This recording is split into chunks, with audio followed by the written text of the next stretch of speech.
There is a war in the kingdom of spirits. An army of monsters is advancing. There are countless of them.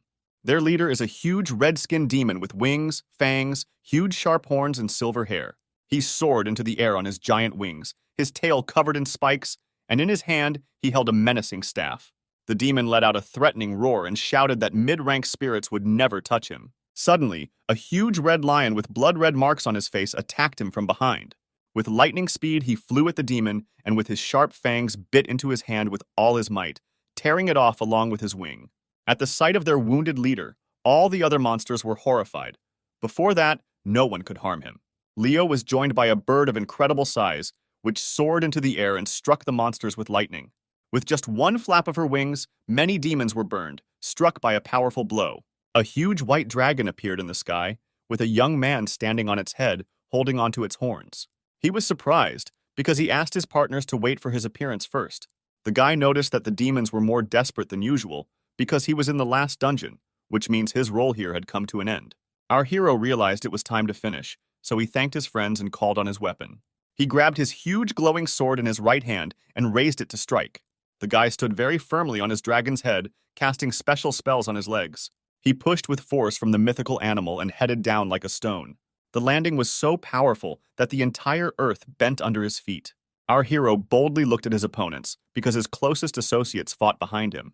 Having finally defeated the last of the remaining demons, the guy found himself in front of a huge door.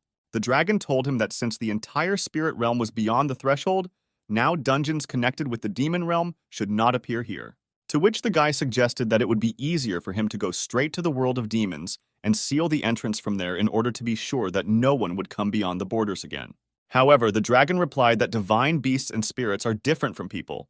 They are weakened by demonic energy, so it is quite problematic for them to enter their realm. Only after this, our hero realized that he could not go further, so he thanked his friends. Finally, his long journey came to an end, with magical fairies flying around happily. The guy spent his last 10 years in this world, so he remembered how everything was in the beginning. The most ordinary day, when nothing foreshadowed trouble, he suddenly disappeared from his world. The last thing he remembered was his beloved mother, who saw him off in the morning with a smile on her face. His mother's birthday was coming soon. He was 25 years old then. He was everything to her. Due to the invasion of the demon kingdom, this world was polluted, so it needed a person who would not be affected by magical energy, so the guy was summoned, which made him very angry. However, after a huge amount of time spent in this world with his friends, the guy accepted him. Now it was time for the friends to say goodbye. They were very grateful to the man for his help. So the dragon pulled its paw forward and summoned a magical object. He said that the human world could use the seed of the tree of peace. It was a worthy gift.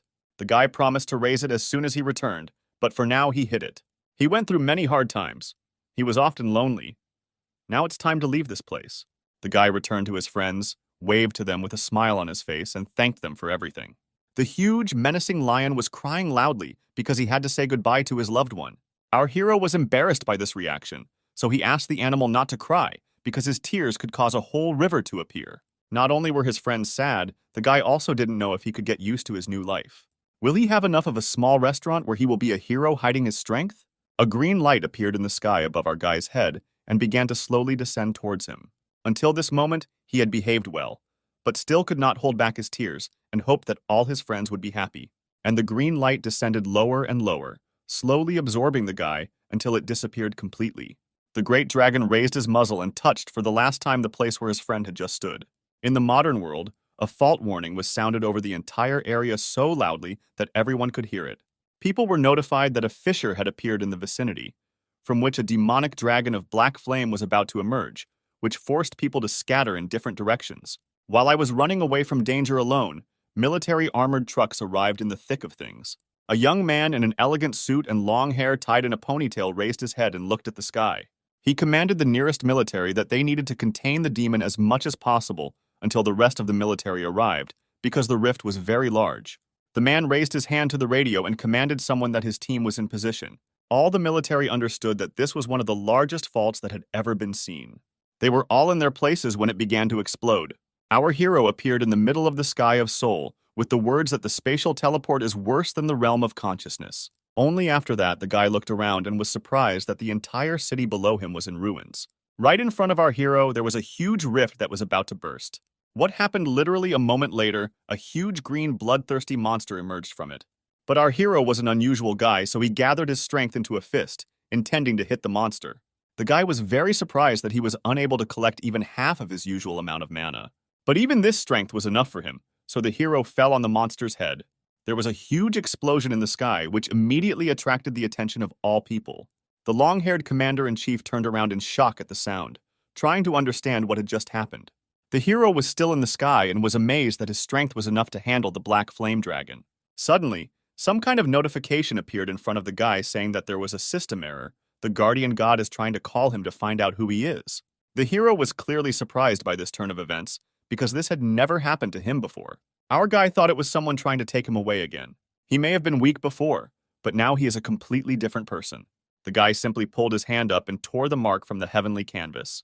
He squeezed the magic letters in his palm with all his might. This turned out to be enough to completely destroy him, and the hero himself could hurry home.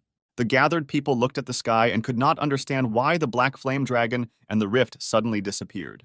Neither the military nor the main commander had ever heard of a rift simply disappearing before. Our hero lay on the grass and tried to tell the world that he was about to die of hunger. Kostya rolled on the ground from side to side and shouted that it was truly absurd to starve the savior of the world. And he answered him that spirits do not need food or other life-sustaining substances. The guy tried to argue for some more time, but realized that it was useless, so he abruptly jumped to his feet. He screamed that this was why he needed to stop doing this for his own survival. He could not survive on fruits and vegetables alone. The guy demanded meat, so he ran off in search of him, leaving the great dragon alone. Kostya's mother stood and listened to the fact that in a couple of months the building would be demolished, so she needed to find a new place and prepare for eviction. The man tried to explain this to the woman, but she did not want to listen to him and turned away. He was very tired of these constant persuasions, because this area is a fault zone and it is very dangerous here. The compensation is very decent, so he was not interested in how anyone could refuse such a thing. But the woman did not pay attention to his words and offered to eat something before leaving. She packed the container and talked about how she didn't care about money. Her son disappeared 10 years ago, so she must wait here for him. The man was amazed by what he heard and did not know what to answer, so he stood silently. He sat at the table and watched as the woman prepared food for him. The man said that the police must find her son, and the woman could not do this on her own. These words made our hero's mother very angry. She turned towards the visitor in anger. The woman suddenly froze, opened her eyes in surprise, and could not say anything.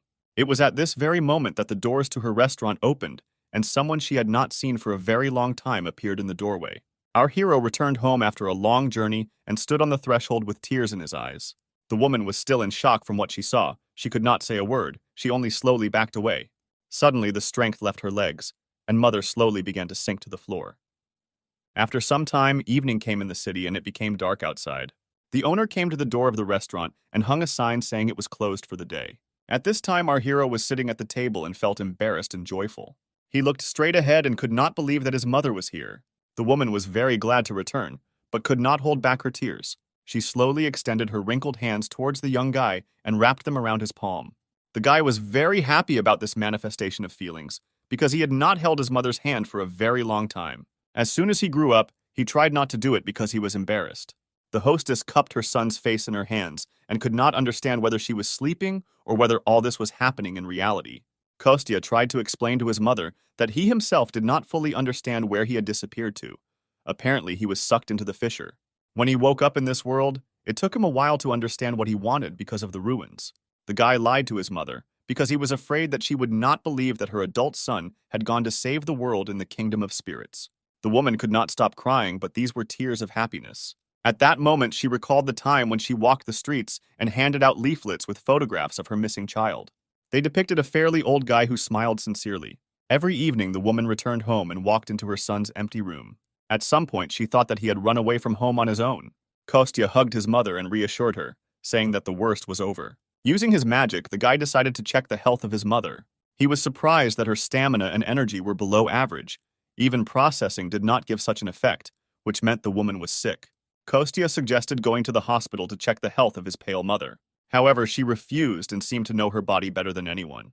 In fact, the woman realized that her cancer cells had spread in her body. She went to the hospital too late. This news greatly saddened her. The woman wanted to know how much time she still had left to live.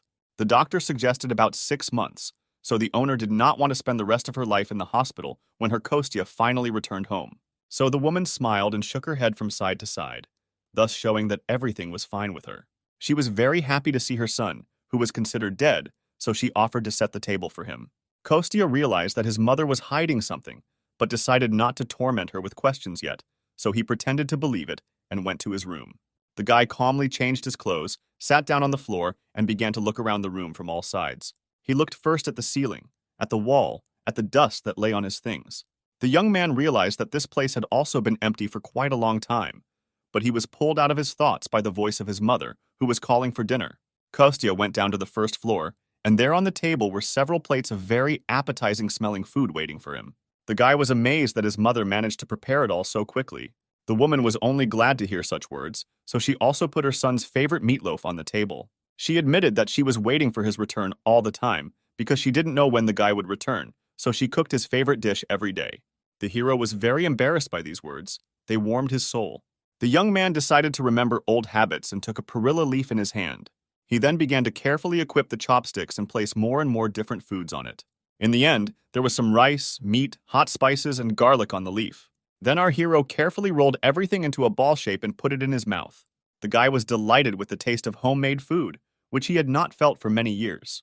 Kostya gobbled up the food on both cheeks, and his mother was only happy with his appetite. Suddenly, the guy stopped for a second from the feelings that he was overwhelmed. He was so glad to remain at home in the company of his beloved mother that tears rolled from his eyes. Our hero was incredibly grateful to his mother. She only asked him to eat more slowly.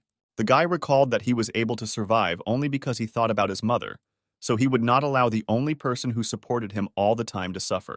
The rest of the evening passed with such sweet conversations. At this time, somewhere else, a huge white wolf was asking his master why he left the earth. Didn't he have a reason to leave the place of the guardian god to him? However, he only replied that the brave hero, who returned to his homeland, would have to defend the land. The wolf was surprised that the fate of the entire planet was in the hands of an ordinary person named Kostya.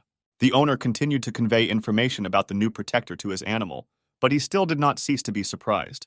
And at this time it was deep night in our guy's city. Kostya woke up, sat up straight on the bed and yawned sweetly, scratching his head. The guy looked at his mother, who was lying next to him, fast asleep. The hero was amazed that the woman's pain was so strong that she winced even in her sleep. The guy realized that he couldn't waste a minute. He needed to collect information as quickly as possible. Therefore, Kostya got out of the house in the middle of the night and went in search of any information. The guy stopped after he felt the demonic energy of the summoned dungeon. He had a very bad feeling, but he couldn't just let it go. Although the energy is quite weak, in the future he could emerge like a creature, so he decided to scout out the situation. He quietly got closer to the energy source and saw a group of people with strange equipment. The guy was surprised that the Koreans learned how to manage dungeons just 3 years after the Great Cataclysm. He guessed that was why the demonic energy seemed so weak. Kostya decided to find out everything anyway, so he pushed off from the building with all his strength and flew past people in suits with lightning speed. No one noticed anything, but one of them thought something passed nearby. And at this time, our hero was already on the other side of the magic gate. He found himself in something unknown to him, and a huge magic circle was shining in the sky, in the center of which there was something. The guy had never been here, but he immediately realized that he was in a summoned dungeon. Kostya knew that the hearts of ostriches have healing properties, so he would not need additional materials to neutralize the demonic energy. The guy was also happy that he had come up with an excellent dish for his mother. Our hero portrayed a good plan, so he smiled bloodthirstily. He walked calmly among these strange animals, and the ostriches hid their heads in the ground out of fear. This allowed our hero to slowly look around. After some time, the guy reached a huge magic circle that was located on the ground. In the center of the summoning circle, there was a small cabinet on which lay a magical artifact. The guy concentrated his power in his hand, collecting it in the center of his palm. Then he released all the energy and directed it directly towards the magical artifact. There was a huge explosion, which left a crater in the ground. After destroying the magical energy, the guy was about to catch several ostriches, but suddenly, a system notification appeared in front of him again. It reported that force was used that exceeded that allowed by the system. The guardian god tried to call our hero to find out who he is, so a huge magic circle formed under the guy's feet. Kostya obviously had no intention of going anywhere, so he hit the seal with all his might, destroying it. At this time, he was watched by a huge white wolf, who was shocked by what was happening. He had been following the hero for some time, but did not at all expect such a turn of events. Kostya shouted to the invisible guard that if he wanted to see him, then let him come to his house himself. But not now, but a little later, because now he has other things to do. The guy needed to quickly collect the ostrich hearts before this dungeon disappeared. The animals clearly felt threatened when they noticed our hero, so they screamed in horror. They didn't have a chance because our hero rushed past one of the birds with lightning speed, easily tearing the heart out of its chest. The guy held it in his hand and was happy about such a large catch. He thought it would make a great breakfast, so he sent the heart to his hiding place. After all the business was finished, it was time to return home. Kostya pushed off the ground with all his might and headed back to the teleportation circle, landing in his world in the morning. He was too attached to this place to simply leave. Suddenly, the hero felt that something strange was happening around him. He began to look around and noticed that space was being distorted. Kostya immediately thought that this same guard had come after his soul. The guy tried to stop his movement because he wanted to get home, but he failed to do this. In the world, a huge white wolf protector god named Carnus de Lupus slept peacefully. Our hero has moved from modern soul straight into the universe of a huge animal. The guy immediately tried to look around and understand who called him. He noticed a huge white wolf lying calmly in front of him. He couldn't believe his eyes. The guy pointed his finger at the huge animal and said that it seemed too weak to him, to which the wolf remarked that all people were rude. He introduced himself as a protector who had been watching over planet Earth for 10,000 years. The guard could see that our hero was 35 years old.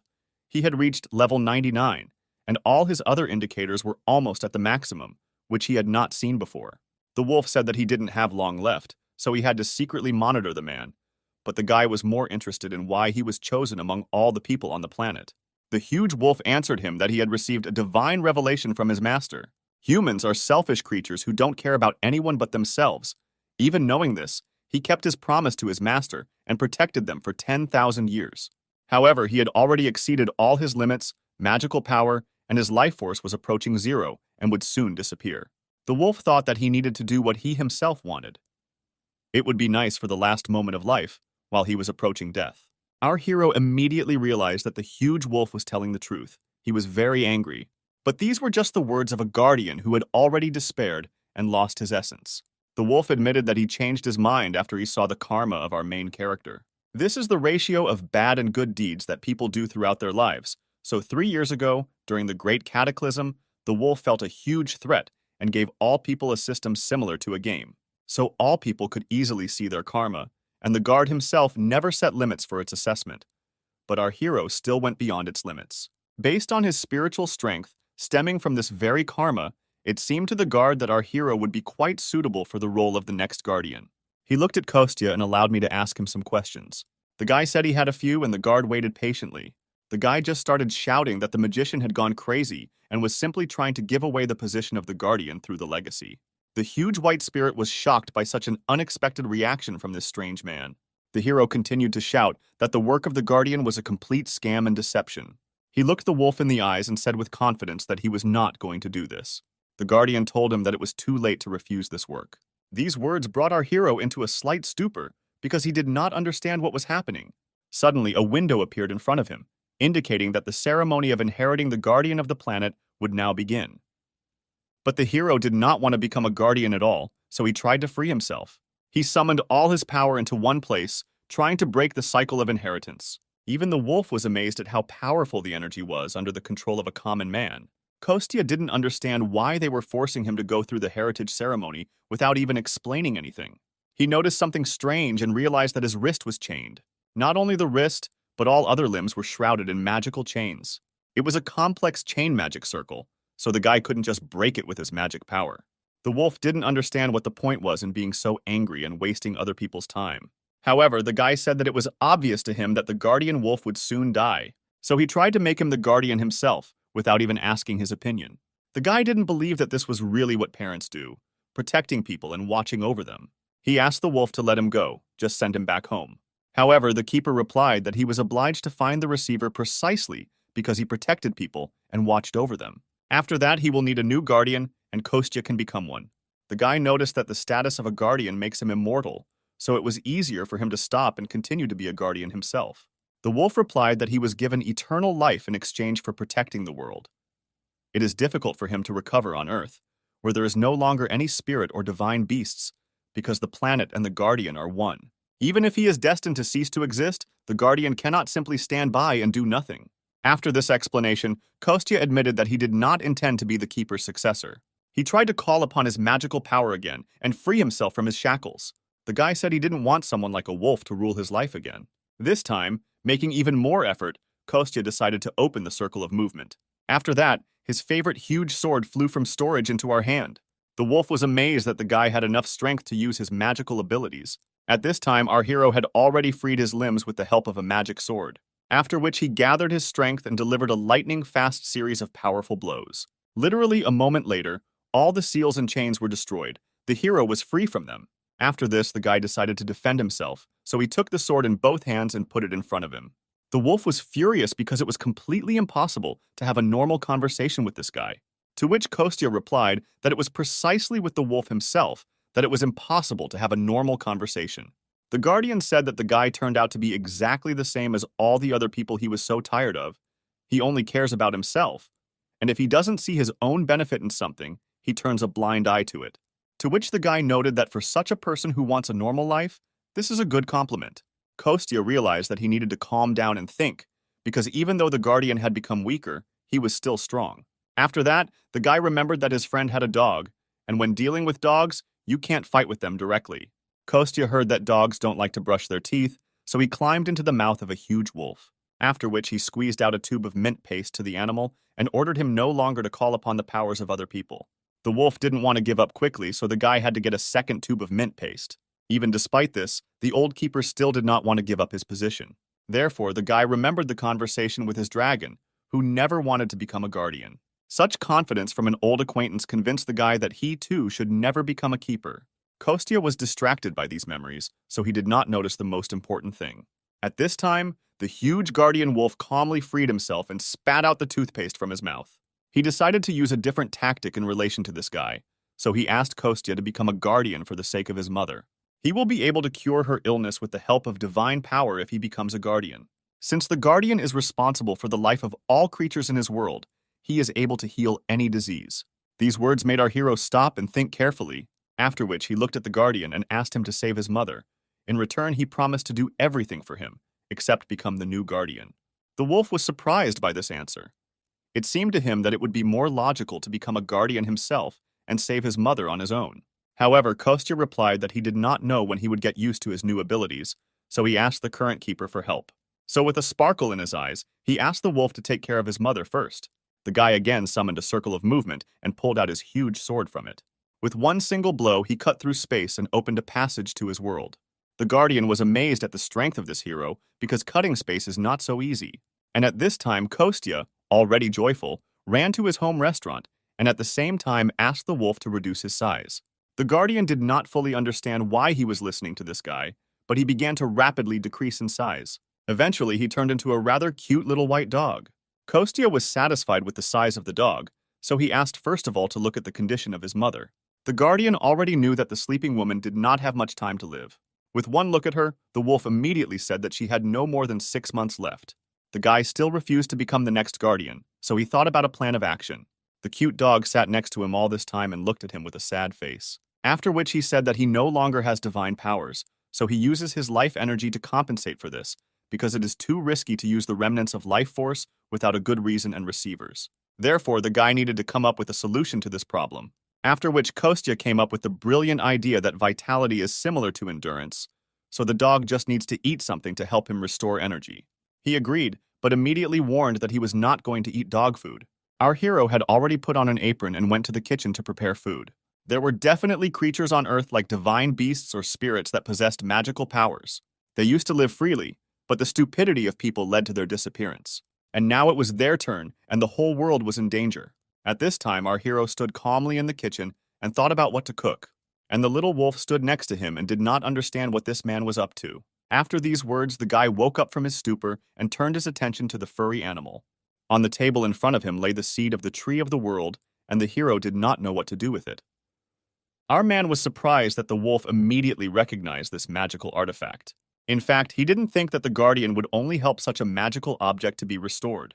It turned out that the guy did not understand the full value of this magic tree. Thanks to the words of the wolf, he found out that the seed of the tree of peace cannot be obtained anywhere on Earth. Kostya became hungry at the thought that this was actually considered a rare delicacy. But the wolf was still interested in where such a strong thematic artifact came from in the hands of an ordinary person. After which all the memories of the last 10 years immediately came to the guy's head. But first of all, he decided to get into his magical storage. Before this, he would sometimes prepare the magic tree. But if compared to preparing it for consumption, then to restore it, it would be more effective to grow it first. Growing the world tree and saving life with the help of the big world tree are the responsibilities of the guardian. The wolf said that he had 6 months left, and this time was not enough to fully grow the tree of the world. After these words, the guy came up with a great idea, so he asked the wolf to leave the kitchen. The guardians were not used to being treated this way, so he was surprised by such an order. He didn't have the patience to wait, so the guy simply threw the little dog out the kitchen door. The great wolf was dizzy after such a flight. He sat and slowly came to his senses. He just had time to think about everything that had happened, which is what the keeper was doing now. He wondered whether his master had made the right decision when he chose the hero who came from the earth. The wolf believed that he would never be able to believe in people after they, through their own stupidity, destroyed such a beautiful place. Meanwhile, in the kitchen, our hero turned on the gas and lit one of the burners on the stove. Then he began to fry something in a frying pan, even sticking out his tongue with zeal. The guy was glad that he still hadn't lost his cooking skills. He's done with the bulk of the work. Now it's his turn to tackle the special ingredient. These special ingredients contained the heart of a magical ostrich from another world. The guy was having fun because if you eat this heart just like that, you could die. He had to put a lot of effort into cutting it in half with his sharp axe. The guy skillfully wielded the knife, and blood flew in all directions. After some time, he came out of the kitchen covered in blood and called the keeper. The wolf was clearly not happy with this appearance of our hero. However, this still did not stop him from following him into the kitchen. And there was a wonderful portion of food waiting for him, which was put in a dog bowl and decorated with green peas on top. The great wolf was furious that they dared to offer him dog food, despite his appearance. The keeper immediately said that although the dish looks relatively normal, it is still the heart of an ostrich. He knows that it is all imbued with demonic energy and poison. However, the guy did not get angry or upset because of these words. He assumed that the wolf would say this, so he called the guardian Belyash, which again enraged him. The guy bowed to the white dog and asked him to try the freshly prepared dish. The guardian wolf looked at this man and did not understand what he was up to. He was sure that the guy would try to deceive him somehow in order to save his mother. In any case, he needed human help, so the wolf bent down and began to eat. After the first couple of bites, some strange feeling pierced right through him. The great keeper realized that this food turned out to be incredibly tasty. He didn't understand since when the heart of a magical beast became so tasty, because he was sure that because of the poison and energy it was not edible. Kostya was happy and understood that the whole point was how he spent the last 10 years. About 10 years ago, he had just entered the spirit realm. At that time, he was terribly emaciated. Bones were visible from under the skin. He spoke to his deceased grandmother right in front of the river Styx. She came ashore from the river and stretched out her flabby hands to him. The guy turned out to be so thin because there is no food in the spirit world. He ate only fruit for a whole month. The young man sincerely believed that in this way he would soon die of hunger. He was having a dialogue with his grandmother when he noticed something strange. Suddenly, she became enormous in size, her eyes glowing with rage because someone dared to starve her grandson. She ordered the young man to get up and promised to help him. This is roughly how our hero explained his cooking abilities to the great guardian. Despite the obvious nonsense of this story, the wolf's vitality began to recover. The guy promised that he would cook for the guardian as much as he wanted, as long as he didn't need to treat his mother or protect anything. The wolf was glad that they agreed on at least something. The keeper liked the dish so much that he asked our hero to give him a refill. And the guy was only glad that someone liked his cooking. That's why he called the wolf Belyash and gently stroked his head with his finger. A global company that is now at the top of the Korean economy and has a high status throughout the world. The second son of the executive director, Sergei, sits in front of us. Now he is once again faced with a difficult situation. At this time, in our hero's restaurant, he woke up his mother and called her to have breakfast. The woman woke up and saw in front of her a cute little white dog waving its tail cheerfully. She looked down at her leg and saw that it was all covered in dog saliva. A couple of seconds after this, the dog approached the woman and began to lick her leg. After a while, the woman dressed in her home clothes and went down to the kitchen. The dog was sitting under the table and eating from a bowl. The woman was surprised that the dog appeared, because her son had previously been afraid of animals. But the guy replied that the dog would not hurt them to protect the house. The woman was upset. She realized that they were living in very dangerous times. But the guy distracted her from these sad thoughts because he prepared a wonderful breakfast for his mother. In front of her were several plates, each of which was full of delicious food. The woman was amazed that her son personally prepared all this for her. She also immediately noticed that the guy began to cook much better than he had done before. The woman took the chopsticks in her hand, then carefully grabbed a piece of food from the plate, after which she slowly put it in her mouth and began to enjoy the taste of homemade food. She was lucky, because she had not yet seen the mess that was going on at the car wash. Our hero just remembered about him and realized that he needed to clean up quickly. The woman was so glad to have her son back that she could now trust him with her restaurant and relax. And he was glad that his mother could now live in peace. At this time, the keeper called him from under the table and asked for more. He said that he had done a good job and the woman should no longer be in pain. After all, he licked her leg all night and thus treated her for her illness. Mother just remembered about the new family member and decided to pat him on the head. The woman asked her son if the dog needed dog food, horrifying the keeper. Kostya promised to come by later for groceries and look for food for the dog as well. At this time, at the corporation, Sergei was sitting in a chair with a sad face. Then the door to his office opened and a young girl in a strict black suit entered. She said that she was unable to complete his task and find out the cause of the incident. The whole team was still sorting it out, but it had already become clear that the video surveillance system had not stopped working. Even the workers who were at the scene at the time said that everything happened just like that, without any reason. The girl listened very carefully to the testimony of each of them. Such a report from his subordinate clearly did not suit the young boss Sergei. The guy lowered his head to his chest and asked the girl if there would be any consequences this time. To which she replied that he would be called either a diamond spoon or the mediocrity of the family, most likely. But the guy thought that the girl was mocking him and not answering seriously. At the moment, he wished he didn't have a nickname at all, rather than have even more terrible ones appear. He had spent 500 billion won on this dungeon, so he was now worried about failing. After a while, Sergei calmed down and asked the girl if his father and older sister were aware of what had happened. And after receiving a negative answer, I was glad that this was at least one piece of good news. He admitted that he was too excited at first. Even though he was awakened, mediocrity will always remain mediocrity. The girl was unpleasant and sad to hear such words from her boss. After which Secretary Diana said that the chairman hates people who say things like that. The girl added that Sergei is the only one who is making efforts to resume dungeon trips, and even if he decides to stay, then let him find a more appropriate reason for this. These words touched Sergei. He was glad that Diana was alone on his side. The guy was looking through the list of members of the dungeon campaign and asked what happened to the first group, which was mobilized 6 hours after the incident. To which the girl replied that this group was still nearby. They are resting after studying the dungeon route. Nothing has leaked to the press yet, and she has already sent the recordings from the CCTV cameras to Sergei's tablet. The guy just found this data and decided to look at it carefully. He chose one video, which should have been the first, judging by the time. The young man hesitated a little at first, but then collected his thoughts and pressed play. Sergei and Diana watched the recordings together. At first, nothing special happened.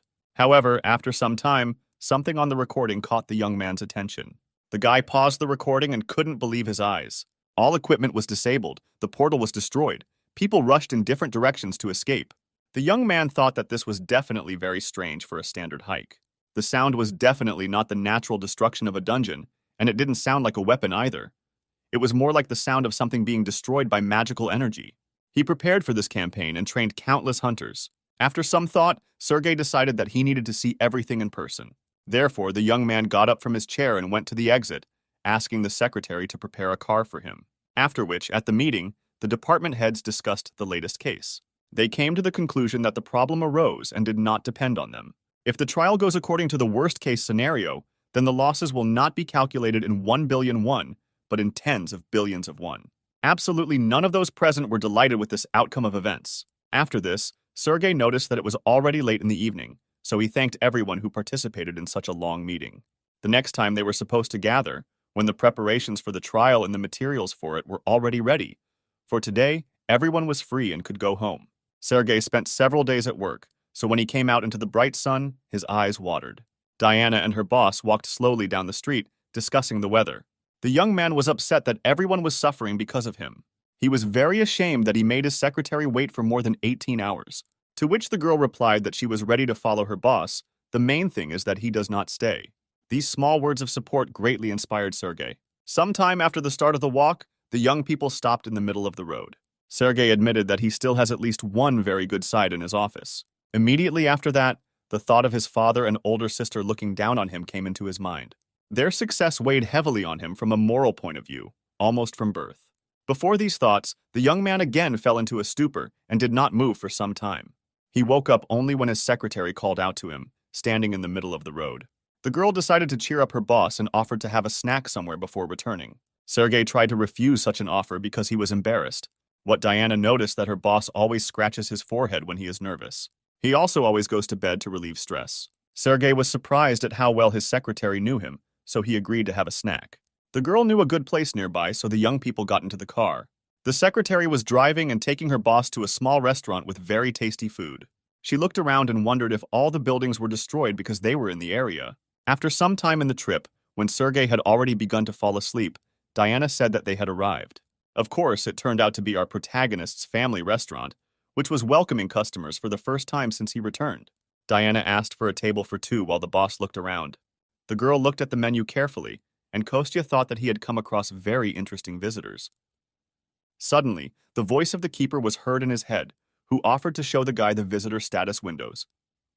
The young man did not really like the fact that he was talking to him using telepathy. However, he still agreed to look at the visitor status windows. He saw that Diana was 30 years old. She was a simple, kind swordsman of level 34. Sergei is 32 years old. He is a rare good magic archer of level 25. Immediately after this, Kostya realized that his intuition had not let him down, but he still did not understand why people like them would come here. The voice of the guardian in his head is that people like them are called awakened.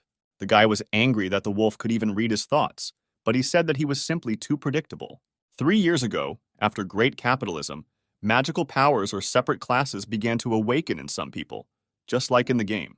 Kostya thought that the awakened ones could give hope to people after the invasion of demons. At this time, he reflected on this topic and observed his unusual visitors. He mentally asked the guardian how strong these people were right now, to which he replied that they are among the 10% strongest among all people and 30% among hunters. After this information, Kostya decided that it would be difficult for them to resist even mid-rank demonic monsters. Diana wanted to place an order but was surprised that there was only one dish on the menu. One girl gave not only the quantity, she was also surprised by its price. Kostya also saw the price on the menu for the first time, which has doubled over the past 10 years. The guy thought it was too expensive, but the girl said it was too cheap for the modern world. Sergei noted that the restaurant would go bankrupt if it sold food at such a low price. Hearing these words, our hero's mother came out of the kitchen into the restaurant hall. The guy was very surprised that the prices of all goods had risen so much, which surprised everyone present.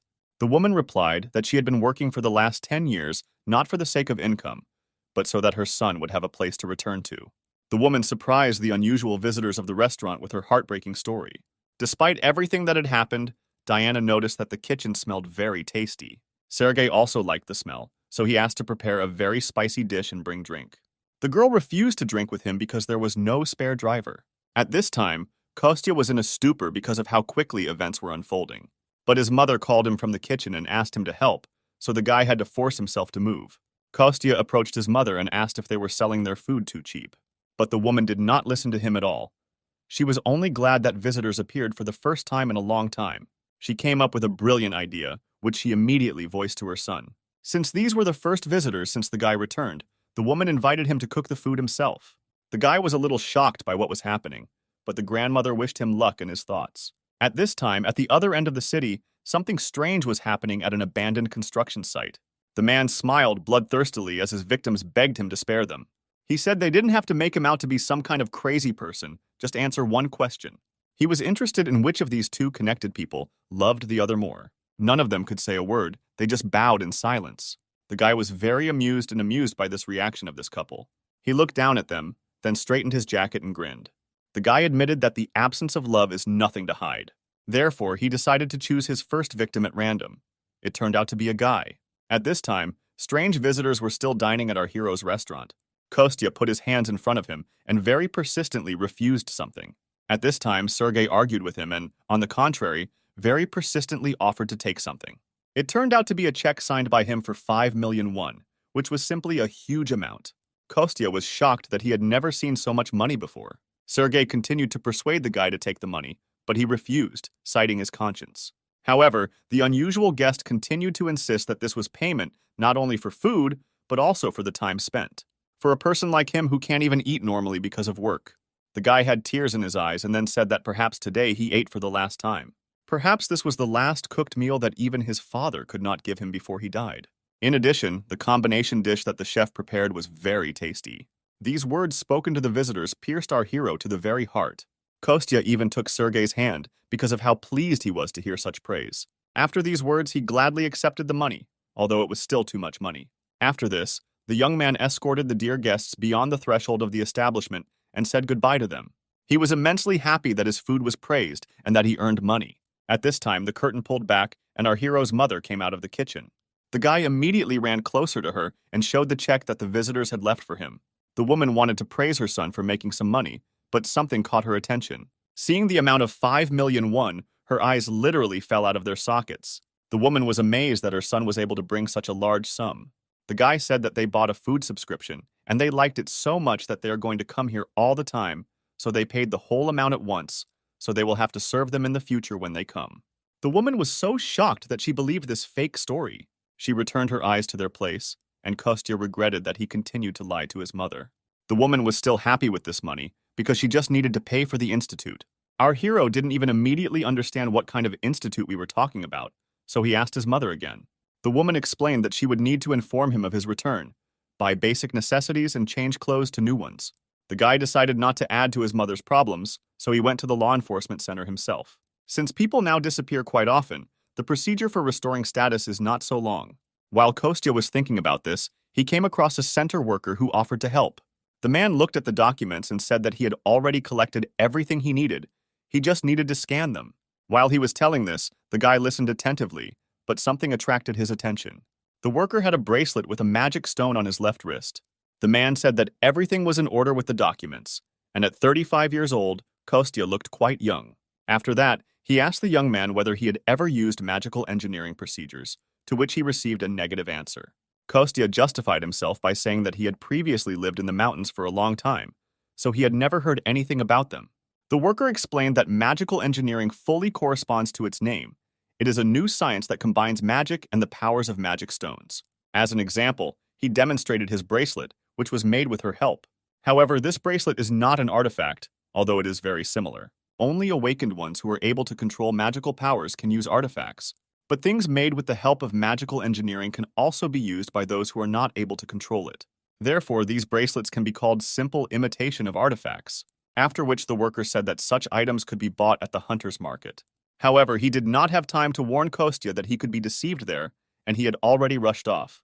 The guy walked away happy sometime after purchasing a mobile phone, but it turned out to be a hoax. The guy hoped that it was a bargain. He was not at all aware of the current prices, although he still had a whole 1 million won left, so he could go and buy his mother an artifact for protection. The guy walked through the city and tried to remember what the employee there told him about magically created objects. After some time, Kostya reached the hunter's market, where he could buy them. He held a small pebble in his hands and was amazed that such a tiny stone cost as much as 3 million won, although they were lying everywhere in the dungeons of the spirit kingdom. He asked the seller if there was anything cheaper, to which he replied that they had the lowest prices in the area. After that, Kostya said that he needed protection from a person or from a middle-ranked demonic monster. The seller noticed that a few million won would not be enough to protect against a mid-ranked demonic monster. It would require at least several 100 million won. The guy was amazed that the rubbish that could be found just walking through the realm of spirits was so expensive here. Suddenly, the voice of the guardian was heard in his head, calling him very persistently. The wolf was still angry about his new nickname Belyash, which our hero awarded him. Despite this, the keeper still warned Kostya that a looter had broken into their restaurant. The seller was surprised that such a young guy managed to share something with the looters. After all, the marauders are the awakened ones who, over time, have lost their way. But before he could finish speaking, the young guy who had just stood in front of him disappeared. The man didn't even have time to notice when he disappeared, because just a moment ago he was still standing right in front of him. And at this time, Kostya was already rushing home as fast as he could to protect his mother from danger. The young man tried to run as quickly as possible, afraid that he might not make it in time. He had just returned home, had just reunited with his family. How could he lose them the very next day? At this time, the villain who had just recently killed the couple was holding a red candy in his hands. He opened his mouth wide, then put the ball on his tongue and swallowed it without chewing. He then licked his fingers, which still tasted like candy, after which he bent over, slowly stretched his back and stiff joints. He grinned at some thought that had just occurred to him, after which he began to laugh under his breath and walked with a cheerful gait away from the murder scene, closer to the city center. The guy was clearly in a good mood. He was singing and dancing, carrying something in a black bag. The main character's mother was cleaning the kitchen when someone entered the restaurant. The woman at first thought that it was her son who had come, so she was surprised when she saw another man on the threshold. He was also surprised that he was called by a different name. In fact, his name was Misha. The guy calmly entered the restaurant and was amazed that only one dish was served there. But the woman's attention was more attracted by the fact that he came here with a suspicious package in his hands. The guy didn't care about this at all. He just clarified whether the restaurant specialized in this one dish. After which he calmly walked up to the table, pushed back the chair and sat down on it, and threw the black bag directly on the floor next to him. Something in this package haunted the woman, the smell or its color. At one glance at this bag, from which hair was sticking out, the woman fell into a stupor and could not move. Misha immediately realized that the woman had noticed what was in his package. Therefore, he said that if the food in this restaurant was tasty, then he would kill her painlessly. And if he doesn't like the food, then the boss's mother will end up just like these unfortunate people. The woman immediately went to the kitchen to cook. The marauder continued to smile and sat calmly at the table, crossing his legs. The guardian immediately felt that this man was clearly a marauder, so he became very angry. He looked at Misha and used his ability to see the window of his skills. The guy was 29 years old. He belonged to the class of ordinary assassins. He was evil and had level 33. Judging by Misha's karma points, he didn't try very hard to hide. This is not the guy who was worth getting into without using divine punishment. At that moment, the marauder also noticed the puppy, so she decided to play with him and called him to her. He didn't even have time to do anything when the door to the restaurant suddenly opened with force. At this time, Misha's attention was distracted by the guardian, who lay on his back and pretended to be a cutie. Therefore, when our hero appeared on the threshold of the restaurant, the looter perceived him only as a noisy brat. He continued to call the dog, but he turned his back to him. Moreover, he demonstratively and without turning around, walked in the opposite direction, closer to Kostya, who had entered. Only after this did the looter pay attention to who entered the restaurant. All his clothes were covered in the blood of the people he had killed before. And from a black bag standing next to the chair, evidence of his atrocities peeked out. The hero silently, and with a menacing look, approached the marauder, mentally asking the guardian where his mother was. He also asked the wolf if he could erase people's memories, calling him by his real name for the first time. After this, the keeper realized that the guy was very serious about the intruder. After this, Kostya decided not to hold back any longer and released a huge stream of mana around himself. It was so strong that many objects began to rise into the air. The young man uttered only one word, but he put into it the firm intention to drive the looter out of this restaurant and protect his mother. A moment after this, Misha was pulled out of the room with such incredible force that he was slammed into the wall of the house opposite. He was slammed against the surface so that the guy instantly lost consciousness. With such force, it wouldn't be surprising if most of his bones were broken. But Kostya clearly did not intend to stop there. Misha came to his senses and tried to find out from the guy who attacked him why he suddenly did this. However, our hero replied that complete people like him should remain silent. After that, Kostya again used his strength and squeezed the marauder at a distance. The young guy had already left the restaurant and even summoned his sword, intending to finish what he started. At that moment, the voice of a guardian was heard in his head, warning him that after this, he would become a killer. The hero still did not lower his weapon but froze in place and listened. The keeper continued to say that the marauder is not the kind of person for whom you can throw away all your former efforts. This speech brought our hero to his senses. He began to calm down little by little. The guy realized that if he went any further, he would definitely become a murderer, and he couldn't let all that time turn into dust. Therefore, Kostya hid his weapon, then approached the marauder and listened to him beg him for mercy. The guardian mentally reminded that if you leave this guy just like that, he will definitely die. Therefore, Kostya summoned a magic stone from the storage and slowly headed towards Misha. Then he leaned over to the guy, grabbed him by the hood, and lifted him off the ground. He ordered the marauder to open his mouth and take medicine if he wanted to live, which he obediently did. The medicine turned out to be so disgusting to him that Misha almost died for the second time from its taste and pain. In fact, it was a medicine that could restore absolutely everything in the body. Despite the taste and pain, it worked perfectly because Kostya had already used it himself before. After this, the marauder was tied up all over his body and taken straight to the nearest police station. At this time, our guy was preparing further and reasoned that going straight to the dungeon would be difficult. Now he needed to focus on regaining stamina or quietly earning money. After that, the guy stirred his soup, scooped some into a ladle, and brought it to his mouth to take a sample. The food tasted delicious, so they could set the table and call mom for breakfast. At this time, the police station had already managed to deal with the looter who was lying on their doorstep. The policewoman was angry about something early in the morning. The candy case brought more bodies instead of moving forward in the investigation. Her colleague approached the woman and tried to call her for lunch, but she was clearly not in the mood to eat. The guy noticed that if she doesn't eat, she won't be able to work normally, because in order to take good care of others, you first need to take care of yourself. The woman was infuriated that a colleague who was younger than her was lecturing her. Her phone rang, so the girl picked up the phone and introduced herself as the leader of the first detachment of the Department for Marauders, Tatiana. A message was received that Misha had been caught, so Tanya and her colleague went to the scene. They looked at the suspect's movement report, according to the information department. There were about 10 victims. Judging by the video they were sent, Misha definitely ate candy. After the news, Tatiana lit a cigarette to get rid of the accumulated stress.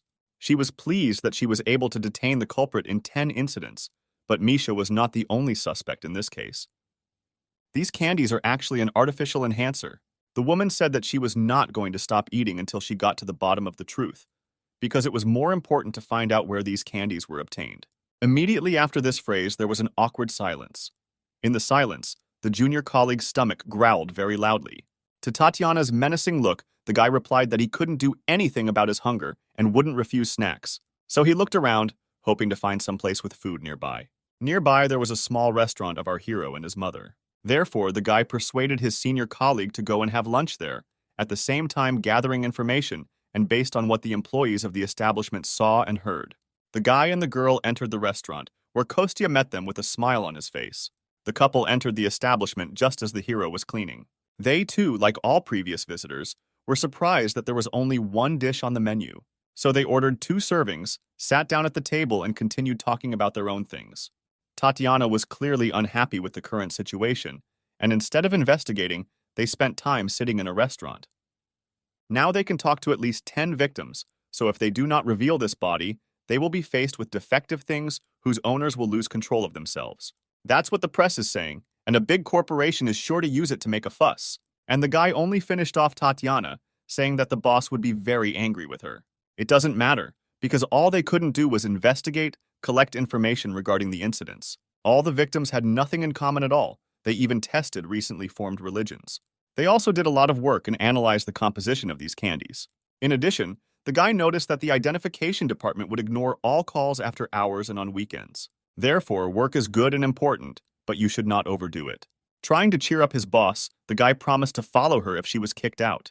At this time, an equally important conversation took place in the kitchen. The keeper told Kostya such important information that it took the guy some time to perceive it. Because of the visitors, they had to communicate only mentally. It turned out that all this time the wolf was level 1. In order to move to the next level, it was necessary to successfully complete the quest to fulfill Tatiana's wish so that the boss would not punish her. Kostya immediately guessed that Tatiana was the same woman who was now sitting in their restaurant and waiting for her order. However, he did not understand at all how he could make sure that the boss did not punish her, and the wolf continued to talk about how the guardian's strength directly depends on a person's faith. It changes when something bad happens or a desire appears. But if this request is granted, then the divine power of the guardian grows. But Kostya correctly noted that using strength for this is the same as pouring into a bottomless pit. Therefore, the wolf decided to check with the guy whether he really understood what he just said. The guardian reminded the hero that he must complete this quest if he wants his mother to recover faster. Kostya couldn't even think of how he could solve the problem of people he was seeing for the first time in his life. He brought the order to his visitors, interrupting their conversation for a moment.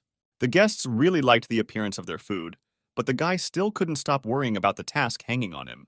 He tried to think of some reason to speak to his guests. That's why he invited them to bring some radish kimchi, which the restaurant owner had prepared in winter. Tatiana wanted to refuse, but her colleague said that beef soup must be eaten with radish kimchi. She usually doesn't like this kind of snack, but the rest of the food in this restaurant was really good, so the woman decided to try it anyway. She thought that she should eat them together. It would be right. This thought led her to the fact that looters always used candy along with artifacts. This was something new in the investigation, so Tatiana could not wait a minute. The woman got up from the table, left her food and ran away in an unknown direction, allowing her subordinate to eat her portion too. The guy was surprised by this strange behavior of his boss, but decided not to attach any importance and asked for a third serving of soup. He told our hero that as soon as his boss comes up with an idea, but she rushes to check it no matter what. This meant that the quest to fulfill a wish was completed. A few years ago, a young guy was sitting on the ground with his arms wrapped around his briefcase. Right in front, some girl threw another guy over her shoulder. She did this because they bullied weaker students. The beautiful girl told the bullies not to even try to say anything bad about the orphanage or about herself anymore, after which she straightened her clothes and was about to leave. At the last moment, the guy with the briefcase called her by the name of Dasha. He invited the girl to eat rice cakes with him, which he does quite well. These were memories from the childhood of our hero, who was surprised that his mother was still in contact with Dasha after so many years. To this woman, she replied that she was just a lonely child in this dangerous world. Thanks to mutual support, it was a little easier for both of them. Therefore, today the woman wanted to meet her young friend together. Our hero's mother was heading towards the exit and asked him to finally prepare dinner. Then the woman left the restaurant and slammed the door behind her, leaving the guy alone with the wolf. He knew immediately that she was heading to the hospital, but wanted to keep it a secret from him. The hero wanted to thank his childhood friend Dasha for helping his mother, so he invited Belyash to go for a walk to buy groceries. At this time in the city, a young girl with fiery hair greeted her old friend, whom she called Mother. She apologized for being late due to being kept at the Hunters Association, after which the woman and the girl took each other's arm and went to the hospital. At the doctor's appointment, he looked a little discouraged. It turned out that our hero's mother felt much better. Her condition has improved markedly. The tumor has greatly decreased. The doctor said this doesn't happen often, but it's definitely a good sign. The woman burst into tears from the feelings overwhelming her at that moment. She was very grateful that the illness was subsiding, and she had the opportunity to spend more time with her son. After a long time, the owner of the restaurant admitted to herself that she wanted to live again. At this time, our hero went to the nearest beach instead of the store. There, he built a kind of fishing rod, tying some strange fish to an ordinary rope. So he decided to take revenge on this fish because it tried to kill him, and now he made bait out of it. Kostya took the rope in his hand and began to spin it around himself with all his might. At some point, he caught a good position, applied additional force, and threw the bait into the water. At the same time, she flew so far that it was impossible to see the crash site from the shore. Kostya decided that this sea looks like this because of demonic monsters, which means there must be someone like the Kraken or something more interesting there. The guy complained that they now use ordinary freshwater fish for fish cutlets, but it is important for him that the taste reminds him of the sea. The wolf most likely didn't know, but the Kraken is very tasty, although its head and bones contain poison, so you can't eat a lot of them. While our hero was telling the keeper various ways to prepare Kraken meat, his makeshift fishing rod began to twitch. There was someone huge at the other end of the rope, but it was saturated with magical power, so it couldn't be easily broken. At that moment, a fight began between the monster and the fisherman to see which of them was stronger. Kostya held the rope with all his might, pressing his feet into the ground, trying to prevent the monster from falling off. Gradually, he began to pull the rope towards himself, so something gigantic appeared in the distance. The wolf was once again amazed that his master chose clearly not an ordinary person as his next guardian. And at this time, next to him, a battle was taking place not our life, but to the death. With one last strong jerk, Kostya pulled a real monster ashore, which was several hundred times larger than himself, which once again confirmed the fears of his guardian god. The broth for the soup begins to boil on the stove, and the roasted meats sizzle in the frying pan. It was Kostya who returned from fishing and began to prepare fish cutlets from the Kraken, which he had caught recently. At this time, Dasha and our hero's mother were returning from the hospital and stood in a traffic jam, which usually should not have happened in this place. The girl was very hungry, so she asked the hostess what would be served for lunch today. The woman looked at her adopted daughter and became thoughtful, remembering what they had. She remembered that Dasha was very fond of rice cakes, which her son Kostya often prepared. The lady offered to cook them, but the girl responded by suggesting that it would be better to go to another place and eat the stew. In the middle of their conversation, a bright red light suddenly appeared from afar and lit up the entire sky. Both women paid attention to it, and Dasha suggested that these could be waves from the fault. The owner of the restaurant immediately began to worry about the girl, because this meant that it was time for her to run away. In fact, Dasha was an official member of the Korean team that works with S-rank awakened ones. People called her the Crimson Witch, the Flame Witch, or the Destroyer. However, the girl herself thought for a minute and told her mother that she was not going to go anywhere. She noticed that the rift had not yet appeared, but it should happen soon, and the government should have already sent competent people to a rift of this level, and she herself had a day off today. Moreover, the girl was worried that her mother could not drive the car. She would have problems if she stayed here. But the hostess reminded her that she herself knew very well how easily a person could one day simply disappear, hinting at his son Kostya. Therefore, Dasha decided that she would stay in the car and stick together with the woman. It was at this moment that our hero's mother decided that she needed to inform the girl about the return of her son Kostya. At first, Dasha didn't even understand what she meant. This news seemed so incredible to her. The hostess said that the guy was sucked into the rift. He lost both his memory and sense of time. He looked 25 years old, as he was at the time he disappeared, which greatly surprised Daria. The woman admitted that this is why she looked so happy lately. She also added that she was so lucky only because she had the opportunity to help others and lived a good life. A son and beloved daughter returned 10 years later, as well as a short life that became much longer.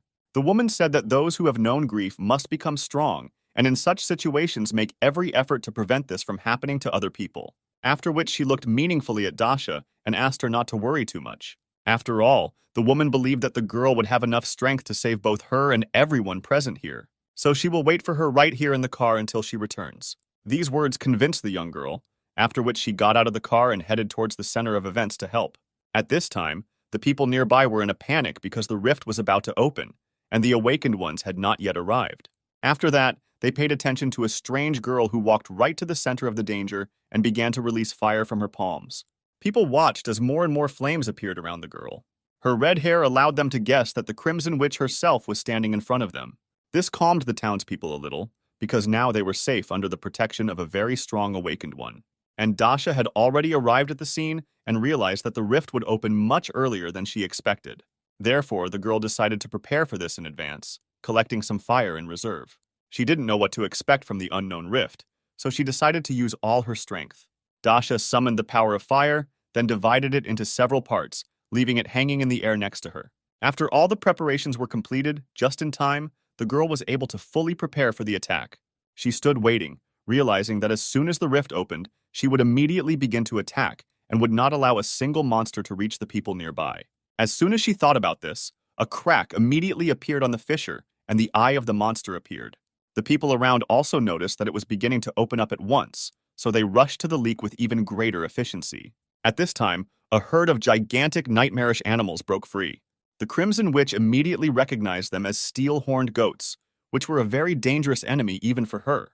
Even though she was an S-class mage, the girl still shouldn't underestimate such opponents, because they had high resistance to magic and weak melee attacks. Dasha realized that in this situation, an awakened one specializing in close combat would be more useful.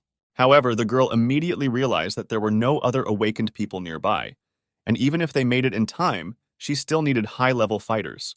Therefore, in order to protect the people close to her and the townspeople, the girl must stay and hold back the onslaught of monsters. She definitely could not remain idle because her mother was here. After this, Daria immediately decided to launch an attack, gathering a huge amount of her magical power in her hand. The girl directed all her power at the first of the monsters with one blow, causing an explosion of enormous power. The witch was furious that even such a huge explosion could not damage the monster. Due to its high resistance to various types of magic, it simply fluttered against the animal's shell without causing any harm to it. Therefore, the Crimson Witch decided to resort to another spell, which had a more powerful physical effect. A huge spear of magical fire, azure flame, fell on the monster's back, piercing right through his body. The goat immediately fell to the ground. A huge hole gaped in his body, which remained after the blow. Dasha took a few moments to catch her breath and come to her senses. At this time, the rest of the monsters, which had managed to break through the rift, were already rushing towards her. The girl counted 10 goats, while she herself could only use the azure flame 8 times. A moment later, she pushed off the ground with force and soared up. Then the girl came down hard on the second goat, driving her flames right into his head. Dasha was angry that reinforcements had not yet arrived, and these idiots from headquarters did not know at all what it meant to show up on time. The girl understood that the azure flame would not be enough for all the monsters, so she would have to resort to an even more powerful and dangerous means. It was a magic that covered her entire body in fire. She chose it because close combat was the weakness of these monsters, but the technique would not help her much here.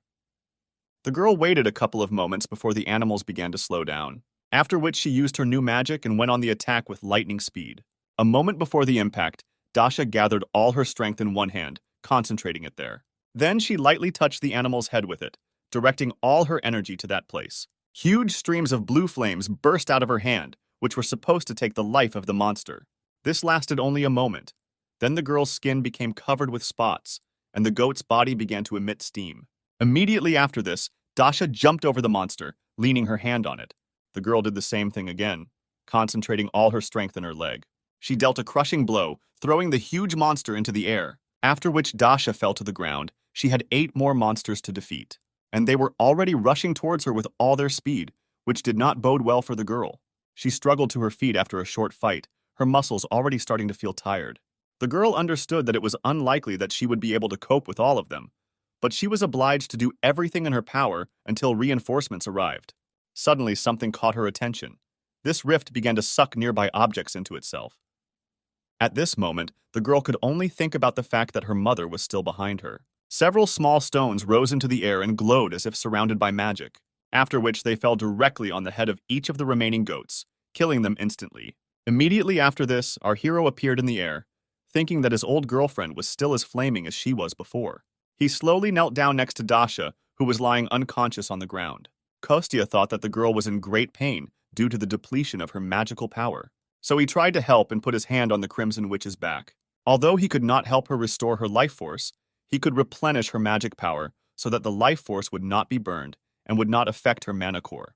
Now was not the time for memories, but the guy was glad to see his girlfriend again after so many years of separation. After some time, the Crimson Witch came to her senses and sat down straight on the cold ground. The girl looked at her hands and was surprised that she did not feel any pain at all.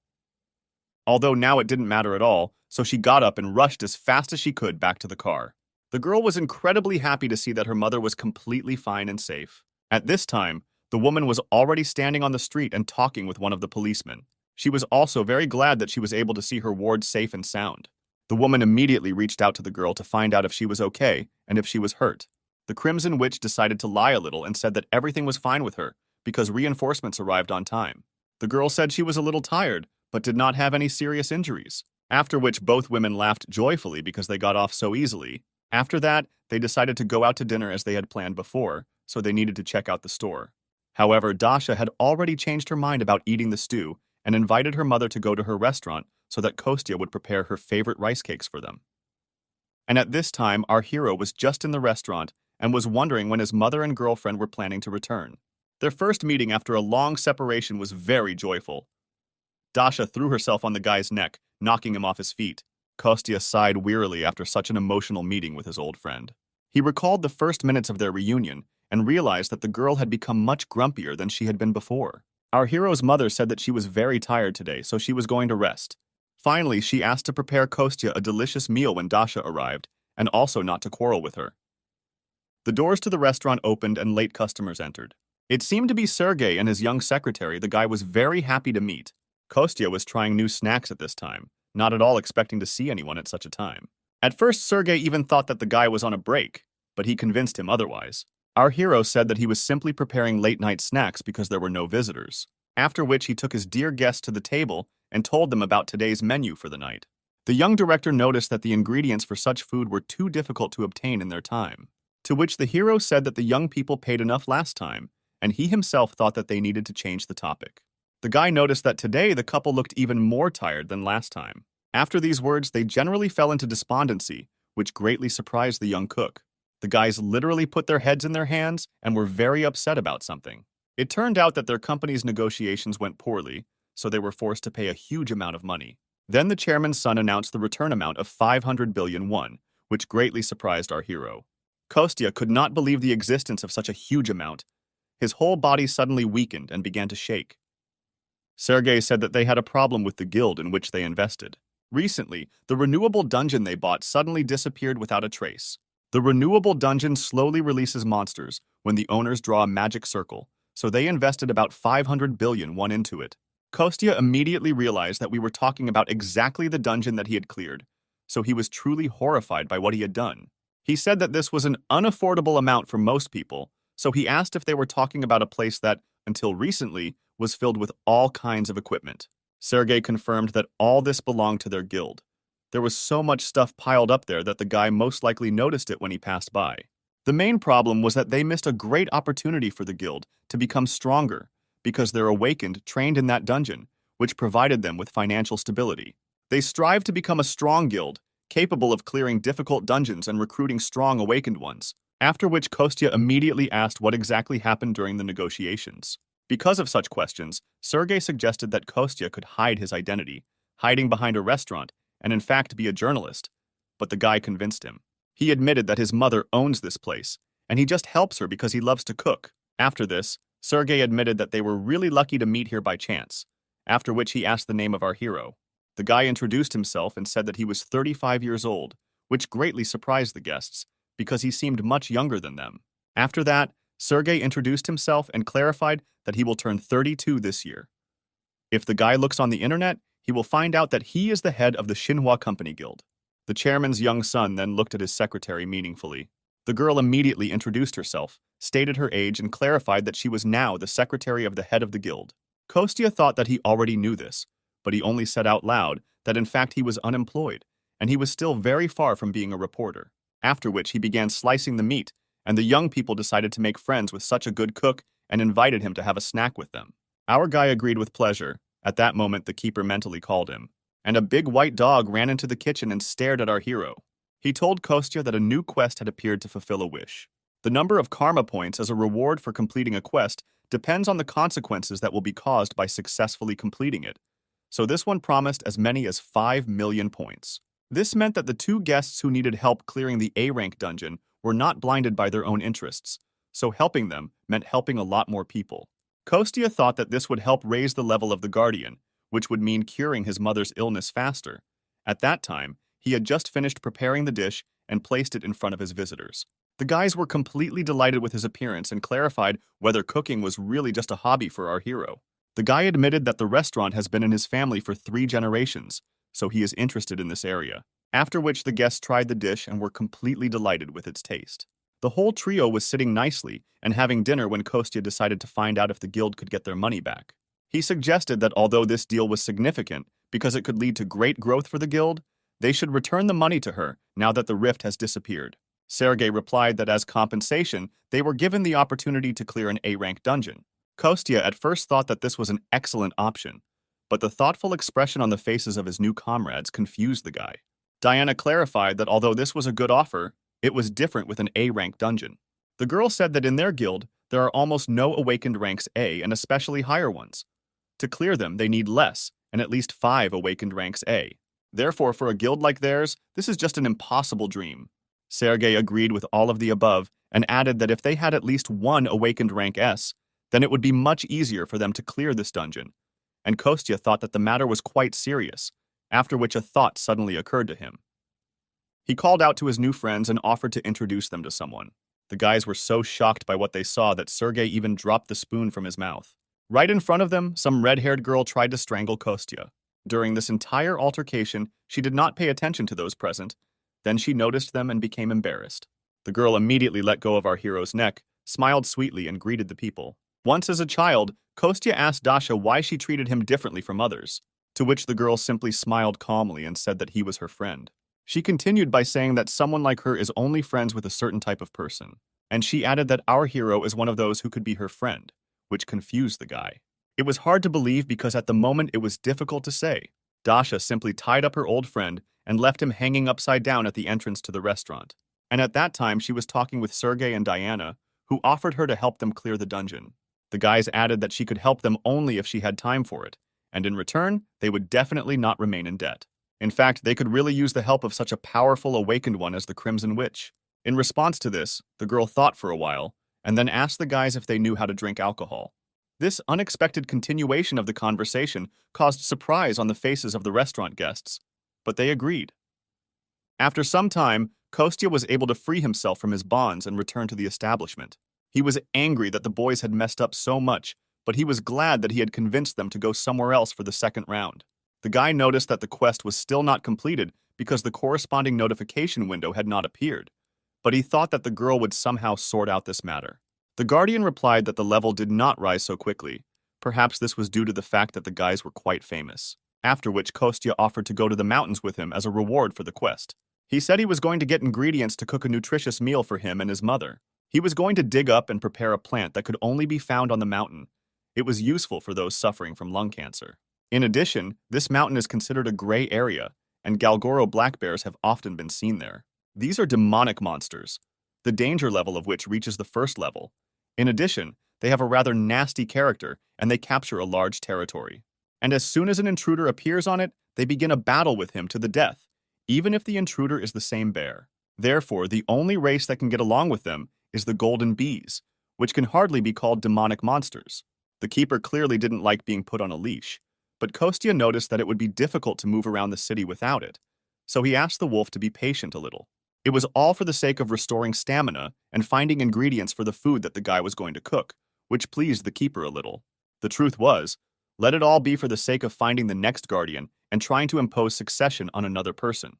But the wolf still had little reason to justify going into someone else's house to save a dying man. This behavior only meant that the guardian actually loved people very much, after which Kostya thought that he was really taking advantage of the kindness of his guardian god. However, the guy noticed that he was not going to become his successor. He was not going to become someone as great at all. After this, a complete image of a guardian wolf immediately appeared in our hero's head. The guy has already forgotten what he looks like in his usual size, after which the hero decided that it would not be difficult for him to protect one single person. After some time, this strange company of a man and a white dog arrived on the mountain. The guys had been walking around looking for the plant they needed for a long time. Finally, they found the necessary ingredient and began to assemble it. Kostya was just telling his friend that the taste of this plant is not the main thing, because it helps well in restoring stamina. Before he could finish speaking, he immediately felt the presence of a huge black bear. The wolf also immediately felt the energy that emanated from this monster. Our hero put the plants behind his back, straightened up, and asked the keeper to hold the bear for a while. He would have done it himself, but he had something more important to accomplish than that. He took out a glass jar from his bag that he had prepared in advance. The honey from the bees he talked about at home is very tasty and restores a lot of stamina. After these words, the keeper agreed to detain the bear, which made our hero very happy. The guy asked to give him about 10 minutes to collect honey, after which he had to return and help the keeper. A huge bear, angry at the presence of strangers on its territory, advanced on the intruders. Kostya saw the monster approaching, so he once again asked his guardian friend to detain him for 10 minutes, after which he promised to return soon and set off at lightning speed in search of honey, so as not to waste a second of time. The smaller wolf took a deep breath from the fact that such a difficult task was assigned to him. At this time, the bear wasted no time. With its huge paws, it broke the thick trunks of perennial trees with one blow. The guardian looked at his opponent and could not believe that he had actually agreed to this adventure. At about the same moment, Kostya had already reached the place he needed, so he was now sitting on a tree and thinking about a plan of action. The guy was still a little worried, but he was sure that the keeper would be able to take care of himself, and he had more important tasks now. From his mana, the guy formed small golden balls that were supposed to help him in his business. Then, still high in the tree, Kostya sent them to the nearby territory. He knew that even by lightly touching the bees with magical power, they could be forced to return to the hive, and it would not be difficult for him to find them. As soon as he thought about it, one of the bees fell into his trap. Thanks to this, our hero immediately guessed where he should go next. Therefore, he pushed off with force from the tree branch and moved after the insect. It was not difficult for him to find a bee among all these forest plantations thanks to his magic. After that, all he could do was follow her closely. After all, he will need about 5,000 bees to receive honey at least once a month, and in addition to the excellent taste, it also perfectly restores stamina. Therefore, Kostya was very happy that he was able to stumble upon a large flower field, which was completely filled with bees. The guy froze briefly in admiration for such a beautiful view that revealed itself to him in this forest clearing. One of the giant bees landed on his hand, and the guy realized that everything was fine with their size. He began to look around in the hope of finding the place from where they were all flying out. Having walked a little to the side and moved the branch to the side, our hero found what he was looking for. Not far from the clearing, among the small trees, there was a huge beehive. Kostya was very surprised by such a huge size, although he was counting on it. He was especially pleased that, thanks to such a large size, there would be enough honey to come here not once a month, but once a week. Our hero began to knock on the walls of the bee house, hoping to snatch a piece of it for himself, and the insects stung him, defending their shelter. Our hero still managed to collect a sufficient amount of pure, beautiful honey. Kostya knew that this would be enough for him for the first time, so he was excited about his first test. The guy really thought that he should come here every week. Suddenly, something surprised him very much. He even exclaimed a curse. In fact, Kostya remembered that he had completely forgotten about his friend the Guardian, and at this time he was fighting an unequal battle with a huge magical bear. In the heat of the slaughter, the animals even got to the hero himself, which allowed Kostya to find himself on the battlefield. The guy immediately rushed to his white wolf, coming to his aid. The Guardian was clearly very exhausted, so Kostya immediately apologized for losing track of time. The guy put his hand on his friend's now soiled white fur. He realized that he had too high expectations for him, because he was far from in the best shape. The hero realized that the keeper came to his house out of his kindness. He did everything he could to help him, but the hero took it for granted. He even sent his wolf in his weak state to fight a real magical bear. The guy realized that everything happened through his fault, so he promised himself not to kill the monster. With lightning speed, he went to attack the monster and put all his strength into one single blow to the head. His intention was simply to euthanize the animal for about a week. We then see the restaurant owner come out onto the porch to meet someone. She saw her son returning all rumpled and dirty from a run on the mountain. The guy said that today they were very lucky. He was able to get fairly cheap honey and dug up some medicinal plants. But their conversation was interrupted by a company consisting of Sergei, Diana, and Dasha, who fell out of the restaurant with a hangover. They tearfully asked our hero to prepare hangover soup for them, and he was angry that they had the audacity to drink all night and then come here again. At first, my mother did not understand how to react to such a strange gathering, but then she cheered up, following the rest of the company. She had no idea that this was a completely unusual honey, so she suggested making them some refreshing honey water to help them relax. Our hero asked his mother not to stress too much. The woman said that everything was fine with her, but let him not neglect the connections he had already created. So she took the jar of honey from her son's hands and sent him to prepare breakfast. Meanwhile, the Guardian again turned into a small white dog and rested in our hero's bag. Several years ago, young Dasha told our hero that once, when she was adopted, she was immediately sent back, which surprised the guy. He asked if it was normal for her to tell him this. However, she added that at that age, she could not do anything about her anger, so 2 months later, those people sent her back to the orphanage. At the time, she didn't understand why she was returned, but as she grew older, she began to understand the reason. The girl was clearly upset about something, so she said that she needed to hide who she really was. After that, in all foster families, she began to behave as calmly and sweetly as possible. Dasha said that she tried to adhere to this pattern of behavior for the rest of her life. These memories came flooding back to our hero as he looked at his now eccentric, drunken girlfriend. Dasha jokingly said that honey water is so good that it seems to her that he added something else to it. After that, the whole company began to discuss what a wonderful cook Kostya had become. They also complimented our hero for looking very young for his age. They endlessly demanded hangover soup, breakfast, or honey water, which greatly irritated our hero. The guy warned that he wanted to fry some of the plant that he had dug up in the mountains. But he immediately warned that he wouldn't give much to the guests, because in fact he was doing it for his mother. Sergei was immediately surprised that even though the guy had honey and plants in stock, it was extremely difficult to get this food at this time. The guy asked his secretary whether Kostya would be uncomfortable if he also paid, although he had even prepared a gift. He prepared them as a thank you to his friends. One of his employees gave them to him this morning. Dasha was very inspired by such a surprise, so she asked to give her gift first. She joyfully extended both hands forward, expecting Sergei to put something in them. The guy turned around, reached into his bag, took out a box, and put it right in the girl's hands. Dasha immediately noticed that even the box looked very cool and asked if it could be opened. After permission, the girl carefully opened the lid. Inside, on a red velvet pillow, lay a watch, and she immediately put the gift on the table and said that it looked very expensive. She could not accept it. Sergei noticed that this was a gift, including for her future help. The watch was fireproof and should withstand even the strong flame of the Crimson Witch. Dasha listened carefully to every word the guy said. The girl was absolutely delighted with this gift. She really liked it. She even jokingly asked Sergei if she could marry him. At this time, footsteps were heard from the inside of the house, and someone entered the kitchen. It turned out to be the owner of the house, who came downstairs because of the noise. She saw that her son needed help, so she decided to go to him. In fact, the guy had everything under control. He brought out an absolutely amazing platter of appetizers. Absolutely every person present here spoke positively about the smell, color, and appearance of the food. Kostya said that this was done thanks to the amazing culinary skills of his school friend Dasha, meaning himself. After that, he put away the extra dishes in the sink, then joined his friends at the table and asked if it seemed to him that Dasha was going to marry Sergei. The guy was in such shock, but the girl happily began nodding her head in agreement. There was probably still alcohol in their heads. That's why the guys reacted like that. Sergei looked at Kostya and his mother and tried to convince them that this was just a joke. He explained that he just gave the girl a gift. He had prepared it for the owner of the restaurant, but now a strange atmosphere arose.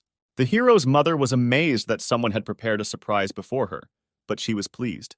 And at this time, Sergei pulled out from his bag another similar box with a watch on a pillow. The woman also admitted that the watch was very beautiful, but she doubted whether she should accept such a gift. However, the guy said that everything was fine, because her son saved their lives. Now they would go to the restaurant quite often. He suggested thinking of it as a bribe, as a joke, after which he began to talk about one special place, which was a dwarven workshop. The guy continued to talk about how the dwarves are one of the races that came to Earth after the Great Cataclysm. Sergei added that the Great Cataclysm was both a disaster and an opportunity for them too, since they could not find ways to return and decided to adapt to life on Earth because they had no other choice, so the government gave them a region to settle. The company recruited them to sell little things that they could make with their techniques. I didn't have time to finish when Dasha immediately understood what was going on. She said that they recently aired an advertisement, and a kitchen knife made from it looked very cool. The company is quite popular among housewives. Mother was surprised that her gift was bought in such a great place. Sergei awkwardly noted that since they were shopping in one place anyway, he put away the gifts there too. The guy began to talk about how it was always profitable, but he was afraid that he had upset his mother too much with his cold calculations. However, the woman still said that she would accept such a gift with gratitude. She admitted that if she refused, it would be rude to them, because they spent so much effort on getting this watch. Sergei was very pleased that such a wonderful woman thanked him sincerely. Before the guy could remember the joy, someone's strong hand grabbed him by the tie.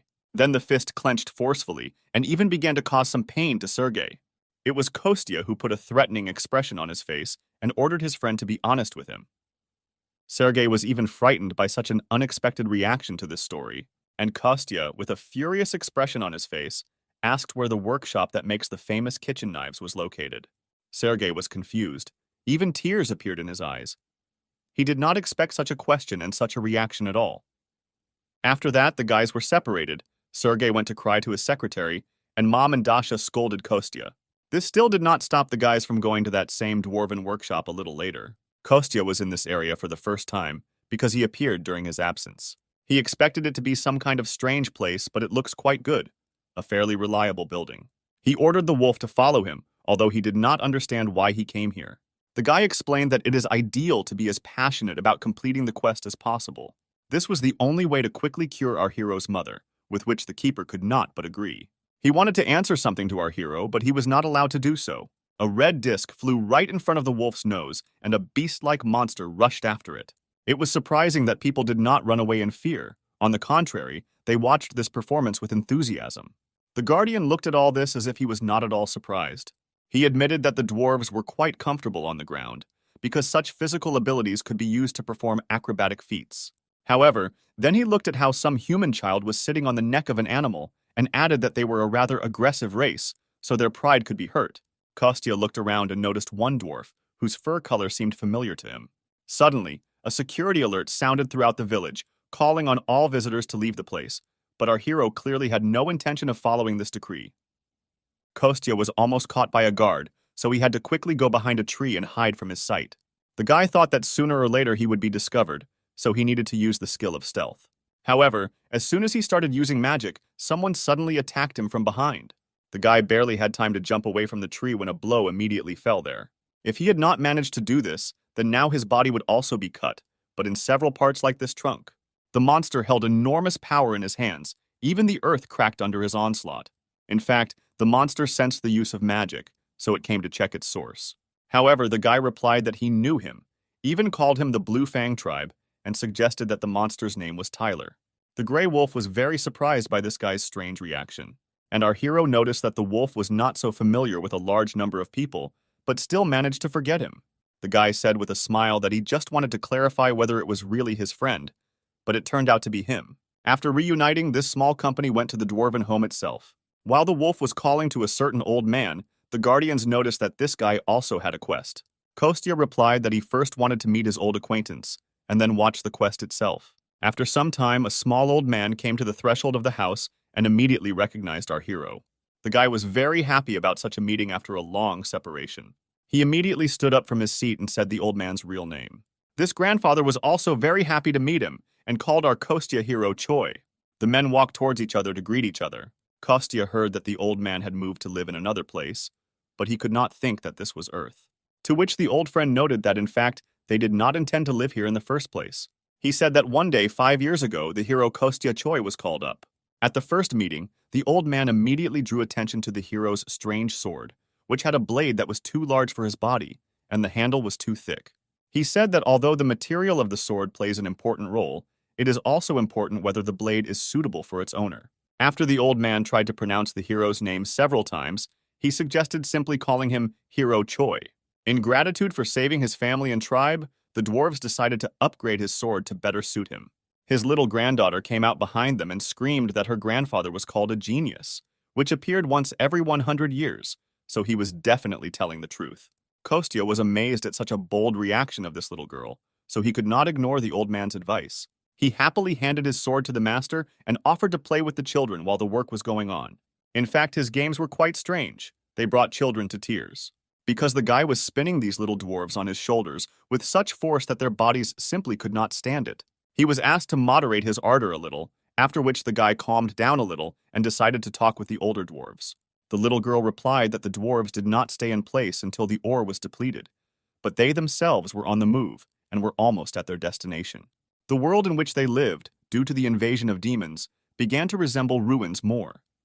The magic of teleportation, which allows them to move between worlds, spends a large amount of bodily and magical power, and could have been trapped in the eternal universe if they had miscalculated. Therefore, they thought that they were very lucky to get into the kingdom of spirits until they were attacked by ostriches. The whole family was preparing for the inevitability of death until, at the last moment, a hero suddenly appeared and saved them. The granddaughter said that they all survived only thanks to him, but still she doesn't think they will stay here for long. After this, the guy admitted that he himself also did not belong to the kingdom of spirits. He is here only until they get rid of all the demons. In any case, the guardians of this place will not send him back until he wins and achieves his goal. The girl listened carefully to his story and offered her help. She said that she could return the hero back to the world from which he came, which greatly surprised him. I even thought that the guy didn't hear her, so she repeated her offer again. She said that she would need to ask the elders first, but since the hero helped them, she did not think that they would be against it. The hero didn't expect everything to happen so quickly, so he didn't know how to respond to this. He needed some time to think about her proposal and decide. Meanwhile, the granddaughter continued to talk about how they would have to try several times, but mistakes could not be avoided, and they would also need a huge amount of magical powers. The guy suggested that even with a huge amount of power, they would still need to complete the magic that allowed them to travel between dimensions. In addition, even if the probability of making a mistake is almost zero, the risk of getting lost in space still remains. The girl was amazed that the guy knew a lot about their own magic. Therefore, Kostya looked at her with gratitude and decided to refuse their offer, because he believed that he would still be able to return to his homeworld. At that moment, images of his mother and Dasha came into our hero's head. However, the last time he saw them was so long ago that they were blurry, and the guy could not remember anything clearly. At this moment, one of the adults from the tribe approaches them and warns them that the sword is almost ready. This made our hero very happy, so he suggested coming closer and waiting there. He once again expressed his gratitude to this little girl and asked her not to be upset. After some more time, Kostya was surprised that the dwarf family still decided to come to another dimension. The news was told to him by the huge lion, who himself heard it from someone else. Our hero was very happy for his friends, but at the same time he was surprised why they decided to leave so suddenly. Perhaps in that world there were many magical stones that the courtyards really needed. Most of the stones in this world are found inside monsters, and dwarves are not very good at fighting, so digging would be ideal for them. But in the spirit realm, this type of stone is difficult to find. After this conversation, our hero climbed onto the back of his friend the lion. He decided that he definitely needed to say goodbye to his old acquaintances. Lev warned that Maxim was there, helping the tribe to travel their magic through the dimension. Our hero was not very friendly with this Maxim, but promised not to do anything. After which this strange couple immediately went to the village. The huge lion covered long distances in just one jump, so the hero had to hold tightly to his mane. And at this time in the village, the elder was already running towards our Kostya. Both of them were very glad to see each other after quite a long separation. Kostya said that he hoped that the tribe would get used to this place and settle here, but it seems too difficult for them here. He can help them with many things, but he was powerless against the ecosystem. The guy noticed that the old man had tears in the corners of his eyes, ready to flow. He admitted that the hero already helped them a lot. He saved them from death many times. If not for him, they themselves would have become spirits, and would not have tried to travel through dimensions. After these words, another dwarf came out of the crowd and brought out something in his hands. The old man asked to accept this as a small parting gift. This bow was made by one of the best blacksmiths in the history of their tribe. At one time, he was the seventh leader who became famous for his artificial skill. This bow does not need arrows. You can simply pour in magical power, and the arrow will appear on its own. Kostya was amazed and asked if they were sure that they wanted to give him something valuable. However, in response, the elder bowed to him and said that thanks to his courage, they themselves wanted to become better. This is their way of repaying him. He offered it himself because the bow is the treasure of their tribe. However, before this, they all consulted together, so this is a gift from the entire tribe. Only after this, Kostya noticed that now not only the old man, but also absolutely all the inhabitants of this settlement were bowing to him. The magic portal had already been opened, so the old man finally only added that he prayed that in the future, there would be no difficulties on the hero's path. Remembering all this, our hero could barely hold back his tears from the surging emotions. But at this time, the whole company sat in the human world and enjoyed their reunion at the game. The old man admitted that he did not hope that he would be able to see the hero again, so he was really happy. Then he added that he heard that Kostya wanted to ask him for a favor. After that, our hero remembered why he came here in the first place. He handed the elder a note with a drawing and said that he was going to give it to a hunter he knew, so he just needed the device to work, without having to put in a lot of effort. The old man thought for a long time, so the hero even thought that this was too difficult a task. Grandfather explained that the density of magical power on the ground is too weak, so now they cannot activate the brazier using magical power, and the mana cores were damaged in the last move. And they were prepared for the fact that something would go wrong during the spatial transition, so they landed on the ground without any problems. He apologized for the fact that the hero had put so much effort into finding them, but the tribe was defeated. To which the hero remarked with a smile that they had absolutely no need to apologize to him. The elder was surprised by the guy's easy reaction to his words. However, the hero asked his elder friend to come a little closer to him, after which he pointed his hand in his direction and began to exude some kind of magic from it. He used this power to restore his friend. The old man immediately felt that something had happened to his mana core. Kostya explained that he tried to invest magical and life force, although today is the same as before, but it should have been much better. After which he gave his friend a whole glass of golden bee honey, which could help him. The guy admitted that he was lucky and was able to get some, so now he is happy to give some of it to his friend. Kostya said that he would try to make sure that the entire tribe could restore their mana core, but in the middle of the conversation, he noticed that the dwarf began to cry. The guy immediately rushed to find out what happened suddenly that the old man reacted like that. He said that with such help, he would only need 1 day to complete the task. He was very grateful for the help. He looked at the drawing on the sheet and said that he would try to complete everything on time. After which our hero returned home, using his unimaginable power, doing it in the blink of an eye. He immediately received a message from Sergei that the date had finally been determined when they could go on a raid in the dungeon. Kostya continued to talk to him on the phone, and at this time he went inside the restaurant. Sergei said that in 3 days the dungeon itself will appear, and their raid will take place in 7 days. After that, our guy asked if his friend Dasha had told him about this. He was not satisfied with the answer, so he invited Sergei back to his restaurant to discuss the problem. But he could hear absolutely nothing. He only burst into tears while lying on the table. It turned out that Dasha agreed while she was drunk, and then sobered up and simply took back her words. After the party, the girl heard Sergei's proposal again and said that she didn't remember anything. And then she added that she doesn't work in groups at all. Kostya calmed his friend down and said that he should have concluded a written contract with the girl or recorded the conversation while they were drinking. After this, our hero came up with a great idea, so he invited Sergei to have a drink during the day. He added that Dasha herself loves to drink throughout the day. According to their plan, Kostya was supposed to try to negotiate with her, and Sergei was to take advantage of this. After that, our hero immediately dialed his friend's number to ask her to come to the restaurant. The girl did not pick up the phone for quite a long time, but eventually did so. She immediately said that she had warned Sergei yesterday that she would not do anything for him. However, Kostya noticed that he had a different opinion about his friend, who had never broken a promise to someone before. But he himself called for a completely different reason. He just wanted to offer me a drink. After which they agreed on a time to meet and hung up. The first phase was completed successfully. After the end of the conversation, Kostya said that he was able to drag Dasha into the restaurant, so the second stage of the plan was up to Sergei. The young director was very grateful to his friend for what he did for him. After which I left him alone in the hall and went to the kitchen to prepare snacks. At this time, a car stopped outside with a huge squeal of tires. The young businessman shouted to his friend the cook that the girl had arrived. Dasha entered the restaurant and hoped that all preparations for drinking had already been completed.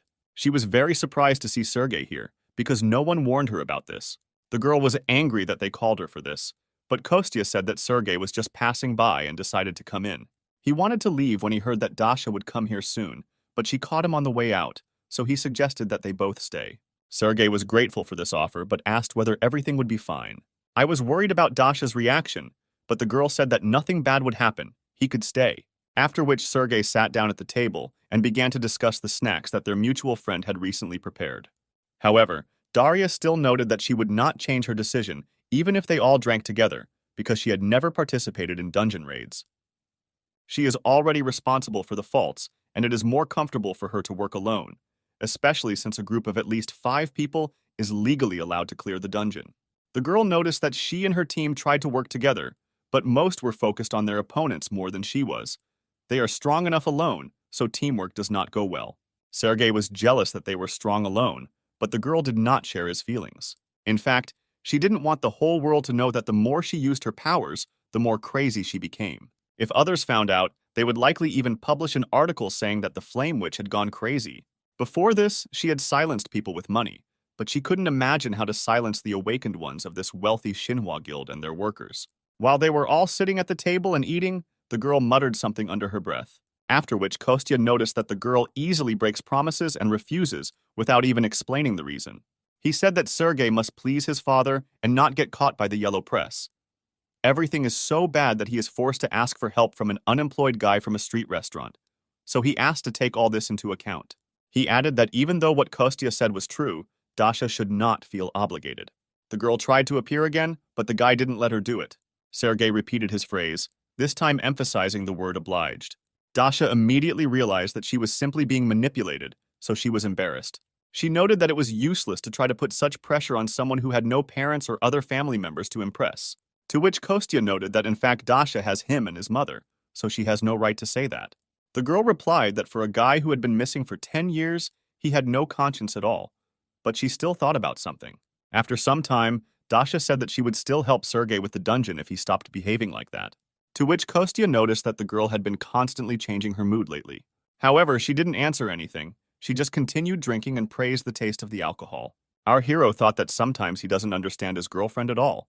However, I noticed a system notification that the quest to conclude a contract for a raid in a dungeon with Dasha was completed. He received 5 million karma for this.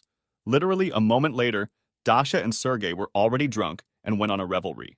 While the guys were resting and preparing for future work, Kostya went to the kitchen and decided to clean up a little. The guy was focused on this matter when he noticed that someone was about to enter his restaurant. And literally a moment later the door opened, an elder and a huge gray wolf walked inside. After that, the trio went to a park nearby to see something. Both dwarves were very surprised that in the middle of the city there was a tree of peace growing on the ground. Meanwhile, it had already grown quite tall, even sprouted several branches and illuminated everything around with its magnificent appearance. Kostya said that this is the same tree. The world gave him his seed before he returned. It grows quite well. The elder even noted that the spirit that is responsible for it must live here. Kostya admitted that he couldn't even grow a cactus himself, so he simply made a contract with a spirit nearby, then clapped his hands, urging him to come out. Immediately after this, a small spirit flew out of the crown of a small tree towards the friends. He was very cute. Kostya admitted that he called him Cricket because he was very similar to him. To which the elder noticed that this little spirit did not at all look like a cricket. These words struck our hero to the very heart. However, the grandfather admitted that the spirit had done an excellent job looking after the place, after which the cricket flew up to the wolf and handed him a golden leaf. It was real moongrass, which he never ate because it is very difficult to find. Kostya told him to try it, although the wolf will not be able to regain its true magical power, but it should restore a decent part of it. The huge monster looked at this small leaf, completely not believing in its miraculous powers. However, he still decided to trust his old friend and hastily tossed it into his mouth. As soon as he swallowed it, his mana core immediately felt a surge of power. The wolf noticed that this method worked. His energy immediately increased. Kostya noted that this is a temporary effect, but moongrass grows here, so the wolf can sometimes come here and take it. He also asked his old friend the elder if he could enter into a contract with spirits on Earth. But without waiting for an answer, Kostya stepped a little to the side, bent down and began digging in the ground. After which he pulled the small mole spirit to the surface, offering to try it on him first. He said that if something happened, he would help with his magical power. After that, both of them, the elder and our hero, extended their hands to the spirit. They laid down their magical powers in an attempt to form a contract. This method worked because the little mole immediately greeted his owner and asked for a name. Kostya noticed that as soon as the old man gave him a name, the mole would become his spirit. Grandfather was very embarrassed and decided to name his new mole Gray. Immediately after this, a contract between the old man and the spirit was concluded. That little mole turned into a shiny little ball and disappeared into thin air until he was called. The old man noticed that the hero constantly helps him even in this world. He said that the thing behind the wolf's back was what the guy asked for. Kostya took the burden off his old friend's shoulders and opened the box. He was amazed by the appearance and magical power of this beautiful bow. He was worried that the hero didn't like his gift, but the guy noticed that it even exceeded his expectations. After which our hero decided to try it out first. The guy supported the weapon in his hands and noticed that it was beautiful, like any work of this master. The old man and the wolf looked at their friend and one thought occurred to them. They realized that no matter how much time had passed, this guy remained the same hero they had once met. Looking at this guy, they realized that he most likely chose the right path. He allowed them to live peacefully, so all they can do is help him without question. At this point, the meeting was over. The guy said goodbye until next time. Immediately after this, our hero's phone rang. He thought it was Sergey. However, as soon as he picked up the phone, Kostya almost went deaf from the scream that came from the speaker. He was ready to kill his interlocutor for such a domestic attack, but he restrained himself. Sergey joyfully called him to report that everything worked out for them. He had just reported to his father, and since this is good news, he decided that Kostya should be the first to know about it. He also added that tomorrow he would have to meet his father. The hero was very glad that he could help his friend. His sense of guilt only grew with each new word from Sergey that this was entirely his fault. However, this was not all the news, because the young chairman once mentioned the hero in a conversation with his father. Therefore, he said that he wanted to meet with him. So on the day of the dungeon raid, the whole team would have a snack at their restaurant. This news was so big that Kostya was delighted and at the same time terrified of the upcoming cooking. A few days later, there was a raid. Kostya carried boxes of food on the road. He looked around and thought that too many people had gathered here. Even his mother was tired under the influx of such a huge number of people, so the hero sent her to rest until lunch. He told the woman he could do it alone, but in reality, the guy was terrified of how much work he had to do. Suddenly, a man approached him, wearing a very expensive shining watch on his wrist.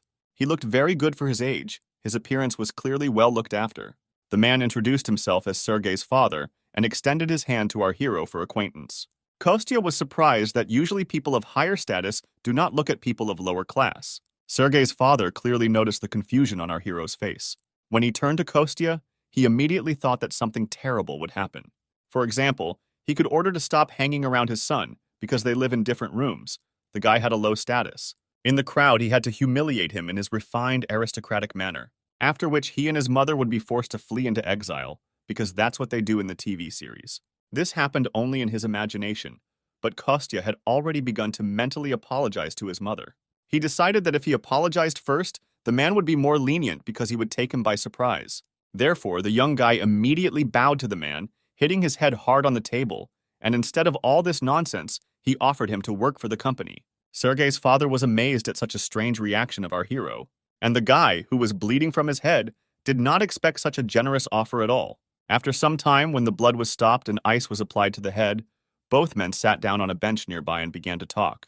First of all, Kostya thanked his friend's father for his experiences and once again apologized for what happened. The man repeated that he would like to work with the young man, but noticed that he was going to refuse. Kostya really noticed that now he wants to devote himself entirely to his family, so he's not sure whether he can cope with his work. To which the man noted that they themselves like to read people by their facial expressions. Or rather, it comes to many people with age and life experience. So he looked carefully at the guy again and said that he makes people put their hopes on him. Kostya was very grateful for this assessment and was even a little embarrassed. They would have continued talking about their business if a whole crowd of people had not suddenly run up to the president.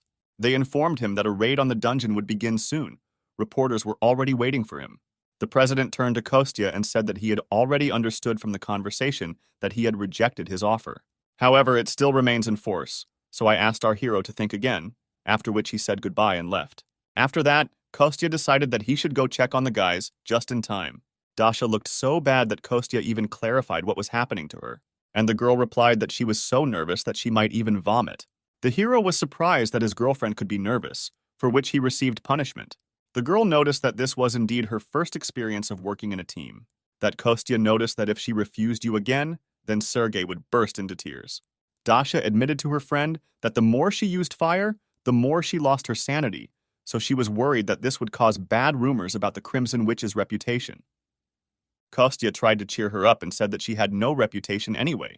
Hearing the words that no one cared about her, the girl flew into a real rage. Meanwhile, Sergei, who led the raid, gave interviews to reporters. He turned his attention to his friend Kostya, who came up to him to say goodbye before leaving. The young entrepreneur immediately noticed that something had happened to his friend's head.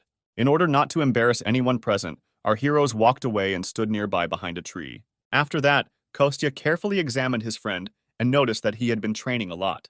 The guy was delighted that someone noticed his external changes. He admitted that he was a little nervous and wanted everything to work out, so he did a little preparation in advance. Kostya noted that Sergei always tries his best. This impresses him. Sergei's inner mood noticeably improved from just these encouraging words. In fact, Kostya noticed that his friend had raised the whole class, but something still worried him. In fact, there was a suspiciously frightening aura emanating from their dungeon. Kostya hoped that this was all just his paranoia. By that time, all preparations for the raid had already been completed. Sergei and his team set off, finally asking the cook to prepare food for them before returning. Kostya waved goodbye to his friend, hoping that everything would go well for him. However, after some time and a huge mountain of prepared food, the guy only thought that if his friend returned alive and unharmed, he would kill him himself. Just then his mother finished counting and packing the boxes. The awakened should have already returned, so the guy had to hurry up and clean everything up. Suddenly, a strange feeling of anxiety and danger pierced the entire body of our hero. He was not the only one who felt this, because even the birds decided to leave these places. Kostya looked at the flying flocks and agreed that he was experiencing a frightening feeling. At this moment, even the guardian began heart-rendingly calling for our hero. He was literally screaming that something was clearly wrong with the dungeon. But literally 8 minutes ago, Dasha stood in it, breathing heavily after the fight. The girl had just single-handedly defeated a whole crowd of giant scorpions. She was so strong that everyone else in the raid didn't even have to make any effort. The Crimson Witch at that moment was worried that people were looking at her like she was crazy. After which, Diana noticed that they entered the dungeon only 6 minutes ago. Sergei was also amazed at how strong his new friend turned out to be. After that, the guys went as close as possible to the Crimson Witch to help her if she needed anything. The girl noticed that there were no more monsters nearby, so Sergei allowed her to go outside with the others. He promised that he and Diana would catch up with the remaining team members when they were sure that the cleanup squad had begun work. The Crimson Witch was satisfied with this answer, so she and several other people headed out. All the guys made a promise to each other that they would see each other outside. However, as soon as they left the dungeon, something strange immediately began to happen to him. It seemed as if the sky was covered with cracks and split into several parts. Our hero Kostya immediately felt that something was wrong. He noticed a strange energy. The technical team also detected an anomaly. A fissure appeared right in the dungeon, and in terms of indicators, it was at the level of a catastrophe. Kostya ran to the specialist and tried to find out whether his friends had time to leave the danger zone. The man immediately replied that most of the hunters had left the dungeon, but Sergei, Diana, and the cleanup group were still inside. After that, Kostya immediately threw off his extra apron and gloves and rushed to his friend's aid. At this time, a young businessman, his secretary, and a cleanup team found themselves inside the rift. They all also felt that something was wrong. Not far from them, in front of the cave, they noticed a fissure of frightening force. Looking at him, the guys could immediately tell that they couldn't do it alone. And the cleanup group, which was even weaker, was truly horrified by what was happening. Everyone present was very scared because they did not know what awaited them ahead. However, something had to be done, so Sergei decided to take command.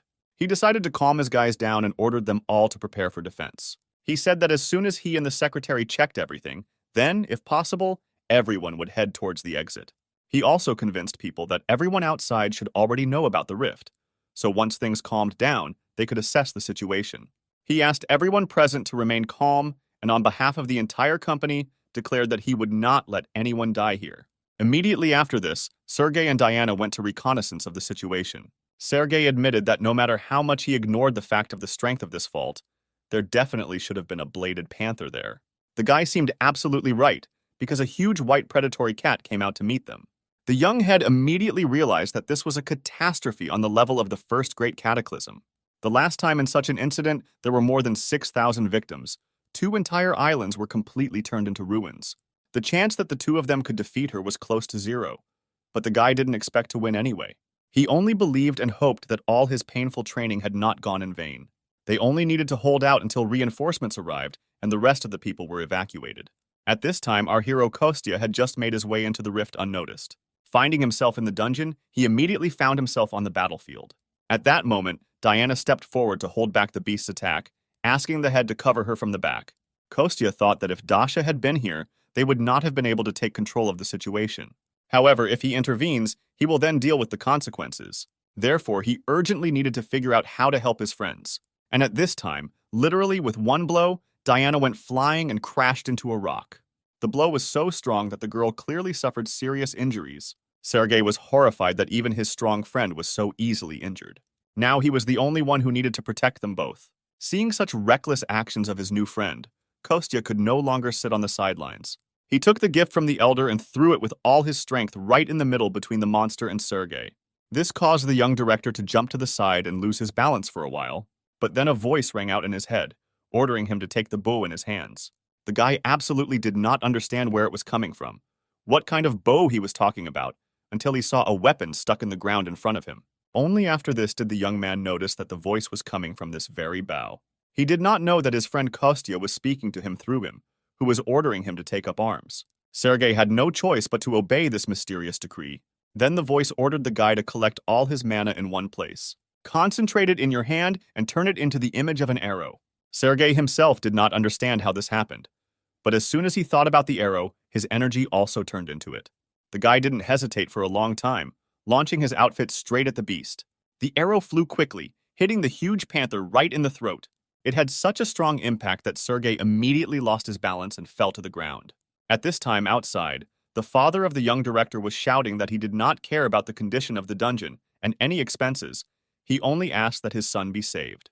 Things weren't so bad at the rift. The panther was hit with just one blow. Sergei himself was shocked that he managed to defeat such a strong monster so easily. The guy lay on the ground and looked at the defeated enemy. At this time, the monster emitted its last death rattles, after which it completely stopped moving. The young master thought with joy that it was all over now. After that, he immediately remembered that he was not here alone. He rushed to his secretary Diana to check her condition. The head asked the girl if everything was okay with her, if her bones were intact, to which she replied that she was hurt, but overall she was feeling well. She actually looked much better than before. The girl, like Sergei himself, was amazed at how easily they dealt with this powerful monster, after which they could rejoice in their victory without any sense of danger. The young leader was glad that she had defeated the panther, although not without the help of some external circumstances. Although he spoke joyfully, Diana still realized that something was wrong. She turned out to be right, because literally a moment later, without even having time to finish speaking, the guy began to fall back. He had lost too much of the strength he had put into that last blow. Fortunately, the secretary managed to catch her boss before he fell, after which the guy came to his senses a little. He was even able to sit up on his own. Diana noticed that the head of the company would definitely be pleased. She would tell him about what happened. A couple of moments after this, a portal began to appear next to our heroes. A gate opened, allowing everyone locked inside the dungeon to leave. A whole crowd of doctors was already standing outside, and Sergei's father was worried about the condition of his son. He remembered the feeling he felt when he was told that there was a rift on the scale of a catastrophe inside, and no one could contact the people who were stuck in it. At one point, the head of the corporation was even told that the chances of his son returning were 0. However, now the danger had passed. All the hunters were returning home. Sergei and Diana had already left the dungeon and noticed the director nearby. The man immediately rushed to hug his son, which embarrassed him a little. First, he checked to see if everything was okay with his boy, if he was safe. Immediately after this, Sergei reported that he was able to deal with the panther that came out of the rift. Her corpse should have been enough to cover the losses of the guild, but everyone present was more amazed by the fact that the guy dealt with her himself. Diana only confirmed his words, saying that by that time she could no longer fight. The chairman's father noticed that his son had done a good job, but the reason for his excitement was not the panther. In fact, the total would be enough for him to return his son safe and sound. Kostya and Dasha stood nearby and watched the reunion of relatives. A few days later, Sergei joyfully entered our hero's restaurant and presented him with great news. However, Kostya was not so happy about this. He was rather amazed. The young president admitted that he decided to build an institute for the awakened on this site. He added that it was quite difficult to get permission to build outside of a designated residential area. But after his victory over the panther, he was gladly given permission. He also planned to change the location of the guild office, but promised not to touch the alley with his friend's restaurant. But the problem was that Kostya hated loud noises. He hoped to live in this place like a lazy retired billionaire. And Sergei continued to say that he would like his friend to be in charge of food for the builders. However, the guy didn't even have time to agree when a bun flew into his face. Kostya ordered his friend to turn up and get out of this territory, to which Dasha noticed that she and her mother had already agreed to this proposal. The girl said that the hero's mother really liked this idea. The lunch would last only 30 minutes. They would pay for the ingredients, and since there would be a lot of work, they would provide a good assistant. After that, Kostya had no choice but to agree with the proposal of his friend Sergei, who had already eaten the bun. At this time, the Guardian was enjoying the message that they had successfully completed 2 whole quests and received additional points. For them, a whopping 65 million karma points were awarded, which allowed him to immediately rise to the 3rd level, which meant that now he could finally sign the student contract that he had been waiting for so long.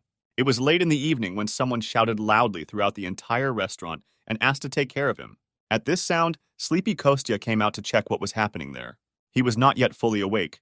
His mouth was with the remains of saliva, his eyes were crusty. At the entrance to the restaurant, he saw a young girl with a backpack on her shoulders who was talking with his mother. It turned out that this was Miss Olga, who would be helping them with the restaurant for some time. A couple of hours later, we see the main character sitting at the table and looking very gloomy. The keeper pesters the guy with questions about whether he was kicked out of the kitchen, to which the guy snaps and orders him to close his mouth. He remembers his last conversation with Sergei, when he said that they have a very small premises, they should expand, so he should buy the neighboring building. After which he immediately fulfilled his promise, so Kostya was shocked by such a huge number of tables for visitors. The guy was a little angry that everything was decided for him. He even thought that all rich people were like that. The hero did not fall for this. He knew that the Guardian had left last night and returned only at dawn. The wolf was annoyed that, due to Kostya's bad mood, he was now taking it out on him. He actually admitted to going to Tyler, the dwarf, at home. He said that when Kostya helped Seryozha, the keeper increased his level, and now he could sign a student contract. The wolf explained that this is something like how if Tyler gets karma points, then he gets them too, and his level increase has a good effect on Tyler himself. This is something like a connection in a team, to put it in more understandable terms. The Guardian also said that if Kostya can regularly complete quests for him, then he will be able to completely cure his mother of her illness as soon as she reaches level 5. The guy was very happy with this news because it meant that he could help his mother faster. While they were talking to each other, not noticing anything around, the door to the restaurant opened and someone entered it. Kostya had to pretend that he was actually just playing with his dog all this time. In fact, Diana and another man came to the guy because they wanted to turn this premises into a restaurant. He understood that everything depended on the business for which they bought the land, but still clarified what they needed from him. Diana explained that after surveying the entire area, they discovered a vegetable garden in the backyard of this restaurant. Perhaps it should be destroyed. Kostya remembered that he had recently argued with Sergei about this. He didn't care about the safety of this place, but he was worried about the tree of the world. So he said that they grow vegetables there for the restaurant, so he would like to keep the garden. After which Diana proposed to assign this entire territory to the status of an eco-park. After which the secretary said that as soon as they completed the design and expansion, they would begin construction. But Kostya was confused by the man who was sitting next to them. It was Daniel, the foreman who would oversee the construction. The girl brought him with her to introduce him personally. The guy was very cheerful. Despite his suffering appearance, he shook hands with Kostya. The hero was surprised that such a young guy was already the head of a construction team, which embarrassed Daniel. Diana sighed and said that the guy used to work in their guild, but he did not have any unique ability, so he was reassigned to construction. Although he does not have a unique ability, he is still awakened, so he is able to work much more efficiently than ordinary people. Immediately after this, Kostya learned that he had a quest to fulfill a wish to return Daniel back to the guild. At the same time, the guy literally felt with his back how the Guardian was looking at him intently from behind. Our hero learned that the builder had the class of the largest warrior, which was very rare, especially since he had unusual abilities. A larger body meant that the more a person ate, the more fat he accumulated, his bone structure becoming extremely dense. Inflammation meant that stored fat and bone density would be used. And if he had features related to strength, speed, mana, then his mana, defense, and recovery would increase. And the last compression power was the most useful feature.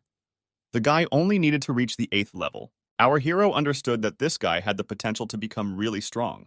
And at that moment in the kitchen, Olga and Kostya's mother were having fun and cooking together. Diana continued to talk about how they needed to start with demolition. And since the equipment would be moving, the restaurant's residents might hear loud noises coming from that direction.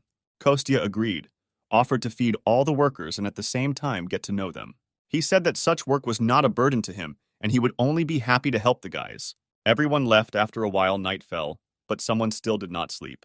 Small gray mice with red eyes ran through the trash cans, squealing pitifully. One of them looked quite unusual because she had some kind of device attached to her body. This is a mouse, and it behaved a little differently. It even stood on its hind legs and sniffed something. As if sensing danger, the animal immediately began to run. It rushed through the middle of this deserted street as if its life depended on it. But in fact, the mouse had well-developed intuition, because all this time a strange green cat was watching it. However, the animal did not manage to escape, because the predator overtook its prey in one jump. The first thing he did was press the button on the device on the back of the mouse with his strange green paw and claws, after which there was a fairly strong explosion that caused pain to the animal. Licking its wounds, the cat reasoned out loud in a human voice that it was a self-destruction device. He walked literally a few meters, after which he stopped, sat on his hind legs, and began to glow. Suddenly, the same green wings began to appear on the cat's back. A few moments later, there was no trace of the animal left. Instead, a bird soared into the sky.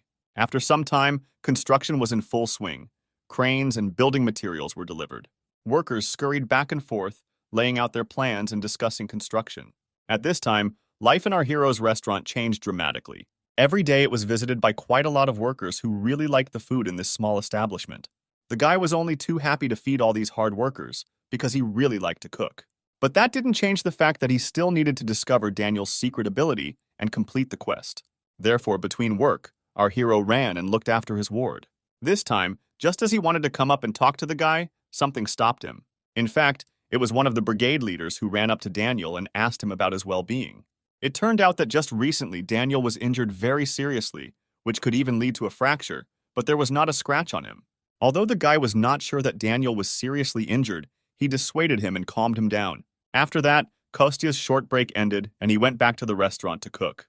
And there Olga was already serving the workers today's dish, pork and sweet and sour sauce. While the girl was serving everyone at dinner, our hero did not stop watching Daniel. He lost sight of him for a while, but after just a couple of minutes he found him again. Kostya climbed onto the roof of a building under construction and looked down at his charge.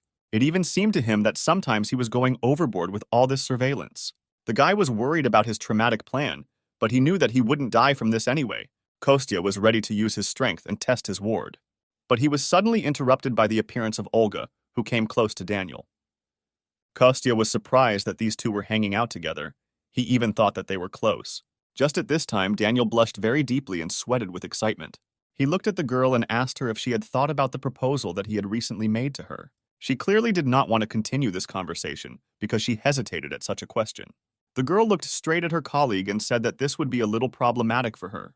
The guy immediately realized that there was no chance for him here, so he decided to just silently agree. And Olga continued to criticize that although he is a good and kind person, she is embarrassed by their large age difference. They also had differences in many other trifles, and if they cannot even agree on this, then disputes will always arise over other trifles. At that moment, the girl enthusiastically said that she hoped to quickly pay off her student loan. For some reason, Daniel began to apologize, which embarrassed the girl a little. Kostya hid on the roof at this time, realizing that he had heard something unnecessary. He was embarrassed because he came only for the quest, but overheard someone else's personal life.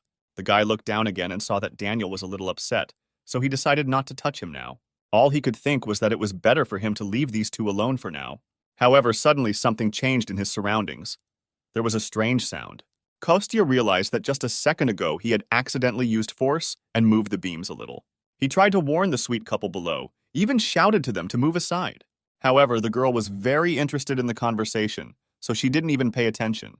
But Daniel saw all the danger and reacted to it instantly. He immediately rushed towards the fragile girl, stretching his huge arms forward. With all his strength, this guy pushed the girl in the opposite direction. Although her landing was not very soft, it still helped Olga avoid meeting the beams falling on her. There was a deafening blow, after which the girl could not see anything for some time through the rising dust. After a couple of minutes, these clouds dissipated, presenting a terrible picture. At the loud, piercing, desperate cry of the girl, all the people in the area began to come running. Olga sat on her knees and, with tears in her eyes, tried to move the huge, heavy beams to the side. The girl kept calling Daniel, trying to understand whether he was still alive or no longer alive. Her hands were bruised, her nails were broken, although not such serious wounds, but she was also injured. After some time, the rest of the workers reached the scene of the incident, and Kostya looked at this whole picture from top to bottom and realized that it was his fault.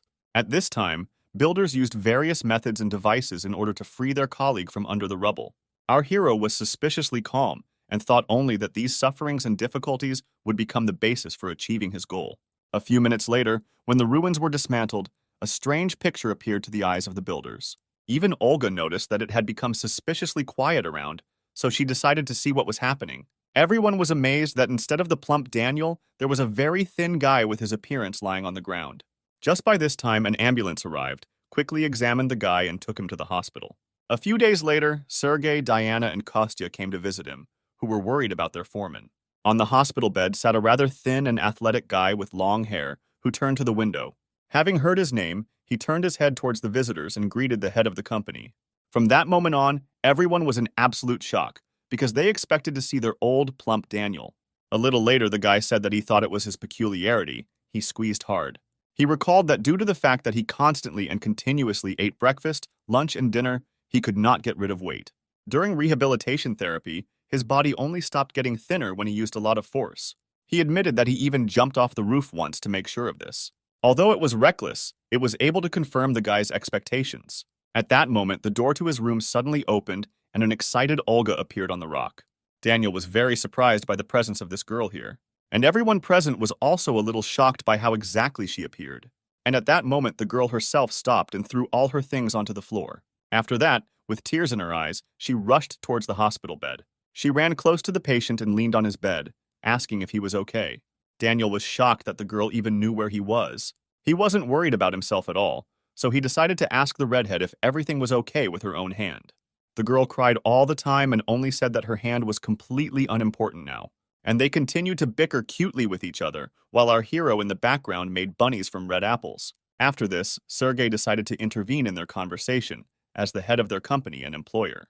The girl was amazed that the guy mastered the hunter only thanks to his powers, and this is his real appearance. In fact, she was worried that the guy had lost so much weight due to severe operations. After this, Daniel asked his boss and said that he had one more feature that he would like to show him, after which he freed one hand from the long sleeve, then extended it forward. The guy began to concentrate all his power in one place gradually. It was after this that his hand began to glow and acquired a purple hue. Daniel said that he initially thought it was just a morphosis, but in fact, it was a slightly different feeling, as if something, ready to explode at any moment, bit into his hand. It's like there's a magical force around him, even though he can't use it. Kostya thought that its potential usefulness and opportunity were simply amazing, and at that time he himself made a butterfly from a red apple. Daniel continued to say that with such a feature, he would be able to do a lot. Sergei stopped him, saying that he understood perfectly well what he was getting at. Therefore, he invited the guy to return to the guild as a full member. He also offered to help Daniel better study his new ability. The guy immediately agreed, saying that he would be very pleased to work in the guild again. Immediately after this, Olga became a little embarrassed and asked to talk to her about what they had recently discussed. Daniel immediately understood what she was talking about and became embarrassed in front of strangers. However, before he could finish speaking, the girl took a full lungful of air and screamed loudly. She came close and admitted to the guy that she agreed to be his girlfriend. They were in a rather piquant situation. The girl continued to ask for only one date. Daniel was surprised because earlier she had told him that she was very busy. But all this was only because she is in a guild and has to work hard. To see the guy, the girl told him her entire short life story. In fact, she admitted that she had never been in a relationship before, so she wanted to fall in love at first sight, as happened in many films and books. While the couple was explaining to each other, our hero in the background made a whole cake out of red apples. Olga at this time ended her speech by saying that all this love at first sight does not really suit her. So she invited Daniel to learn everything from scratch with her and go on a first date. After some time, everyone began to leave the hospital for their homes. Just at this time, Kostya thought that Diana looked quite distracted today, so he went up to talk to her. However, the girl was clearly not in the mood for conversation, so she politely said goodbye to him. Of course, Kostya couldn't take her word for it, but he decided to let her go for now. Instead of talking, our guy decided to simply follow Sergei's secretary. He was very surprised at the place the girl came to immediately after visiting the hospital. It turned out that she went straight to the guild's training center. Diana calmly walked up to the horizontal bar, attached her work pass, and walked on. Kostya couldn't just get into this building, so he approached and asked him to arrange a tour for the awakened ones. Immediately after this, he was registered and given a temporary pass. The guy just managed to go inside in time to notice how the girl changed clothes and went into some room. The sign on the door said that this was the guild's training room. Kostya used his invisibility skill and quietly went inside until the doors closed completely. There he saw Diana standing alone in the middle of an empty room, inside of which your power was growing. At this time, the girl was already fully prepared for battle, reaching for her sword that hung on her belt. Then, with a lightning movement, she pulled it out of its sheath and pointed it forward. She grabbed the handle with both hands and took a defensive position. To begin with, the girl began practicing the most basic movements with a sword. Kostya watched her and thought that her movements were good, and she was not deprived of talent. After that, he recalled the last case of the use of magical powers, be it Sergei with a bow. I even remembered Daniel's recently discovered new excellent ability. It took him quite a long time to compare all these facts. Kostya thought that the girl trains every day because he awakened so many people from her environment. After that, he waited until the end of the training and quietly left the center and went home to feed his guardian. The guy was sitting on the floor on his knees in front of the wolf, and his eyes literally glowed. The keeper looked at the huge portion of food on his plate and immediately thought that this was definitely some kind of bribe. Kostya fell in front of him in a low bow, saying that he had no hidden intentions. He admitted that during the quest he helped Sergei and Daniel, but did not help Diana in any way. Recently, the guild announced the possibility of increasing their rank, so the guy thought that the girl was so upset because everyone around her, except her, grew up as hunters. Kostya asked the keeper if he could help someone without directly influencing them. After that, he asked what method he should use to increase the hunter's rank, after which the keeper advised him to listen to the voice in his head. He could give clues, after which he began to eat. Kostya admitted that the girl is capable, and her equipment is quite good, so if she continues in the same spirit, she will be able to rise to the 5th level of swordsmanship. However, Diana could recognize his voice, so he asked the keeper to help him with at least some roses. Although the guy used to say that he did not want to help others, in fact, for him it was something like a habit. He wanted to help without personal involvement. The guardian did not think for long about this request from his new acquaintance, after which he decided to give a final answer. He promised to help if a quest appeared for Diana, because people have something like destiny. Meeting someone like Kostya is also a kind of fate, and a little extra luck. The hero noticed that these words sounded as if they were being spoken by some stubborn old man. After that, the keeper and Kostya went back to the training center to see the girl in action. They used the invisibility skill and watched her from afar, but they didn't have to wait long, because just at that time a quest from Diana appeared. They needed to increase its level in the next 7 days, after which the keeper promised that he would do it himself. The guardian promised to help the girl with the help of telepathy, so Kostya could go about his business for now and look back later. After such strange behavior, the guy noticed that the guardian's behavior very much reminded him of a tsundere. However, he still decided not to interfere with the wolf doing his job, so he went home. There, he decided to change clothes and go to the conference to which Sergei invited him. The guy quickly had a snack and said goodbye to his mother, after which he went to the company. The woman was glad that her son had been quite busy lately and had even found new friends. And at this time, the opening ceremony of a new office was taking place in the conference hall of the Manhwa Guild. Quite a lot of people gathered there who could cover this event in the media. Several individual journalists were invited, who had already set up their cameras and were ready to film. Kostya came almost to the opening itself, so he was amazed by a large number of people. He decided not to go down, but to stay alone on the balcony and watch everything from above. And just in time, because at that very moment all the poems and the speaker came out on stage. It turned out to be Sergei, who immediately thanked everyone who came to the opening ceremony of the new office and decided to personally see the birth of a new project. Kostya sat on the balcony and thought only that from afar his friend really looked like the son of a very rich family. Meanwhile, Sergei continued to say that along with the move of the guild office, they plan to continue recruiting new people into it. At the same time, giving priority to the potential use of their own characteristics and honing their skills, rather than selecting candidates only by the current rank of their magical power, which greatly surprised the specialists gathered here. The chairman snapped his fingers, drawing attention back to himself. As a first step on this path, he announced that today what is happening is not only the opening of a new office of the Manhwa Guild, but the creation of a private educational institution for hunters. Immediately after this, a forest of hands appeared among people who wanted to ask questions. Sergei chose one of them and asked him to voice his question. One reporter rose from his seat and first of all congratulated the company on establishing a new office. He then said that it was previously mentioned that the company was opening an educational institute, so he clarified whether the criteria for admission to the institute would differ from the worldwide standards for measuring the magic rank of an awakened person. Sergei confirmed this information, adding that the criteria for admission to the institute will be the same as the criteria of the guild itself. Then the guy looked out from the whole crowd at one more person who wanted to ask something. He addressed a young lady in a formal suit and glasses who was sitting in the third row. The girl saw a report that said that during an unexpected awakening, Sergei heard a strange voice, and it was thanks to him that they were able to kill the snow panther. Because of this story, many low-ranking awakened people gained hope. More and more hunters who were quite weak before went to recheck their ranks. However, it is worth assuming that this can only happen to the head of the Xinhua Guild. Therefore, she was interested in whether educational institutes would not be just a simple squeeze of money from the dreamy awakened ones. Kostya was amazed that all the reporters asked such tricky questions. On the other hand, he understood that such questions do not arise out of nowhere. He understood that everything initially became possible only because of his help.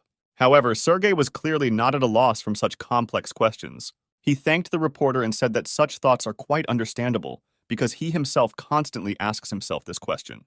It is possible that a miracle happened to him. Maybe he was so lucky only once in his life. However, he saw this opportunity, so he decided to grab it with all his might. Such a strange wording of the chairman's answer surprised Kostya a little. And the girl reporter herself also clearly did not expect such a detailed answer from the head of the company. At that moment, Sergei called an invited guest onto the stage, which surprised Kostya. And everyone present was also amazed at what appeared before their eyes. In fact, this very invited guest turned out to be Daniel. He stood next to Sergei and amazed everyone with his enormous size compared to him. The guests were clearly impressed by this huge man. Sergei continued to talk about how Daniel was one of the first members of the guild, and they could only find all the information about him by reading a couple of articles from that time. He admitted that the awakened C rank was a label that constantly followed him, as well as Sergei himself. Then he asked to bring to the stage the very bow that helped him in the last battle. Kostya was surprised that these guys were filled with such determination. And at this time on stage, Sergei defiantly took a bow without arrows and seemed to pull the string. On the other side of the stage, Daniel prepared to repel the attack. He took in as much air as possible into his lungs. After that, the guy also stood up, ready for battle. It took literally a couple of moments for Sergei to begin to gather all his strength together. Just like last time, it was not difficult for him to transform it into an arrow. After that, the guy took good aim and warned Daniel that he was about to shoot at him. All the assembled reporters and just guests were horrified by what was happening on stage. Literally a couple of moments, and after a short sigh, Sergei released the bowstring. An arrow of magical power immediately burst out of his bow and went to its target. Some people even screamed in horror that something traumatic would happen before their eyes. Even the cameramen left their cameras and looked at the stage with all their eyes. And at this time, the arrow reached its target and hit Daniel right in the chest. Sergei calmly lowered his bow and exhaled that everything went well. At this time, a cloud of smoke rose on the opposite side of the stage, hiding everything that was happening behind it. Kostya came to the dwarven village and looked for his old friend in his house. He was surprised by his arrival and asked to warn him next time, although he had said before that he could come at any time. After which the old man laughed and said that all this was said out of emotion. He was just heading to the workshop, so Kostya asked to go with him. The old man agreed to go there together, since the young guy wanted to look at her. After this, the keeper suggested splitting up. He himself wanted to go to Tyler. The hero was even glad about this course of circumstances, and smiled very much. The guardian looked at him and said that even without completing the quests, he was not so weak that any person would take care of him. At this time, the old man was completely oblivious to the fact that two people next to him were almost ready to fight. After that, the company went to the workshop, which was filled to the brim with various types of weapons. Some dwarves were just now engaged in forging new products. A huge magical furnace was flooded, which helped them in their work. The guy admitted that it was quite stuffy in the workshop, just as he remembered the last time. The elder announced a short break for all workers, but Kostya could not stand it, and even took off his shirt. After which the old man noticed that an ordinary person would not be able to enter this room because of the heat, because the average temperature rises to 80 degrees. After that, he summoned a huge piece of magic stone from behind the portal and asked him to make a shield out of it. The elder was delighted with the appearance of this stone, because it was an excellent material that would never be seen on Earth. Kostya admitted that he received it after a battle with that huge panther. He remembered that the world had really tried, since he had never encountered such a monster in the spirit realm. The elder looked at this huge stone and said that his old friend's request would be fulfilled. But he admitted that this metal is too tough for the local equipment, because to create an account you need a very high temperature. But due to the structure of the earth and the absence of the spirit of fire here, their capabilities are very limited. Kostya thought for a minute and concluded that they just needed a spirit of fire, like that cute mole.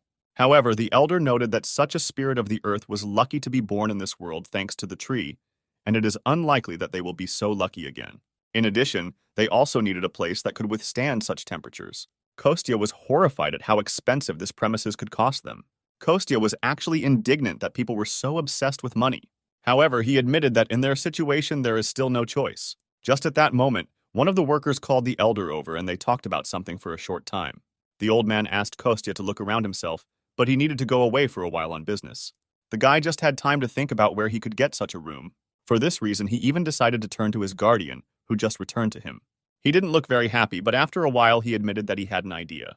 These words were clearly given with difficulty, but the keeper still said that the fiery fox could help them. Kostya was surprised that this divine beast was still on Earth. However, the keeper also added that the fox was very broken, which greatly surprised our hero. The guardian added that the firefox core would give them the required temperature with extra reserve. However, there was one thing that confused the great divine wolf. The guardian clearly did not want to continue this conversation, but he understood that he had no choice. So he was silent for a little longer, then added that the firefox was broken and devoid of reason. He was once the first guardian apostle, named Ralph, who fought alongside him during the Great Cataclysm and exhausted almost all of his magical and physical power. He gave too much it could not help but leave a mark on him. Kostya listened carefully to everything that the furry guardian told him. Then he decided that he should see everything with his own eyes. He admitted that they would still have to go to him to steal the fox core. After that, the guy squatted down and began to think about their further plan of action. The guardian said that the fox is in the west, in a black valley, where there is a mountain overflowing with demonic energy. There is not a ray of life-giving light there. That cave is teeming with all kinds of monsters. The guy was delighted that he now had the coordinates of Ralph's location. He decided to go there immediately, so he grabbed the keeper by the scruff of the neck, after which he pushed off the ground with force and jumped straight in the direction that the guardian had indicated to him. After some time, they landed not far from the required location. The divine wolf even felt a little seasick from such chaotic movement.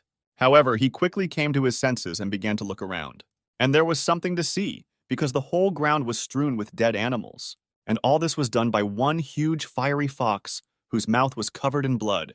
He stood over the small, lifeless animal corpses right in front of them.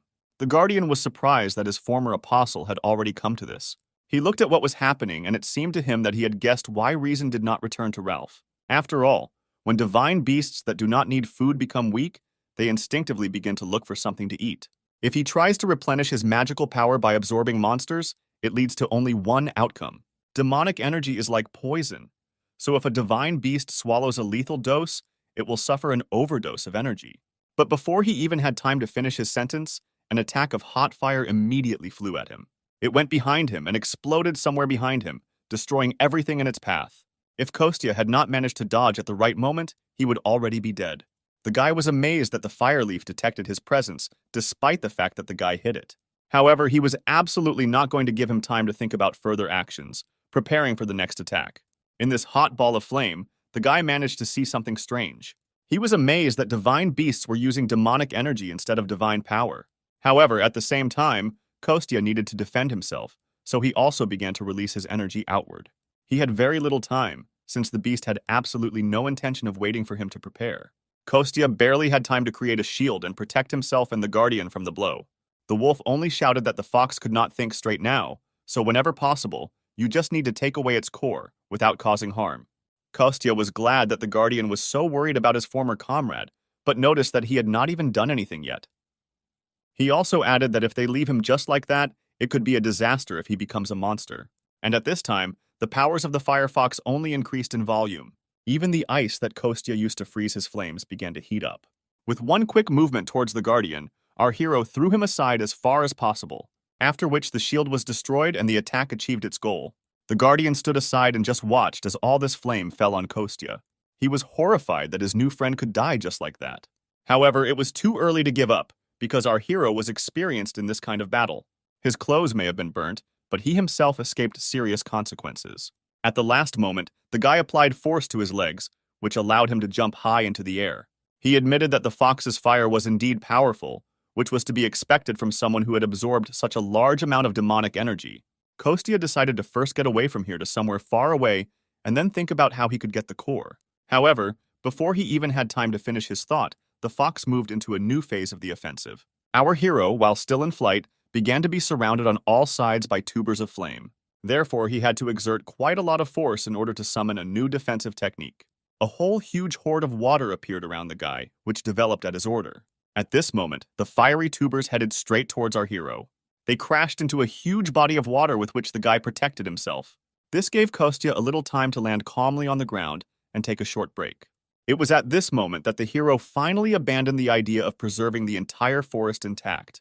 Even through such a dense shield of water, one of the attacks managed to break through and almost hit our hero. Even such a small blow could cause quite a huge amount of damage behind Kostya's back. The guy noticed that when the body is absorbed by foreign demonic energy, this divine beast is able to demonstrate enormous power. At this moment, our hero was called by the Guardian, who had been standing at a distance all this time. The guy wanted to protect his new friend, so he ordered him not to approach. But the Guardian reminded him that now Ralph should not be perceived as an ordinary living divine beast, because in his current state, he is ready to use any methods and means to achieve his goal. The hero didn't quite understand what exactly the fiery fox wanted to achieve, but she took note of it. The beast suddenly summoned even more of its power and began to approach our hero. It even seemed to Kostya that his whole body had increased somewhat in size. At that moment, he realized that the fox wanted to burn the entire territory to the ground. So in desperation, he rushed towards the Guardian to protect him.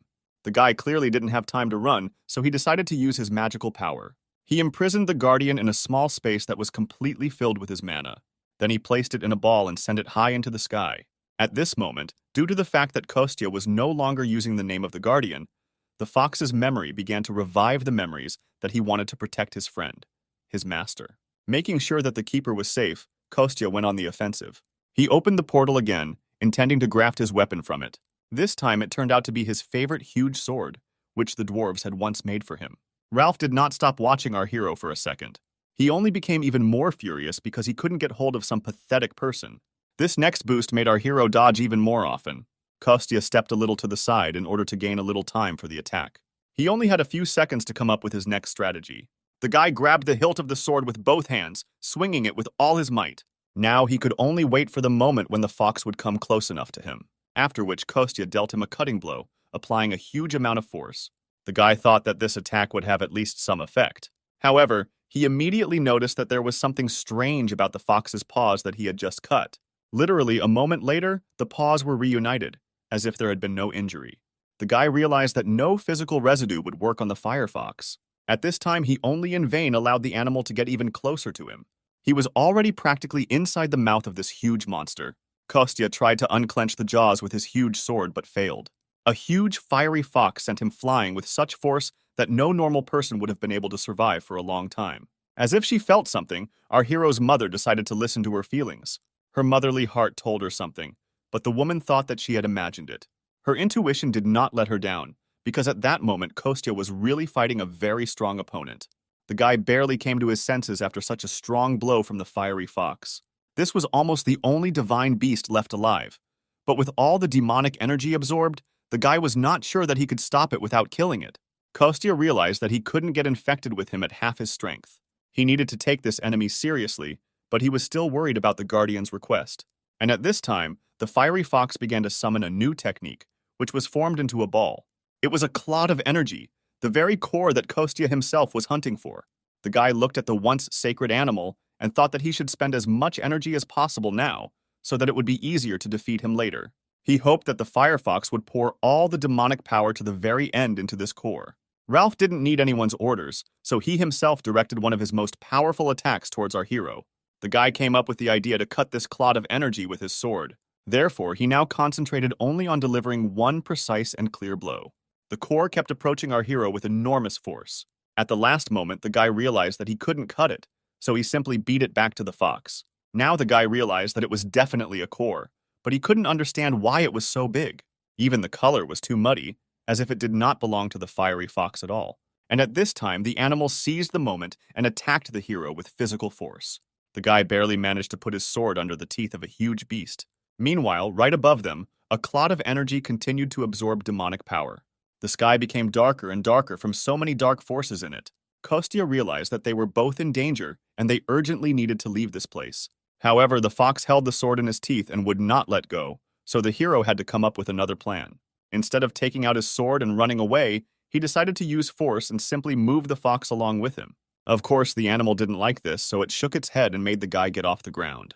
It was at this moment, as they fought fiercely, that a huge stream of energy shot out from the core. Both Kostya and Ralph were thrown with force in opposite directions. A moment later, Kostya came to his senses and decided to look at the place where the cannonball fell. Literally a few centimeters from his feet, a huge black crater was punched into the ground. Kostya had a hard time seeing from this place how things were going there, so the guy decided to get up and see what was happening there. Before he could do this, a huge stream of energy fell on him from behind. The guy managed to jump off him, then turn around and run into the attack. The fox did not waste time. While the guy came to his senses, he decided to attack. It was still hard for Kostya, but he was glad that the demonic energy had already weakened greatly. And even though you still had to put in a huge amount of effort just to dodge, there was light at the end of the tunnel. The guy dodged, delivered small blows, exhausting his opponent. Some strange feeling overcame our hero. He turned around. Some unusual energy came from exactly the place where the core fell. Now the guy managed to look at him closer, and he clearly realized that something wrong was happening. He knew that it was impossible to reach such a state by simply eating meat with demonic energy for a couple of months. The guy was sure that the fox's core was forcibly filled with dark energy, because it was the embodiment of the soul of a divine beast. If the core is destroyed, then this is a big loss for the beast. If you kill it, the core will be destroyed. The guy tried to guess what kind of demon could do this. The hero heard the voice of a fiery fox, who wondered if he knew Karnas. Kostya was amazed that this beast still retained the remnants of its sanity. The guy decided to check this version, so he asked the fox why he was asking him about this. To which the beast replied that this was the only name that remained in his memory, and as soon as he thought about it, his head was splitting. At this time, the guardian, whom he had been looking for all this time, looked down at him. He was now in a different form and was enclosed in a protective bubble.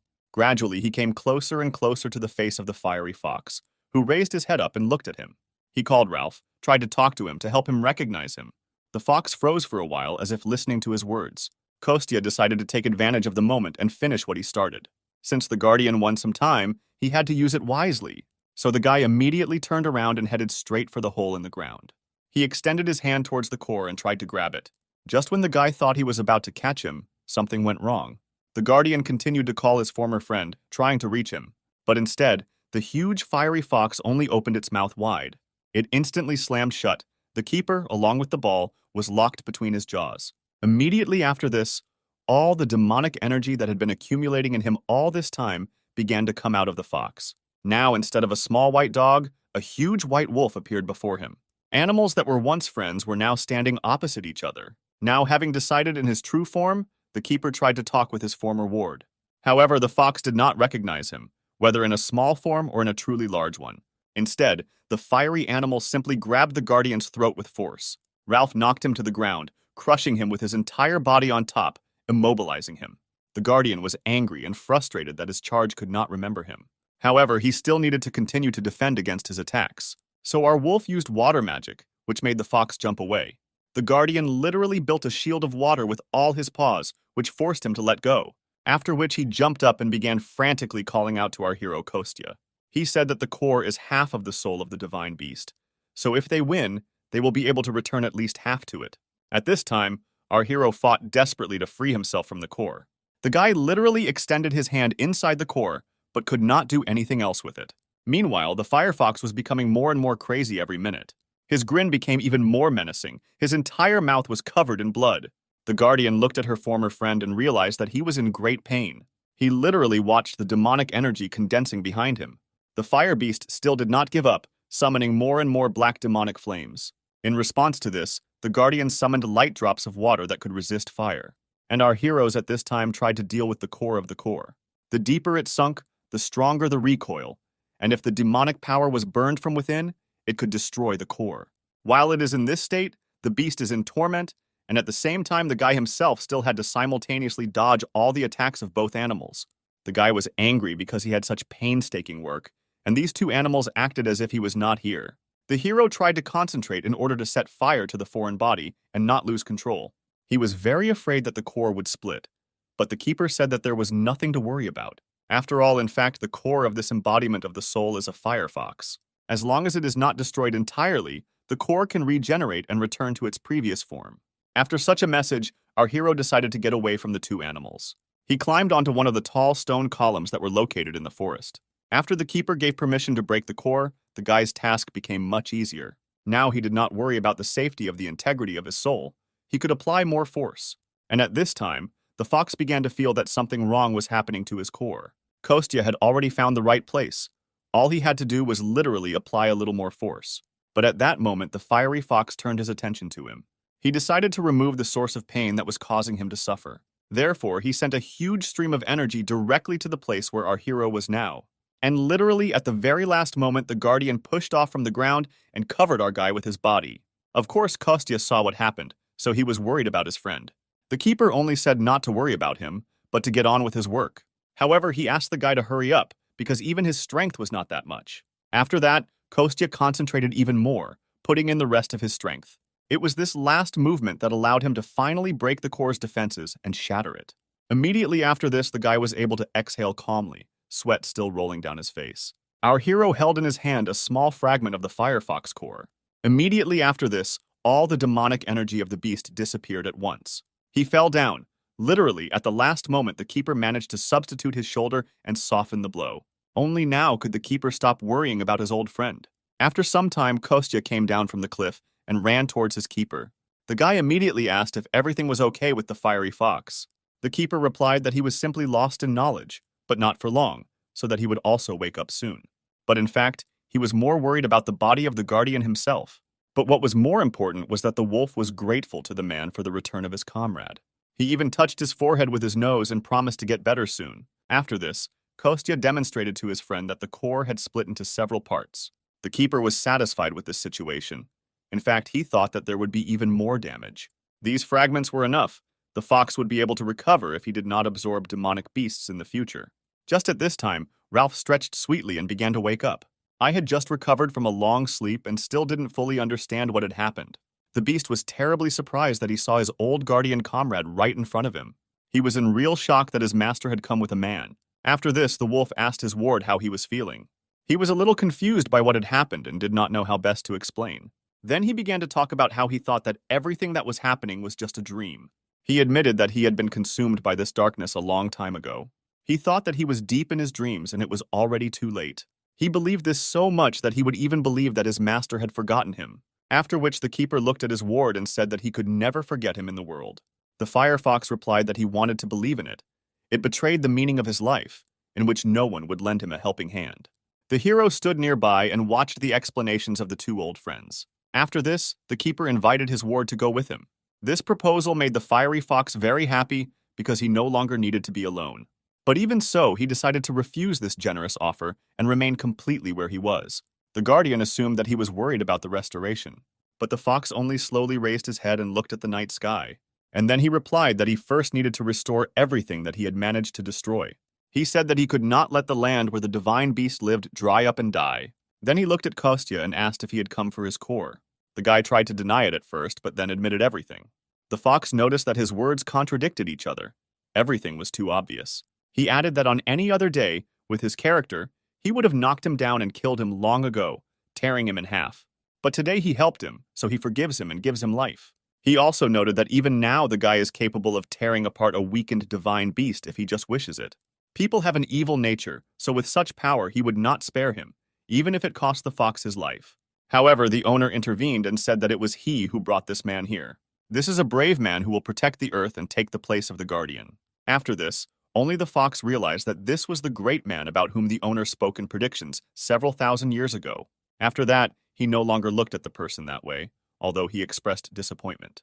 The fox noted that he does not believe in a specific person, but in humanity as a whole. Either way, he was going to stay in this place and focus on recovery. Some hostility immediately arose between the fox and our hero Kostya. The Guardians returned to their earthly appearance and promised that even years later, he would definitely return to pick up his comrade.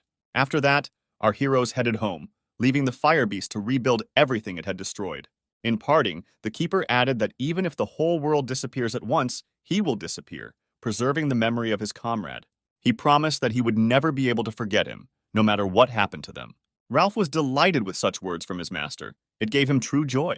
After these words, he gladly allowed our heroes to take the remains of his core. Olga had a hard time getting up because she had to carry a lot of things. Beloved guy Daniel turned around at the girl's words and noticed that it was hard for her. Instantly, he ran up to the girl to help her carry her things. Olga was upset that the guy was not caring for her enough. It was an ordinary quarrel between two lovers, which happens to everyone. This situation was witnessed by the head of the company where both of them worked. He asked forgiveness for his subordinate because he carried him with him everywhere. However, the girl did not obey the boss at all. On the contrary, she only shouted at him for being so overworked. She demanded a day off for her boyfriend and also recalled the dangerous performance. That time, everything really worked out with a demonstration of Daniel's strength. His body absorbed the energy and took on its best form. The girl was worried about the fact that in the morning she worked in a restaurant, and in the afternoon she disappeared with business at the guild. She demanded a day off or at least one day when she and Daniel could be together, but he covered her mouth with his hand. Everyone understood that this was not serious at all, so they were not angry. Immediately after this, the driver shouted from the passengers that he needed to leave, so everyone in the group rushed to take their seats. At this time, an abandoned temple stood in the middle of the desert. In its center, there was a dark entrance that allowed one to enter a place never seen before. A small green mouse crept there unnoticed through a gap in the floor. She quietly watched what was happening inside, spied. This strange green mouse had a small camera on its neck that recorded everything that happened. The werewolf looked at what was in front of his eyes and could not understand what these creatures were up to. Very small people rushed back and forth with tools in their hands. A beautiful, dark-haired, slender woman commanded them menacingly. She was worried that the gate was almost completed, but Pasha was not finished yet. The girl was thinking that everyone was working too slowly at that moment when someone called her from behind. Another little man with glasses ran up to her and said that the gate ball was completed. Raisa looked at the small sphere in his hands and was very happy about it. Then she pulled herself together and praised Pasha for doing such a difficult job. She added later that after this she simply had to treasure him. This cute boy was incredibly embarrassed by such open praise. Raisa did not think that on Earth it would take only 3 months to create a ball, but now she held it in her hands. She added that this is only thanks to such a master as Pasha. Thanks to these words, the boy added that in the future, he would be able to make an even more effective device. He said that he understood the essence in general terms, so it would take him about 2 months. However, the girl turned her eyes and said that Pasha, with his abilities, would be enough for a month. The guy was again embarrassed by such praise and promised to try to cope in a month. After that, the girl smiled joyfully and said that this is exactly how she appreciates him. After that, Pasha went back to his laboratory, and Raisa stood and joyfully waved goodbye to him. She did this until the guy disappeared around the corner, after which the smile disappeared from her face. The girl straightened her hair. She was unhappy that she had to constantly persuade and praise the dwarves so that they would at least do something. Although she understood that for a traitor like her, there was no option to be picky. The girl slowly approached the gate step by step and thought that she would not have another chance. She came close to the stand and realized that even if she had created a gate, without the key and battery, she would simply have wasted her energy. She took the ball in her hand and extended it towards this strange installation. She mentally prayed that this would help them achieve what they wanted. As soon as the ball entered the groove, a gate immediately opened in front of the girl. She was incredibly glad that she managed to do everything right. The girl took the key back and thought that it could be used about 9 more times. She hid the ball in a small bag and secured it to her belt, after which she turned to someone and ordered them to go out and not crowd in the dark. Immediately after these words, boys and girls began to appear out of nowhere. They looked exactly like Raisa, but had different hair and outfits. She told them that she was able to achieve everything only thanks to the dwarves and resources. She also added that they all knew that they had an unenviable position. But today's success should have changed a lot. Her subordinates looked down at the girl and listened carefully to her every word. She stood confidently in front of her followers and talked about their successes. Raisa added that today she was more worried than she expected. Her subordinates did not even immediately understand what the girl was talking about. Literally a second after this, the girl sharply looked up somewhere. She directed the force of her blow to one of the inconspicuous corners in the wall. After that it was destroyed, the girl discovered a green mouse spy. She was furious that she hadn't noticed him sooner. She used her power again, trying to get the spy. However, right before her eyes, the green mouse suddenly sparkled brightly. Literally a second later, huge wings appeared. She rushed right next to Raisa, hitting her painfully somewhere in the waist area.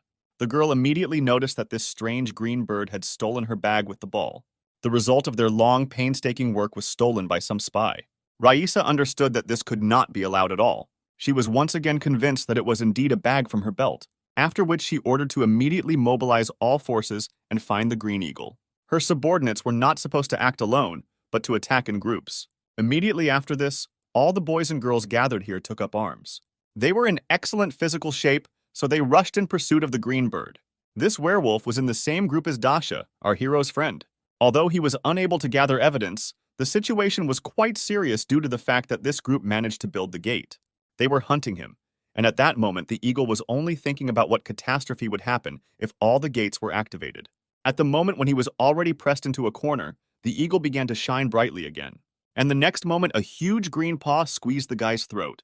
With one blow, he was slammed against the wall so that it left a huge dent. The green hand disappeared, but the white-haired man still could not move after such a blow. The huge animal was now leaning on all its paws and trying to run as far as possible. Due to its size, the gorilla could not be afraid of pursuit, but simply throw enemies to the side.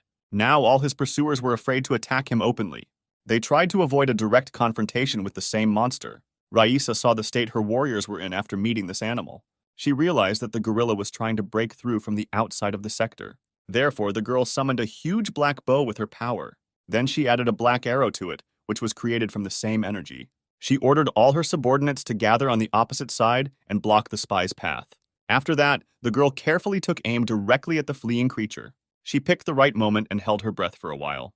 Then she released the arrow, and it rushed straight to its target with lightning speed. It hit the green-furred spy right in the middle of the thigh. Severe piercing pain made the animal scream sharply. At this time, even more warriors managed to run away, who came to the call of their commander. Raisa ordered them to chase the gorilla, because with such a wound it could not run far. At this time, the spy hung the ball around his neck and tried to run away with all his might. He already felt that this wound would not go unnoticed by him. He understood that he needed to get out, but he saw no light anywhere. The wound occupied more and more thoughts in his head with each passing second. His leg also gradually ceased to obey him well. His consciousness became clouded. His vision became worse, as if he was about to collapse from fatigue. He tried his best just to get the message to his headquarters. Suddenly, a very bright light appeared right in front of his eyes. For a few seconds, he even caused the werewolf to go blind and lose his orientation. Immediately after this, he realized that he had fallen into a trap that had been prepared for him. Right in front of the front stood guards with weapons in their hands, guarding the exit. Above them and on the sides were archers who were ready to shoot at any second. And most importantly, the commander of this detachment came out in front of him. Raisa stood and looked down at the driven green animal. She only shouted that the spy had nowhere else to run. It seemed to her that now he must give up, because there was simply no other way out. To her surprise, the huge gorilla only smiled triumphantly instead. The girl did not expect such a reaction at all, so she could not understand what he was going to do. The spy, with the last of his strength, told her that he had not lost yet, after which the huge green gorilla again glowed with bright light. This time, this transformation quickly caused the entire destroyed temple to shake, because delivering a message to the guild was more important than saving one's own life. Raisa stood and looked in front of her. I don't understand what's going on here. The girl was amazed that the cornered animal did not give up. Instead, the beast began to glow a bright green light again, indicating that it was ready to take on a new form. The last transformation was of such incredible proportions that the entire structure began to shake and threaten to collapse. And at this time, Kostya was somewhere in the middle of the forest and noticed a strange sound. The keeper was surprised that the guy was using the brave man's sword to butcher horned pigs. The hero replied that such an artifact of the legendary class cuts like a legendary one. Thanks to the very abilities of this artifact, the hunt was extremely easy and successful. Kostya reported that he heard a strange roar of an incomprehensible animal and suggested that the keeper check it. Belyash was not delighted with such an offer because he had not even fully recovered yet. And the hero himself fell into this place on the way home and suddenly, for no apparent reason, began to chop up the pigs, declaring that they needed to finish for dinner. However, Kostya still suggested going to look at this beast because fights are the most interesting to watch. The guardian said nothing, but thought that the situation looked too serious to simply be an observer. A huge green tail, all covered with durable scales, developed from side to side. Instead of a gorilla, a gigantic crocodile appeared in the huge hall. He threw his opponents in different directions, swallowing some. The Dark Elves looked at their enemy and did not dare to attack. They would be amazed at how easily their brethren die in battle. Raisa was unhappy that her subordinates could not gather their courage. The girl ordered them to immediately restore order in the camp. A squad of archers must keep their distance. Spearmen must stand in a row and prevent the beast from leaving the camp. The crocodile was amazed that just one order from the main one was enough, and the system was already in order. The girl reminded that the beast could not use its left leg, so she ordered to attack there and kill it. In any case, they needed to return the gate ball, and she did not care about the fate of the spy himself. Initially, the crocodile planned to take the ball and find out its key properties and deprive him of them. However, he understood that most likely he would not be able to escape with the ball. Therefore, the awakened one threw the bag with his loot as high as possible. Raisa was horrified by such careless handling of such a great artifact. The spy only thought that the elves were too skilled at archery, so there was no point in trying to escape by air. He clearly had a new plan in mind, and the commander-in-chief looked at it and waited for the next step. In fact, the beast realized that its only chance to destroy the ball was to swallow it. The crocodile slammed its mouth shut with great force, hoping that the ball would break inside it. Raisa was horrified that all the work done recently had gone down the drain. The girl literally saw with her own eyes how the ball shattered into small pieces. She stood in the middle of the hall opposite her almost defeated enemy and watched how he managed to deceive her. The girl was truly furious that this green beast managed to so easily destroy their work. The spy had clearly made a huge mistake, as the commander-in-chief was truly furious. In order to somehow implicate the spy, the girl ordered all the archers to aim at him. The crocodile stood silently, completely surrounded on all sides by opponents. At this moment, he was completely prepared for his imminent, inevitable death. Suddenly, a little girl appeared in the man's thoughts, bleeding from her mouth. The man recalled the last minutes of his beloved daughter's life. All he could think about was that he would soon be able to meet his sweet little Anya. However, something clearly went wrong. Instead of being destroyed, the ball began to work. A huge stream of dark energy was released out of the lock. It pierced the insides of the huge green crocodile, quickly being absorbed into its insides. The beast, ready to die, suddenly raised its head high and black smoke poured out to save it. Even Raisa did not expect such a reaction, but she noticed that something strange was happening to the spy. The girl ordered all the archers to shoot at the same time. Immediately after her words, more than 100 beautiful and well-aimed shooters lowered the bowstring. The crocodile was pierced by sharp arrows into literally every part of its body. Suddenly, as if from a crack, a strange thick smoke began to appear. He was getting closer and closer to the elves, making them worry. Many of them sought help and protection from their commander Raisa. However, only turning to her, they noticed that the girl herself was bleeding. A strange clot of energy of incomprehensible color pierced the girl's body right through. Even one of the Dark Elves could not survive such a wound. While they were worried about their commander-in-chief, dark energy took over the beast's body more and more. The deputy commander was horrified by what was happening and ordered the remaining elves to retreat immediately. All subordinates immediately rushed away from the scene of events, saving their lives. This is exactly the picture that our main character Kostya found, who appeared right above the hole that had formed in the ceiling. The guy had just arrived and was still trying to figure out what was happening here. From this smoke appeared a huge green leg of a monster, which was swollen to incredible sizes. And the once green crocodile himself turned into a huge, strange golem. There wasn't a single living soul left around him. Everyone ran away. One of the elves charged his arrow with dark energy and aimed at the monster. He put a lot of his strength into the last blow, then released the arrow. The elf wanted to avenge his commander-in-chief who died in this battle. However, this was not destined to happen, because at the last moment the monster felt threatened. He turned towards the shooter, which greatly surprised him. A huge beam of energy was suddenly released from the monster's mouth. He was moving straight towards the poor shooter's location. The impact was so powerful that it completely destroyed the entire small balcony on which the elf stood. He would most definitely have been dead if his comrade had not pushed him away at the last moment. The comrade reminded the dark elf that their main task was to prevent information from spreading. The commanders will not return, but they must prevent information leakage and survive. At this moment, the energy began to spread in all directions and strike chaotically. The two elves barely managed to avoid inevitable death and escape deeper into the castle. Our main character calmly watched all this from above. The Guardian even clarified whether Kostya was going to capture these dark elves. However, he noticed that the Keeper himself had forbidden him to do this just recently, to which the wolf replied that this does not apply to other races. After all, karma is given in different quantities depending on the reasons and its volume. Kostya realized that last time the Guardian stopped him, because having harmed a person, he could not become a protector god due to changed karma. The guy also thought that the Dark Elves have the same laws of the world. They value the lives of their relatives and should not kill each other. However, judging by their last reaction and events, the guy was wrong. The Guardian noted that no creature deserves to die. However, the living cannot always avoid conflicts, and this is understandable. Moreover, these Dark Elves are unlikely to benefit people, which is why he asked Kostya as a person. The hero replied that the Guardian too often asks questions that confuse him. The wolf noticed that the guy was too hostile. He may not want to become a protector god, but even so, such statements and actions only prove his immaturity. The hero was irritated by the gap between them, which was always felt at such moments. The guy spread his hands and said that he partially agreed with the words of the keeper. However, his main goal now is to save Dasha's colleague from a scrape. The guy did not hide the fact that the Dark Elves also bothered him. However, at the moment, what interested him most was the black demonic energy. After all, at the moment it was very similar to what had recently been hiding in the fiery fox. Kostya was simply interested in what kind of lousy demon was plotting these intrigues.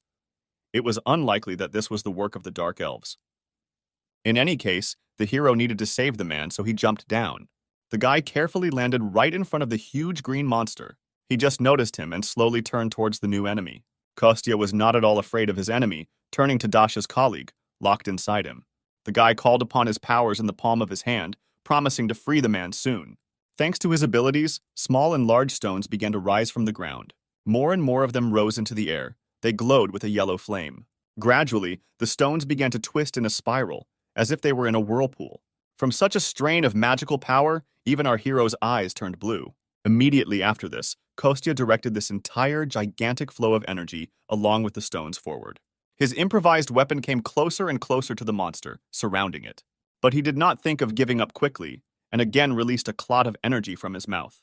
The monster aimed right at the middle of the stream, intending to reach the enemy. However, his path was blocked by sand and stones that blocked his view. Now he stood completely inside this vortex and looked around. The guy literally imprisoned the monster inside a cluster of stones covered with his energy. It was necessary to cleanse and free this man's core from demonic energy. Therefore, the guy clenched his hands tightly and increased the resistance of the wind and energy. It was a difficult confrontation. The hero decided that he needed to speed up. It must be faster than the cell division of the green beast. But the demonic energy that sat in the man's core was not going to give up. Even in this state, she forced her clots to release and attack our hero. One of them had already taken it out, inflicting a small wound on his left cheek. The guy only managed to dodge when several more new attacks were already rushing towards him. However, this reminded our hero of something from his past. He understood why this reminded him so much of the Firefox's situation, even though the circumstances were different. The guy spread his arms to the side, causing the diameter of the vortex to expand. After this, he noticed that the streams that had previously attacked him began to collapse. After this, the hero realized that he was now moving in the right direction. The time has come to begin the next stage of liberating the green beast. Now he unclenched his fists and concentrated energy in his open palms. The whirlwind gradually subsided, and only a small cloud of dust remained in the air. Gradually, the face of a man with green hair appeared, who was covered in cuts. Only now could Kostya breathe a sigh of relief, but he failed to do so. After all, his friend Dasha's colleague was still lying in front of him, covered in blood. The man was unconscious and clearly in very bad condition. The guy sighed wearily and told the keeper that he had assumed such an outcome of events. What interested him most now was why this man's blood was black. The keeper did not understand why the guy was hesitating. He even shouted at him. And Kostya, meanwhile, carefully squatted down in front of the man. He carefully touched his hand to the leaked black remnant of demonic energy and realized that it was someone's creation. However, the guy decided that he would deal with this a little later. Now he had more important business. Therefore, the hero grabbed the man who was lying unconscious in front of him by the clothes. Kostya carefully placed this man on his shoulder, trying to cause as little pain as possible. The guy noticed that this man's mana core was destroyed, so now he needs to restore it. First of all, it was necessary to find a deserted place, so the hero and the guardian pushed off the ground with force and got out in one jump. After some time, the man began to gradually regain consciousness. He clearly felt tired and overwhelmed, slowly opened his eyes and realized that he was in an unfamiliar place. The man was able to focus his gaze on the young guy who stood in front of him with a white puppy on his shoulder. The awakened one clearly did not expect to see such a strange picture, so he shouted sharply and loudly. Our hero also did not at all expect that the man would come to his senses so quickly, so he screamed along with him. They were lucky that they were in a house in the middle of the forest. Otherwise, someone might have heard them. It took Kostya some time to explain to the man what happened here. The guardian lay and listened all this time. The hero noticed that the man was in critical condition, so he offered to talk about the details after he swallowed the medicine. The green-haired man thought for a while, then asked to convey his words to the association. The man remarked with a resigned air that his life as a whole had no regrets left. However, the hero did not even listen to him to the end, and interrupted, saying that everything was too easy for him. He noticed that he found a man just while walking his dog, and now he wants to die in front of him because he didn't save him, even though he could have. The guy respected the green-haired man's reasons, but said that he would not die today.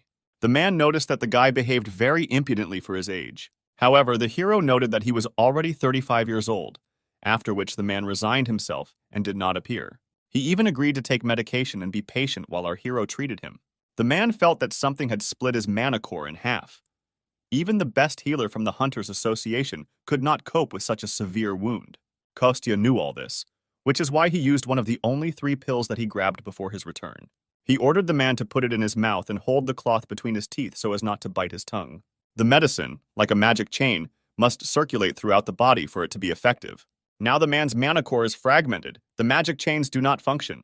Therefore, Kostya himself was going to infuse magical power into the man and help distribute the medicine throughout his body. He added that this pill is like a defibrillator, only resuscitating the flow of mana, not the blood flow. As soon as the man took the pill into his mouth and bit into it, the guy suddenly added that now he should not lose consciousness. But it was already too late, because not even a couple of moments had passed before the awakened one passed out. Kostya remembered that he himself was preparing to die for the first time and fainted 100 times. However, this man could not lose consciousness, so the guy hit him sharply on the head. He ordered to endure until the last, because this green beast is one of the best in the country.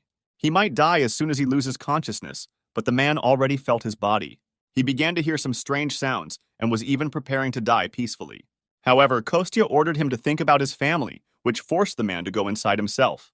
The guy directed his hands to the man's body and began to gradually pour his energy into him. At this moment, a quest appeared from a member of the state-controlled Rainbow Six, the Green Beast, whose real name is Yegor. Often, when they talk about a person with a high position in government agencies and someone who is in the top 6 of the country, they immediately imagine his brilliant past. Yegor's life before becoming the Green Beast was very mediocre.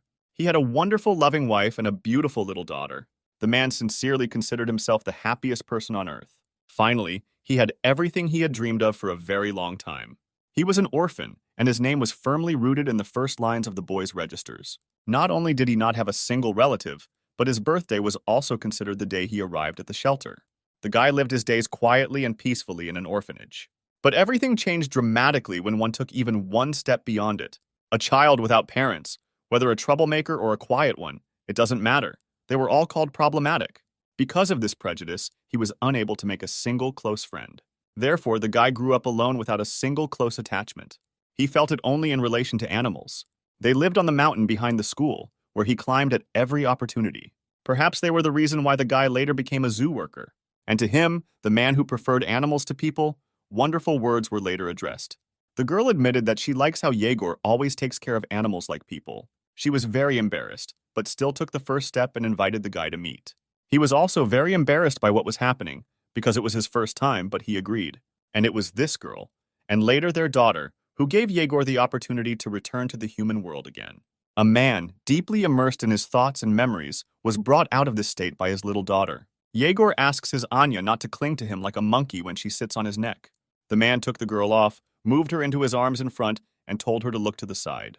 The girl reluctantly obeyed her father and slowly looked around. At the moment, they were standing right at the foot of a beautiful waterfall. The girl was delighted to see a rainbow so close to her for the first time. Yegor explained to his daughter that this is a waterfall. Water from the lake at the top of the mountain collects in one place and falls down. Anya was interested in what was happening to the fish that live on the top of the mountain. The man joked that they were diligently swimming up the falling water back home. The girl did not believe her father, but promised to check with her mother later. She asked to buy her a chocolate bar if it turned out that the man had lied, and he suggested replacing everything with vitamin juice so that their mother would not scold for such harmful things. Just at that moment, the girl found her husband and daughter and ran up to them. She was worried because she couldn't find him for a long time, and Igor was simply showing his daughter the waterfall. Although her parents initially assumed this and even suggested that the girl relax and wait. The wife said that there was a beautiful rainbow in front of the waterfall, so she would like to submit photographs. Yegor had the camera and they all headed together closer to the water. People struck a pose and began looking for the best shot. The girl had to work hard to make the rainbow clearly visible. To begin with, she made a family portrait of her parents and husband with their daughter. She really liked the photo, so the girl suggested taking a few more pictures. Meanwhile, her parents were chatting with their granddaughter, trying to make her laugh. The girl screamed the smiles of her relatives until they ran out of fuse. After that, Yegor handed his daughter into her arms and asked her to take his place. The girl ran to her parents so that she could take a photo with them herself. Little Anya began to teach her grandparents how to make a heart with their fingers. She even made 2 hearts at once with both hands and addressed them to her loved ones. Meanwhile, Yegor was catching good shots and taking pictures of his joyful family. The guy did not notice at all how something strange began to happen with a waterfall not far from them. The space in front of him began to literally crack into pieces, like glass. Igor noticed the crack only when it had already reached a fairly large size. The next moment, space split and a huge black hole appeared in it. Then this happened several more times near the first fault. From one of them appeared the head of a huge shark with yellow eyes, which immediately attacked the first person it came across. A huge bear crawled out of the other and immediately knocked down and pinned some guy to the ground. All this happened before the eyes of Yegor, who was just beginning to understand that he had built an ideal life. He subconsciously believed that this happiness would leave him sooner or later. After all, nothing is given for free, and for him, such a life is a luxury. Therefore, he thought that someday it would definitely be taken away from him. And the only thing the guy wanted all this time did not come true. He desperately prayed that if something terrible happened, then it would not be in front of his eyes. However, he was unlucky because behind his beloved family was the biggest crack. A huge insect immediately got out of it and rushed at the nearest people. The guy was desperately trying to stop the monster from harming his loved ones. Yegor rushed with all his might to help his family, hoping to save them. The man saw from afar that his beloved wife was wounded. There was a huge, deep cut on her back. At first, the guy even tried to convince himself that the girl had simply gotten dirty in something. And during his delay, the monster had already managed to completely get out of the crack. Now it hung directly over Yegor's relatives, who were now all lying on the ground unconscious. The guy realized that this huge mantis had deprived him of everything with one blow. Yegor fell to his knees and began desperately calling his beloved wife by name. He looked at the girl's back and his whole body was shaking with fear and awareness of misfortune. As soon as the guy decided and found the strength to touch his wife's body, he was not allowed to do so. The huge mantis lashed out with its claw, cutting through the air with incredible speed. He hit right at the place where Yegor was literally a second ago. The guy was thrown back with incredible force and speed. It seemed to him that from just one contact with such claws, his body was torn apart. However, this was not the case. The guy flew quite a long distance and landed hard on the ground. And at this time, the monster raised its head up and let out a victorious cry. It stood right above the green beast's family and waved its huge claws menacingly. The love for his family, and especially for his daughter, made our guy come to his senses. He rose to his feet and was ready to fight the monster. The green beast rushed towards the huge mantis. After what happened to this family, the guy was no longer afraid of this monster. On the way, he kept swearing at the monster and picked up some kind of sharp stick as a weapon. The guy had nothing to lose, so he attacked the monster with such zeal. Just at that moment, when Yegor ran past the bodies of my family, he heard a familiar voice. The guy looked back and noticed that his daughter was still alive, protected by her mother's body. This all happened literally in an instant when the guy could no longer stop. He noticed that the girl had come to her senses and was very scared. And the very next moment, the guy had to defend himself from an attack by a praying mantis. His claws were very sharp, and Yegor's weapon was useless. Therefore, the guy fell to the ground, and his stick was easily cut into pieces. Mantis continued to advance on the green beast without stopping. This time, his claws pierced the ground right next to the guy's head. Yegor's entire consciousness was now absorbed only by the thought that his daughter was still alive. And the girl was already sitting next to her mother and crying with fear. She was calling for her beloved daddy when a huge shadow covered her. Anya slowly turned around to see what was happening behind her. Yegor understood that he could now lose the last survivor of his family. At that moment, something arose deep inside him. Some strange feeling grew stronger and stronger with every step he took. It appeared in his chest, but now it was spreading throughout his body.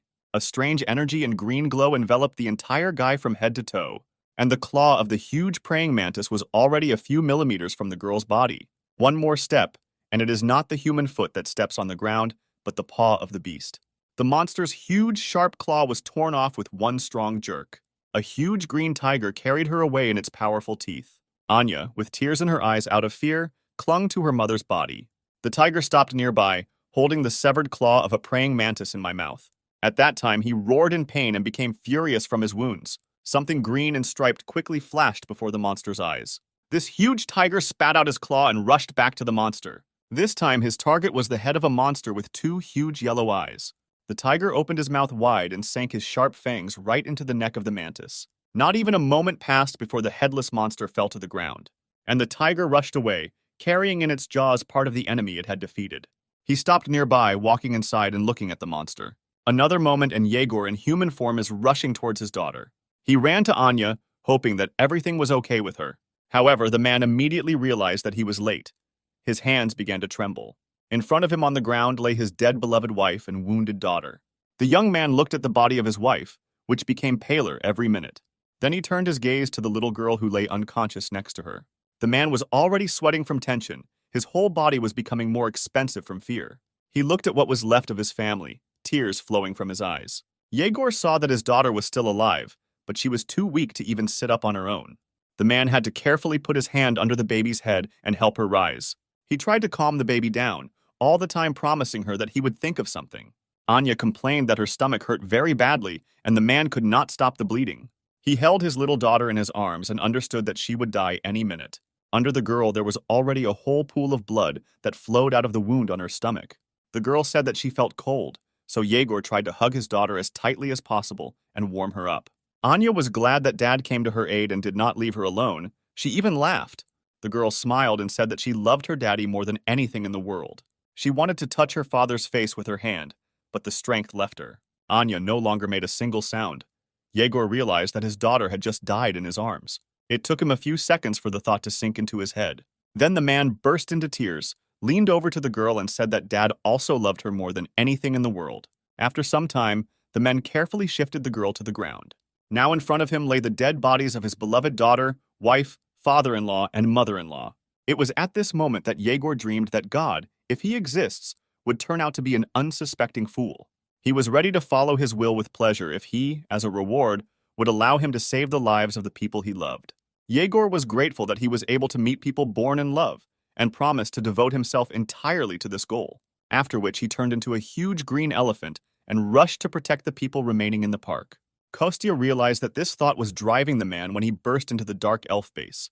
He could see all this in the man's head while he lay unconscious and thought about his family. Finally, after some time, after the medicine took effect, the man came to his senses and opened his eyes. I asked the guy how long he spent unconscious, but Kostya replied that all the most dangerous things were left behind.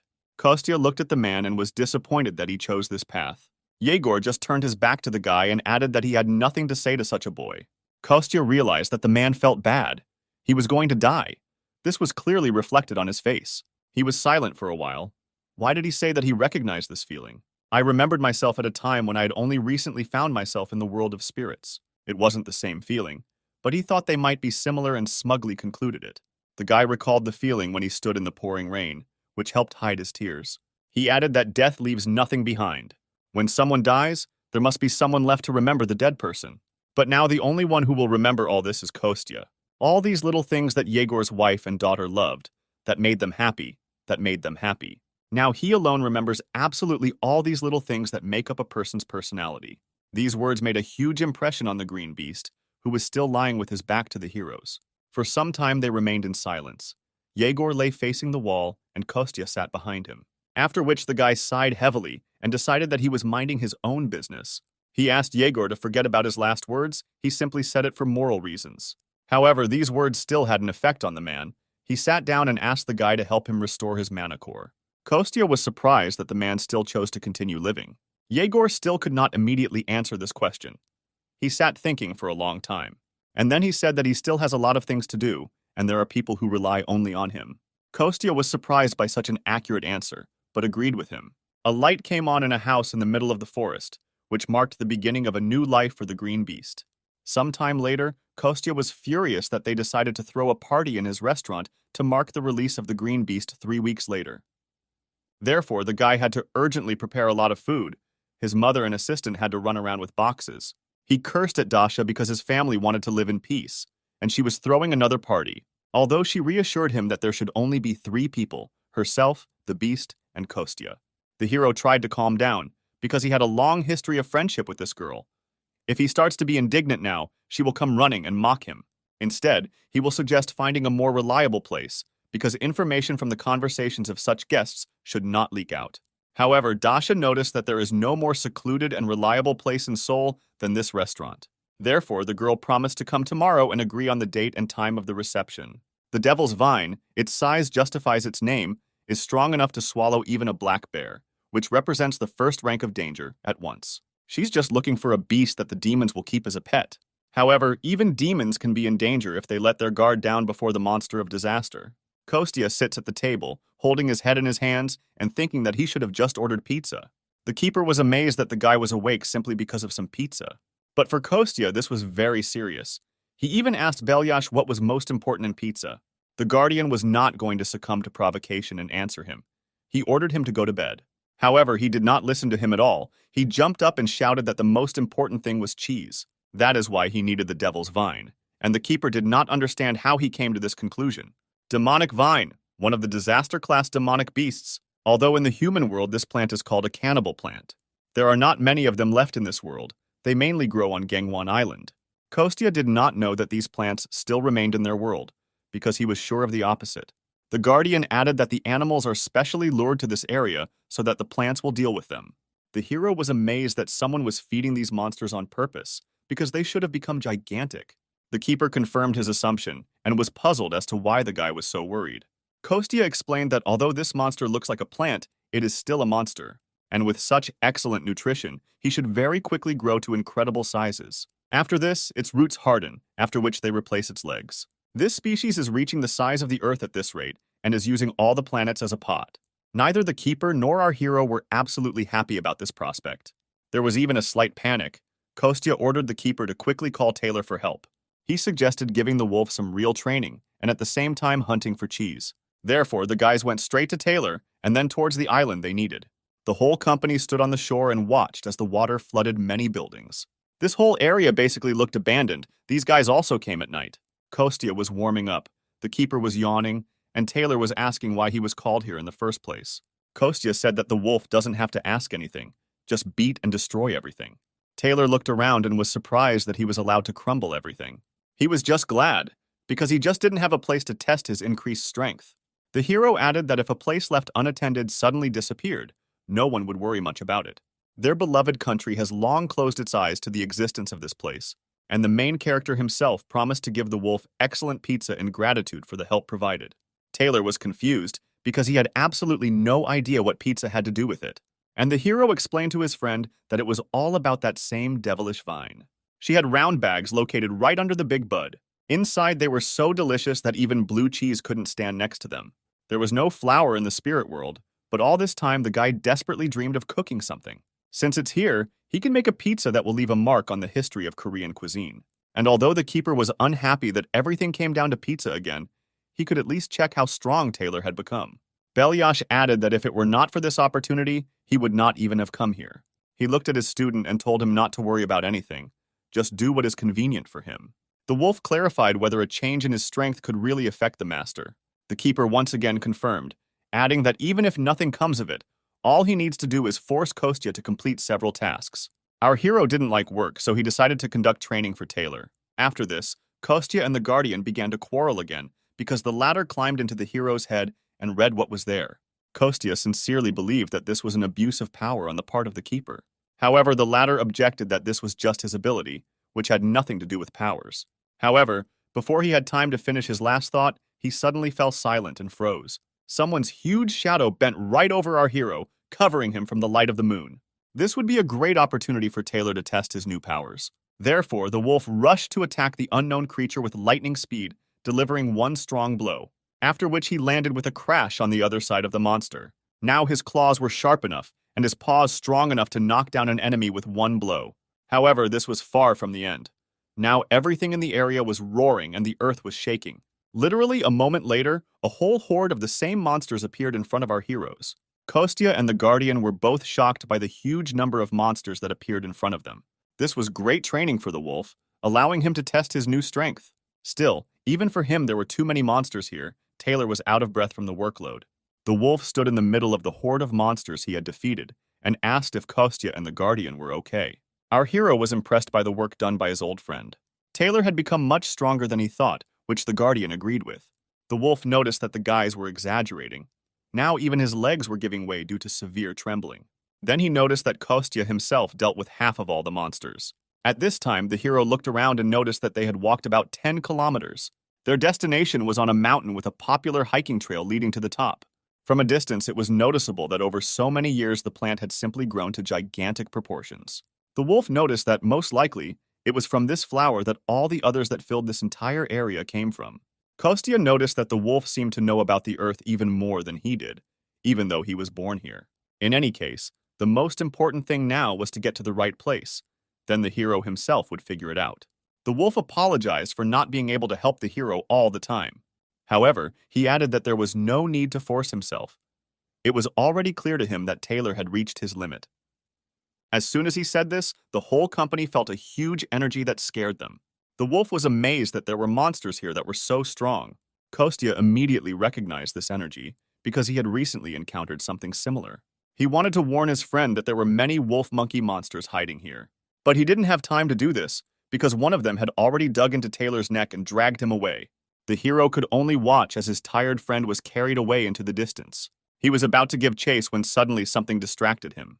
The whole earth trembled under his feet, and a new monster appeared from under it. It sent its tentacles towards the hero, but he managed to escape at the last moment. The guy pushed off the ground with force and soared high into the air. The tentacles crashed so hard into the place where the hero stood a second ago that they forgave the asphalt. Without wasting time, they immediately rushed back up, catching up with Kostya. It was obvious to our hero that they were targeting him and were not going to be left behind. It didn't look like the plant had eyes, which meant they simply decided to cohabitate together. Kostya decided not to waste time and summoned his favorite sword from his inventory. He realized that even in the spirit world, he had never seen a devilish vine of such gigantic size. The guy realized that they needed to separate, so he made a request to his guardian. He said he had to stay here and grab the devil's vine. Therefore, he asked the keeper to go and instead help Taylor, who was already very exhausted. The guardian assured the guy that it would not be a problem to go, but he was not sure that the hero himself would be able to withstand the battle. After all, since he returned from the spirit world, his strength continues to weaken. The hero was sincerely amazed that Belyash managed to notice this. But Kostya wouldn't be Kostya if he hadn't joked at that moment. He asked if the custodian would be willing to remove him from the list of candidates for new protectors. With this, he enraged the white wolf and then placed him in a protective ball. The guy noticed that even when he trains and tries his best, he still remains human. And his body cannot handle all the power that only divine beasts and spirits can handle. He became stronger by passing through himself the divine spiritual power that exists in nature. Of course, unlike the spirit world, here the guy did not absorb divine spiritual power, so half of his original powers were gone. However, even taking these points into account, it was still very strong. The keeper listened carefully to the guy and did not know what to answer. In the end, the wolf decided to go to help Taylor, although he was still worried about the hero. Kostya carefully watched as the ball with the guardian headed in the direction where his student rushed off. The guy sighed heavily, because he didn't think that with his experience, there was still something that he didn't get to see. The situation was aggravated by the fact that at that time, he was on Earth. However, there was nothing to be done about this, so our hero could only act. He clutched his favorite sword tightly in his hand and rushed to attack the huge monster that was waiting for him at the top of the mountain. And at this time, the keeper was trying to mentally contact his student Taylor. After some time, he managed to get to his subordinate. He was fine. The wounds were shallow and insignificant, but he was worried about the number of enemies. Wolf monkeys are something like his ancestors, so he is very familiar with their habits. They had gathered a whole tribe, and now Taylor was not sure that he could cope with them. In this case, the guardian had no choice but to leave his protective cocoon. He appeared before his student in his true form as a huge white wolf. Now they could fight together against an entire army of bestial monsters. Taylor was no longer alone. His own teacher helped him, which means they had a chance to win. And at this time, Kostya was getting closer and closer to the top of the mountain where his enemy was waiting for him. He realized that the plants were using the entire huge mountain as a flower pot. The guy was truly amazed by the size of this huge carnivorous flower. He was glad that he discovered the plants right now, because in a couple of months they would even begin to walk. If this were the spirit world, the guy would have cut the flower with one blow thanks to his true strength. However, now he had neither divine nor spiritual power for this. The only option left to him was to get closer, gradually cutting off the parts. Before the hero even had time to fully come up with a plan, the flower immediately spat out a huge amount of some liquid material at him. Kostya literally managed to jump to the side at the last moment and return. The guy was shocked that even so, this strange mixture got on him. A small amount of this mucus stained the tip of his left slipper. The guy was truly horrified by the fact that the strange purple slime fell on him. It had a very specific color and smelled very strongly, which means it was obviously poisonous. Kostya even cursed at the flower because, according to the rules, it was forbidden to attack when the main character was talking or thinking. The guy wanted to forget about what happened, but this fetid smell did not leave him. He pulled his left leg closer to his face and sniffed carefully again, after which he removed his foot away from his face, because a disgusting smell really emanated from the shoe, even worse than it was in the spiritual world. The guy thought for a long time what this flower would emit on Earth, but it turned out to be the smell of rot. Up close, he infuriated him even more, so the hero forcibly squeezed his sword in his hands. He tried to concentrate and summon his strength from deep within his body. It was a fiery power that now surrounded the entire sword and developed from behind the hero's back. In fact, at this moment, the hero changed his body attribute to fire. First of all, he decided to try to burn this carnivorous flower entirely. Therefore, the hero collected a huge amount of his energy at the tip of his sword and forcefully threw a stream of fire straight into the core. The flame hit exactly one of the main petals of this terrible plant. The sword, making a huge hole in the petal, spun in the air. Then he returned exactly to our hero's hand, as if his favorite boomerang. The guy hoped that this fire would spread further throughout the plant. However, this did not happen at all. The flames slowly died out without causing much harm. The hero looked at the consequences of his blow and did not understand why the flames went out. It was at this moment that an unexpected guest appeared from behind the flower. The hero clearly did not expect to see this girl here, because this was not typical for this type of monster. A beautiful aquatic creature with incredibly beautiful long hair appeared in front of him. It was Udina, the spirit of water, whom the hero had previously met in the world of spirits. However, the girl was not at all friendly towards our guy.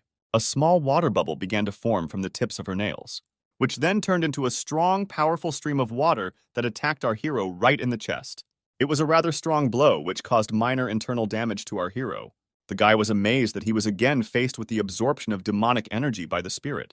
He even thought that it was a fashion or an infection, since everyone was obsessed. But he didn't have time to think for long, because more and more water bubbles began to form around the hero.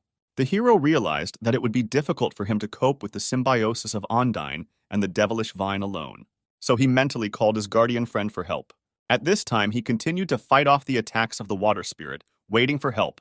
To attract more attention, the hero launched fiery fireworks into the sky. At this time, the water spirit did not waste a minute, constantly forming more and more bubbles, which then turned into very sharp water streams and attacked the hero.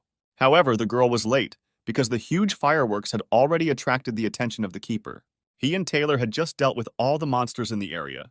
The Guardian immediately guessed that the fireworks were set off specifically for his ward heroes. He and the wolf guessed that something had happened to the hero, since he was calling them back. They defeated a huge number of monsters, so their strength was also running low. The keeper even asked Taylor if he was able to move at all. The gray wolf at first tried to appear strong, but then collapsed in exhaustion and apologized for his weakness. And at this time, the hero had to use more and more different magical abilities in his battle. This time he could no longer manage by simply avoiding attacks. He needed a shield. The girl was too strong and fast to simply dodge.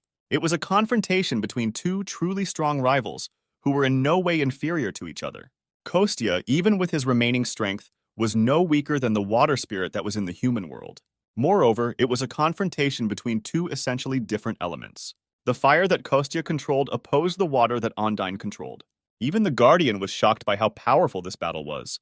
The water spirit attacked our hero with great speed, but he dodged at the last moment. Sometimes it was easier for him to repel attacks flying at him with his sword. Sometimes the hero even managed to deliver some kind of blow to reduce the power of the devilish dose. And sometimes he only had time to quickly put up a shield and cover himself. But the water spirit still did not reduce its pressure and continued to attack. In addition to water bubbles, the girl herself actively attacked our hero. Kostya fought literally to the limit of his capabilities because he was already very tired before that. The girl was also not going to give up and attacked her opponent at every opportunity. The hero was already completely wet from head to toe, which did not add anything good to him. The guy was clearly tired, he was breathing heavily, one of his eyes had been blackened earlier. During this time, he became convinced that the girl was indeed under the control of a demon. Besides the battle with the flower itself, she also caused him a lot of trouble. The hero lowered his sword down, preparing to strike again when something stopped him. Ondine looked straight into his eyes and said that he was attacking her body, so she would not give him up just like that. The hero was amazed by this news because he did not expect such a development of events at all. For the first time in his life, he saw a water spirit who could talk, and the flower took advantage of his confusion and twisted him around his legs and arms. The hero was amazed that the girl could speak, but she preferred to talk nonsense. He tried to reach her consciousness, saying that spirits are looking for a host only because of demonic energy. The hero promised to help the girl and provide her with housing next to the world tree. However, she did not listen to him at all. At that time, she formed a huge clot of water energy. The guy was still bound by the branches of the devilish vine and could not move.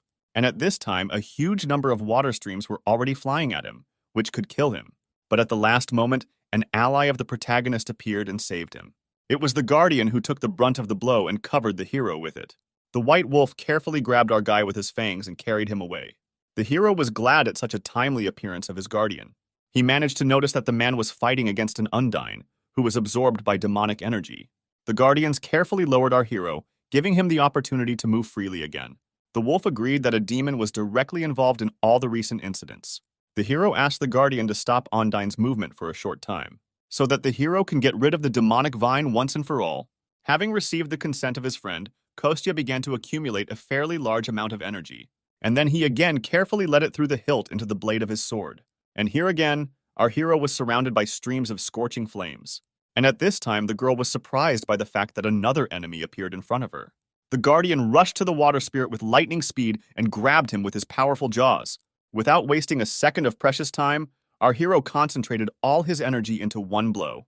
The guy needed enormous strength and spiritual concentration in order to carry out this attack. It was a real fiery whirlwind created by the inner strength of our hero. The attack was so powerful that the devil vine could not survive it. Even from afar, it was clear that a huge flame was shooting up among the mountains. A few moments later, the hero's sword stuck deep into the ground. The guy could finally breathe out calmly due to the fact that he had finally gotten rid of at least one enemy. Now he needed a second free hand, so the hero returned the shield back to his inventory. Instead, he concentrated his fiery energy in the center of his palm. The heroes rushed to cut across their guardian friend, who was still holding the water spirit in his teeth. The girl noticed the second enemy approaching her too late, so she could not do anything.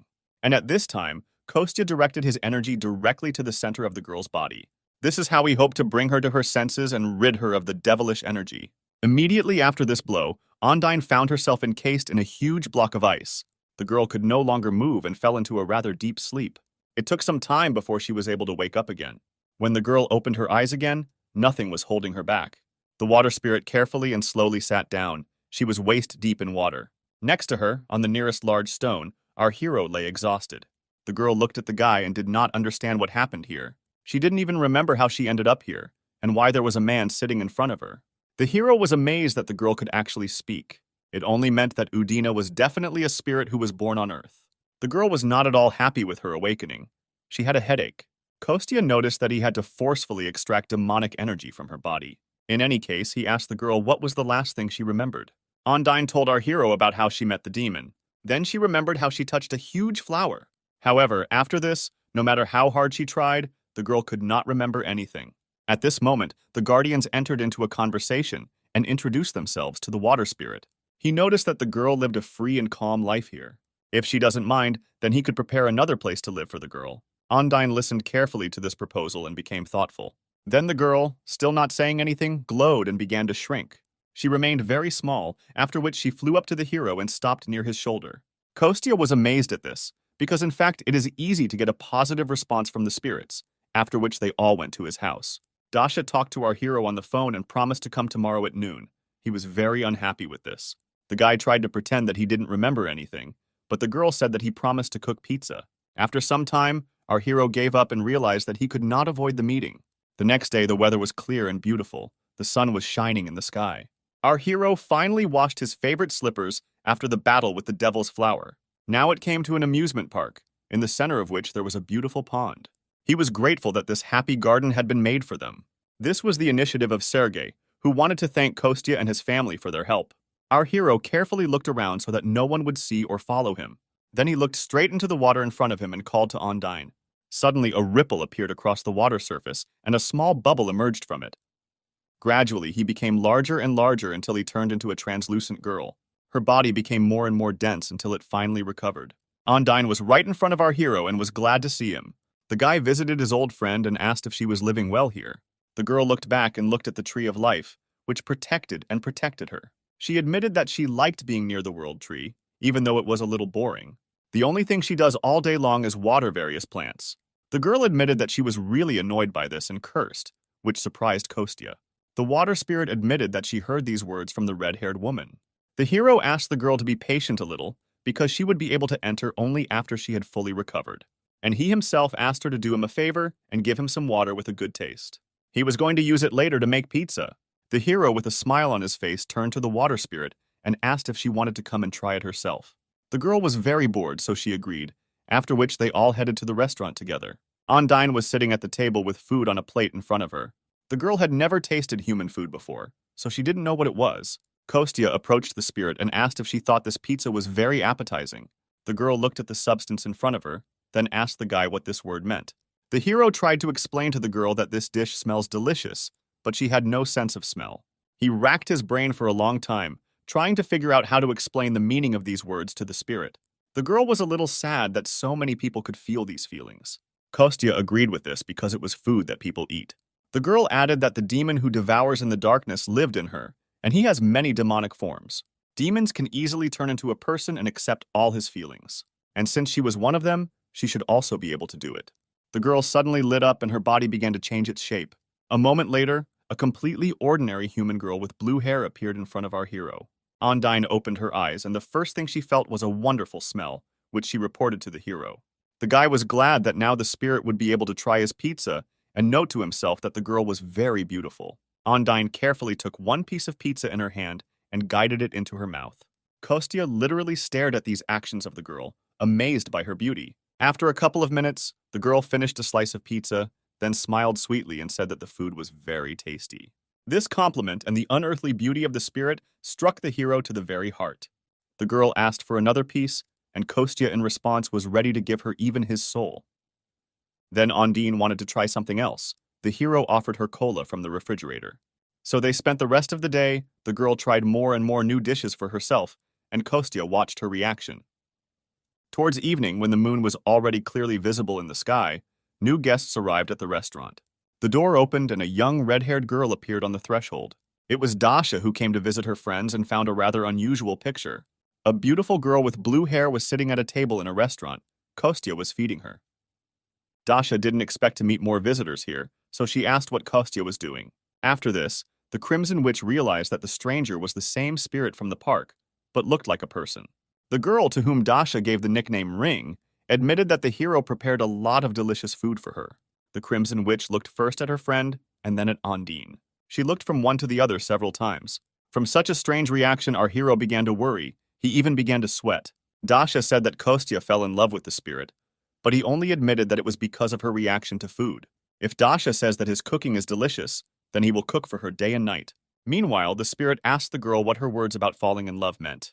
Dasha replied that Kostya thinks the spirit is amazing and wants to make her his partner, after which Ondine replied that she did not have a gender, but if she had one, she would prefer a male one.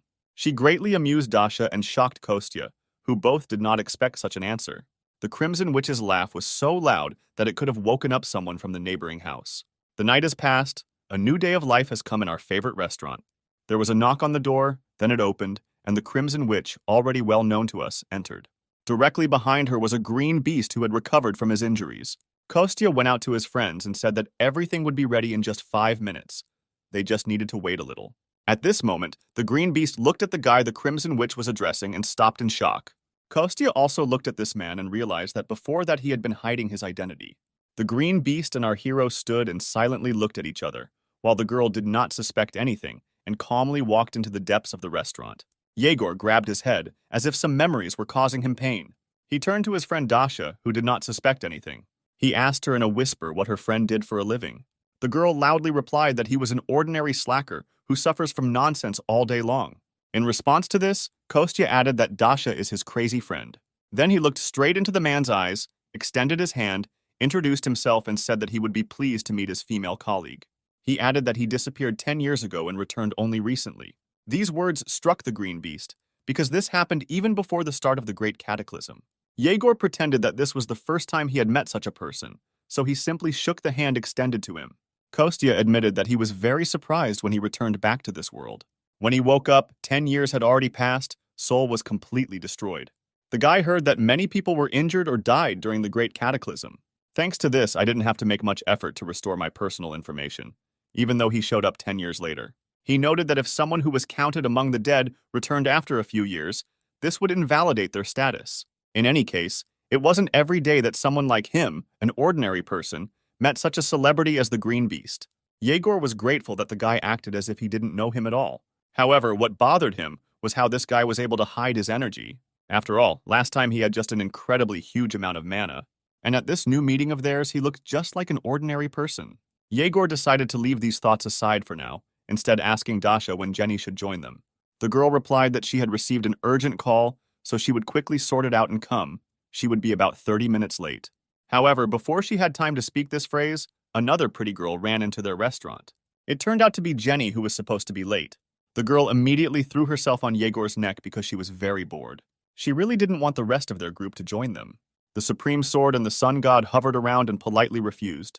Cyrena simply said that she could not come because of work at headquarters.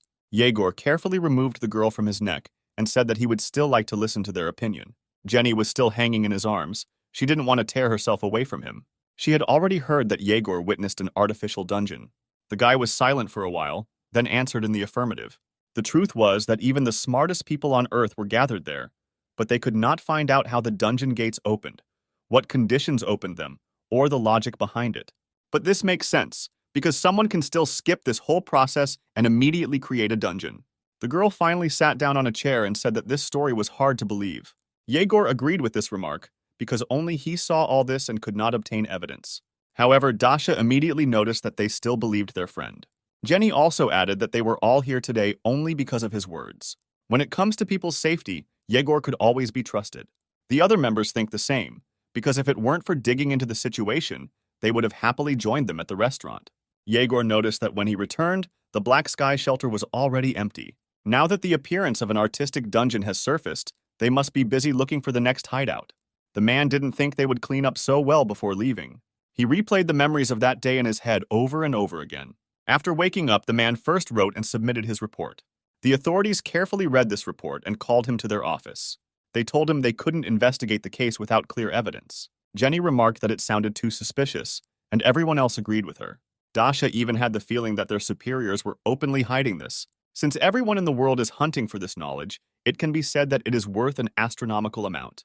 If a group of people attracts attention, it will be difficult for them to monopolize the creation of artificial dungeons. Based on this situation, it can be rightly said that the government is already involved in this, in which case the remaining members of the group will find it difficult to help the heroes since they belong to the headquarters. Therefore, the assembled trio, who are freelancers, must first figure this out on their own.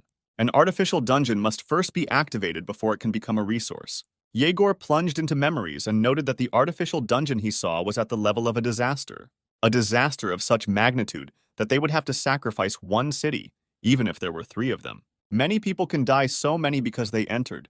Because it is such a valuable resource, the government will take the position of sacrificing many for the common good. Therefore, to stop this, they need to make the knowledge of the artificial underground public. The girls supported their friend's idea and said that it sounded very exciting. Kostya heard absolutely every word they said and was not entirely happy about it. He didn't understand why the guys were talking about such important things here. The guy didn't want to attract attention to his restaurant at all and dreamed of just living in peace. A few days later, when there was the same beautiful sunny weather, it happened at one of the Seoul subway stations. Somewhere in the depths of the depot, where it was dark and damp, gray rats were running. There, among the dirt and fetid odors, a detachment of elves passed. Their new commander-in-chief asked his subordinates how far they had come. The creation of the dungeon gate had finally stabilized. The efforts of about 50 dwarves who had been working on it for 2 months had finally yielded some results. The commander did not understand at all how they could belong to the same race if it takes as many as 50 to catch up with the work of one person. Now that Raisa was dead, they could no longer rely on Philip. However, they were able to somehow compensate for this huge difference. The new commander-in-chief tiredly leaned his hands on his waist and sighed heavily. He then slowly turned to face his subordinates. The dark elf clapped his hands to attract the attention of everyone gathered. He spoke loudly and asked everyone to pay attention to certain details. As they all already knew, before the great entrance, the great warrior Raisa died in battle.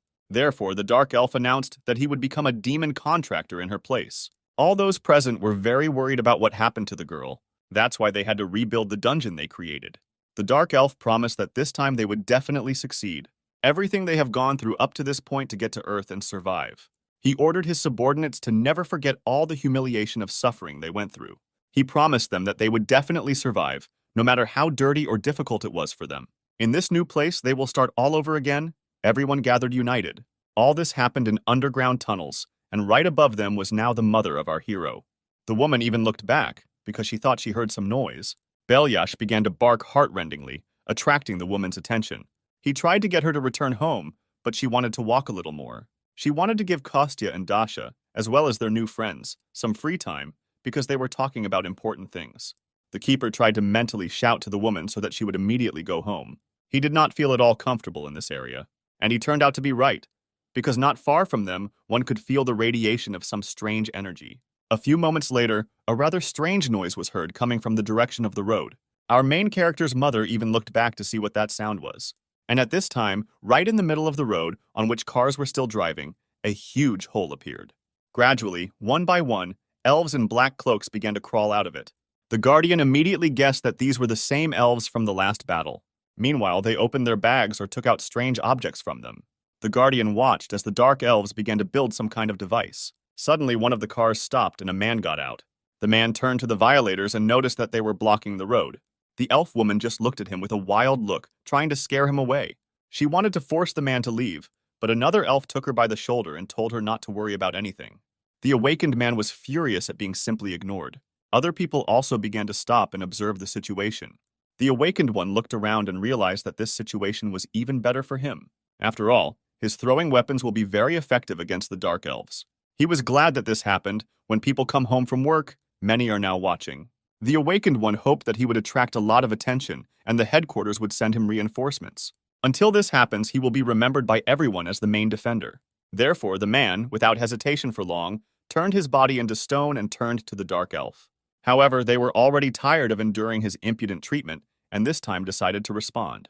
Before the man had time to finish speaking, his body was pierced through by the same arrow. The guy didn't even immediately realize that he had been seriously wounded. He didn't mind such an insult and attacked first, although the others were not very happy about it. The first to notice the attack was a girl with bangs, who began to scream heart-rendingly. Standing very close to her was our hero's mother, who was still holding the Guardian in her arms. The Dark Elves were no longer afraid to attract attention to themselves. People began to run away in horror in different directions away from this place. The elf girl lamented that she did not have the right to simply kill everyone. Her partner, who had recently been restraining the girl, simply waved his hand. He said that now it doesn't matter anymore, and he can do whatever he wants there. Therefore, the Dark Elf climbed onto one of the cars and began to shoot people. She launched her arrows of energy theme at everyone she could hit. Just at this time, an unidentified dungeon was announced on TV in the restaurant. The rank of the threat was determined as a disaster. The camera footage from the scene showed a close-up of our hero's mother. The presenter said that at this level, this place would not be safe. Before he even had time to fully announce the news, our hero was already running out of the restaurant as fast as he could. The guy was the first to ask for attention to the fact that his mother and guardian were in the frame. He rushed to the scene as quickly as he could. Dasha followed the breaking news that was shown on TV. The girl didn't even immediately realize what had happened when Kostya suddenly took off. She froze for a few moments and continued to sit in her chair. However, then she quickly came to her senses and rushed to catch up with our hero. And at this time, a car with special passengers was already moving towards the scene of the incident. The gray-haired man was amazed that the awakened one was killed with one shot, even though he was supposed to be stronger than the Dark Elves. His subordinate confirmed that the video was not edited. Dark Elves are among the weakest of all low-ranking monsters. The man still could not believe the veracity of what was happening. The Dark Elves were clearly up to something, and it seemed that it had to do with breaking news about the dungeon. The chief was furious with the realization that they had been outwitted by some elves. He looked at the photo, which was taken just a few minutes ago at the scene, and decided to be more careful. If this corresponds to what the Green Beast was talking about when he claimed that an artificial dungeon had been successfully created, even though he told him back then that they couldn't investigate without any evidence. However, the man did not expect that his story would be true. In any case, he needed to personally appear at the scene and inspect everything. The car arrived at its destination and stopped. The chief got out of it first. Something incredible was happening right in front of him in the middle of the road. The elves were surrounded by military men, defending the dungeon, and shot at everyone. The man was unhappy that the army had still not managed to take full control of the situation. The approaching fighter reported that they were slowly closing the distance to the elves and putting pressure on them. However, the weapons they use seem very powerful. These are magic arrows, a coating of dark magic that elves should not be able to use. Also, these dark elves themselves were much stronger than usual. They were better with a bow. They also have a 120% increase in the sensitivity of their 5 senses during combat. The commander was annoyed by such a leisurely conduct of the battle and the fighter's report. He even asked for forgiveness for the fact that they could not suppress some dark elves. The boss noticed that they appeared out of nowhere in such a crowded place, which means they had prepared in advance for this. Therefore, the next step he ordered was to double the strength of the human army. And at this time, a terrible hand began to crawl out of a huge portal that hung in the sky. Then a second similar palm appeared. Together they were holding something. None of the military knew what it was, but it looked like some kind of number. At first there was a Roman numeral 10 on the left, and only a dash on the right. Then the numbers changed, and now there is 9 on the left and 59 on the right. The boss guessed almost at first glance that these numbers meant a countdown. And at this time, in the center of the roadway, one of the elves turned to his brothers and sisters. He shouted that there was only one step left before the revolution for their entire race. He inspired the elves to continue the battle and maintain their positions. He called for the protection of this place until darkness falls. The chief also heard these screams and guessed that now the elves would be even more dangerous. He ordered all the assembled military men not to relax, but to take up fighting positions as quickly as possible. Their commander tried to object because they did not receive an order from above, but the commander told them to act. He pointed out to the commander the countdown that the elves were making until the opening of the artificial dungeon. And even though they did not know what awaited people after this, they understood that it was clearly nothing good. Therefore, the boss gave everyone the order to destroy the elves and stop the countdown. Before he could finish speaking, the elves began to attack the military with renewed vigor. Their arrows fell into the smallest gaps between the strong shields of the people. Although the wounds were not all fatal, they incapacitated more and more people. The boss was furious that they were losing to some dark elves. He realized that their leader was deliberately aiming only at the feet of the military. He intentionally wounds them rather than kill them, hoping to cause more pain and prolong the pleasure. The chief guessed that now the main goal of the elves was not battle. They needed to buy as much time as possible at this point, and all in order for the countdown to complete before the opening of the artificial dungeon. The boss didn't know what it was, but he understood that it was very dangerous for them. Meanwhile, only 6 minutes 49 seconds remained on the timer. The dark elves continued to shoot at the military and inflict wounds of varying severity on them. The doctors worked harmoniously and quickly provided first aid to all the victims. Meanwhile, the timer had a little more than a minute left. This greatly unnerved the chief of staff, who himself had already been wounded in the leg. There were too many casualties around. The commander asked the man to give the order to retreat. He even said that it might be better to declare an evacuation for the entire city of Seoul. The commander confirmed that the evacuation order had recently been issued, but there would be no order to retreat. The detachment commander and the doctors standing nearby were shocked by this decision, because there were a lot of wounded. However, the commander did not want to retreat even a meter, forcing the soldiers to hold the line.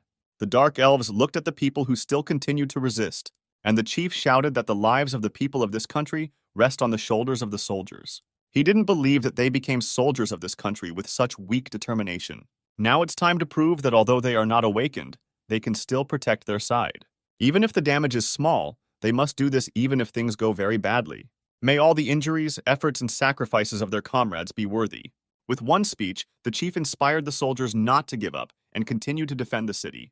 The elves were angry because the resistance was dragging on and they had less and less strength. They were annoyed because they expected people to give up quickly. In response to this, the dark elves began to shoot the military with even greater force. There was less than a minute left on the timer before the dungeon was activated. The elves noticed that the strength and power of the military attack was concentrated on the gate. The commander ordered the use of all ammunition available to destroy this timer. In turn, the dark elf ordered all arrows to be used to neutralize the people's ammunition. Now this confrontation has reached a new level, with each side dreaming of suppressing the other. The elves were at the limit of their capabilities. Their hands were already tired of holding a bow and shooting arrows, and now even one of the shooters could not hit his target because his arms could not withstand the tension. In this regard, it was easier for the military because they only needed to use automatic weapons. The tired elves noticed that they could not repel one of the human projectiles. He flew right on the timer and could have damaged it irrevocably. This really happened. The projectile hit the target, causing a reaction. After this, a huge explosion occurred. White light flooded everything around. The elves looked at the place where the timer used to be located and hoped that their device had time to work. They clearly did not expect such a reaction, but still believed in their victory. When the smoke cleared, it turned out that the timer had expired, but the space had cracked. Some kind of black slime was oozing from this huge celestial crack. The dark elves looked at what was happening and did not know how to react. The first to guess what was happening was their commander-in-chief, who turned to his brothers. He announced that their plan was a success. They had not risked their lives in vain. Even if they lose their lives here, they will still remain in history. At this time, a huge amount of black mucus began to gradually absorb everyone caught in it. At this time, a company was already running up to the scene of the incident, hurrying here from the restaurant. A green beast flew above the ground, turning its arms into wings. He was followed by Dasha, who helped Jenny get there. The guys stood on the roof of the building and looked down at what had happened in the last 5 minutes. They could not believe their eyes because the order to evacuate the city had been given just a few minutes ago. Jenny thought that she had never seen such a brutal massacre. Dasha looked at everything from above and was worried that they might not be able to cope on their own. Yegor was afraid that he would not be able to save his teammates if they needed help. In front of them stood a huge black block that exuded demonic energy. The first to go into battle was Jenny, who simply jumped from the roof. The girl had no plan, so her comrades were worried about her. They believed that they should at least wait and analyze the situation. However, the girl could no longer be stopped. She began to use her powers right in flight. And then a huge armored leg fell to the ground, easily crushing the asphalt. Little Jenny suddenly turned into a huge warrior in armor. She had a small mask on her face, and her eyes shone with light from within. The girl first turned to the monster, hoping to understand whether he understood her. The monster slowly turned around and looked straight at the girl.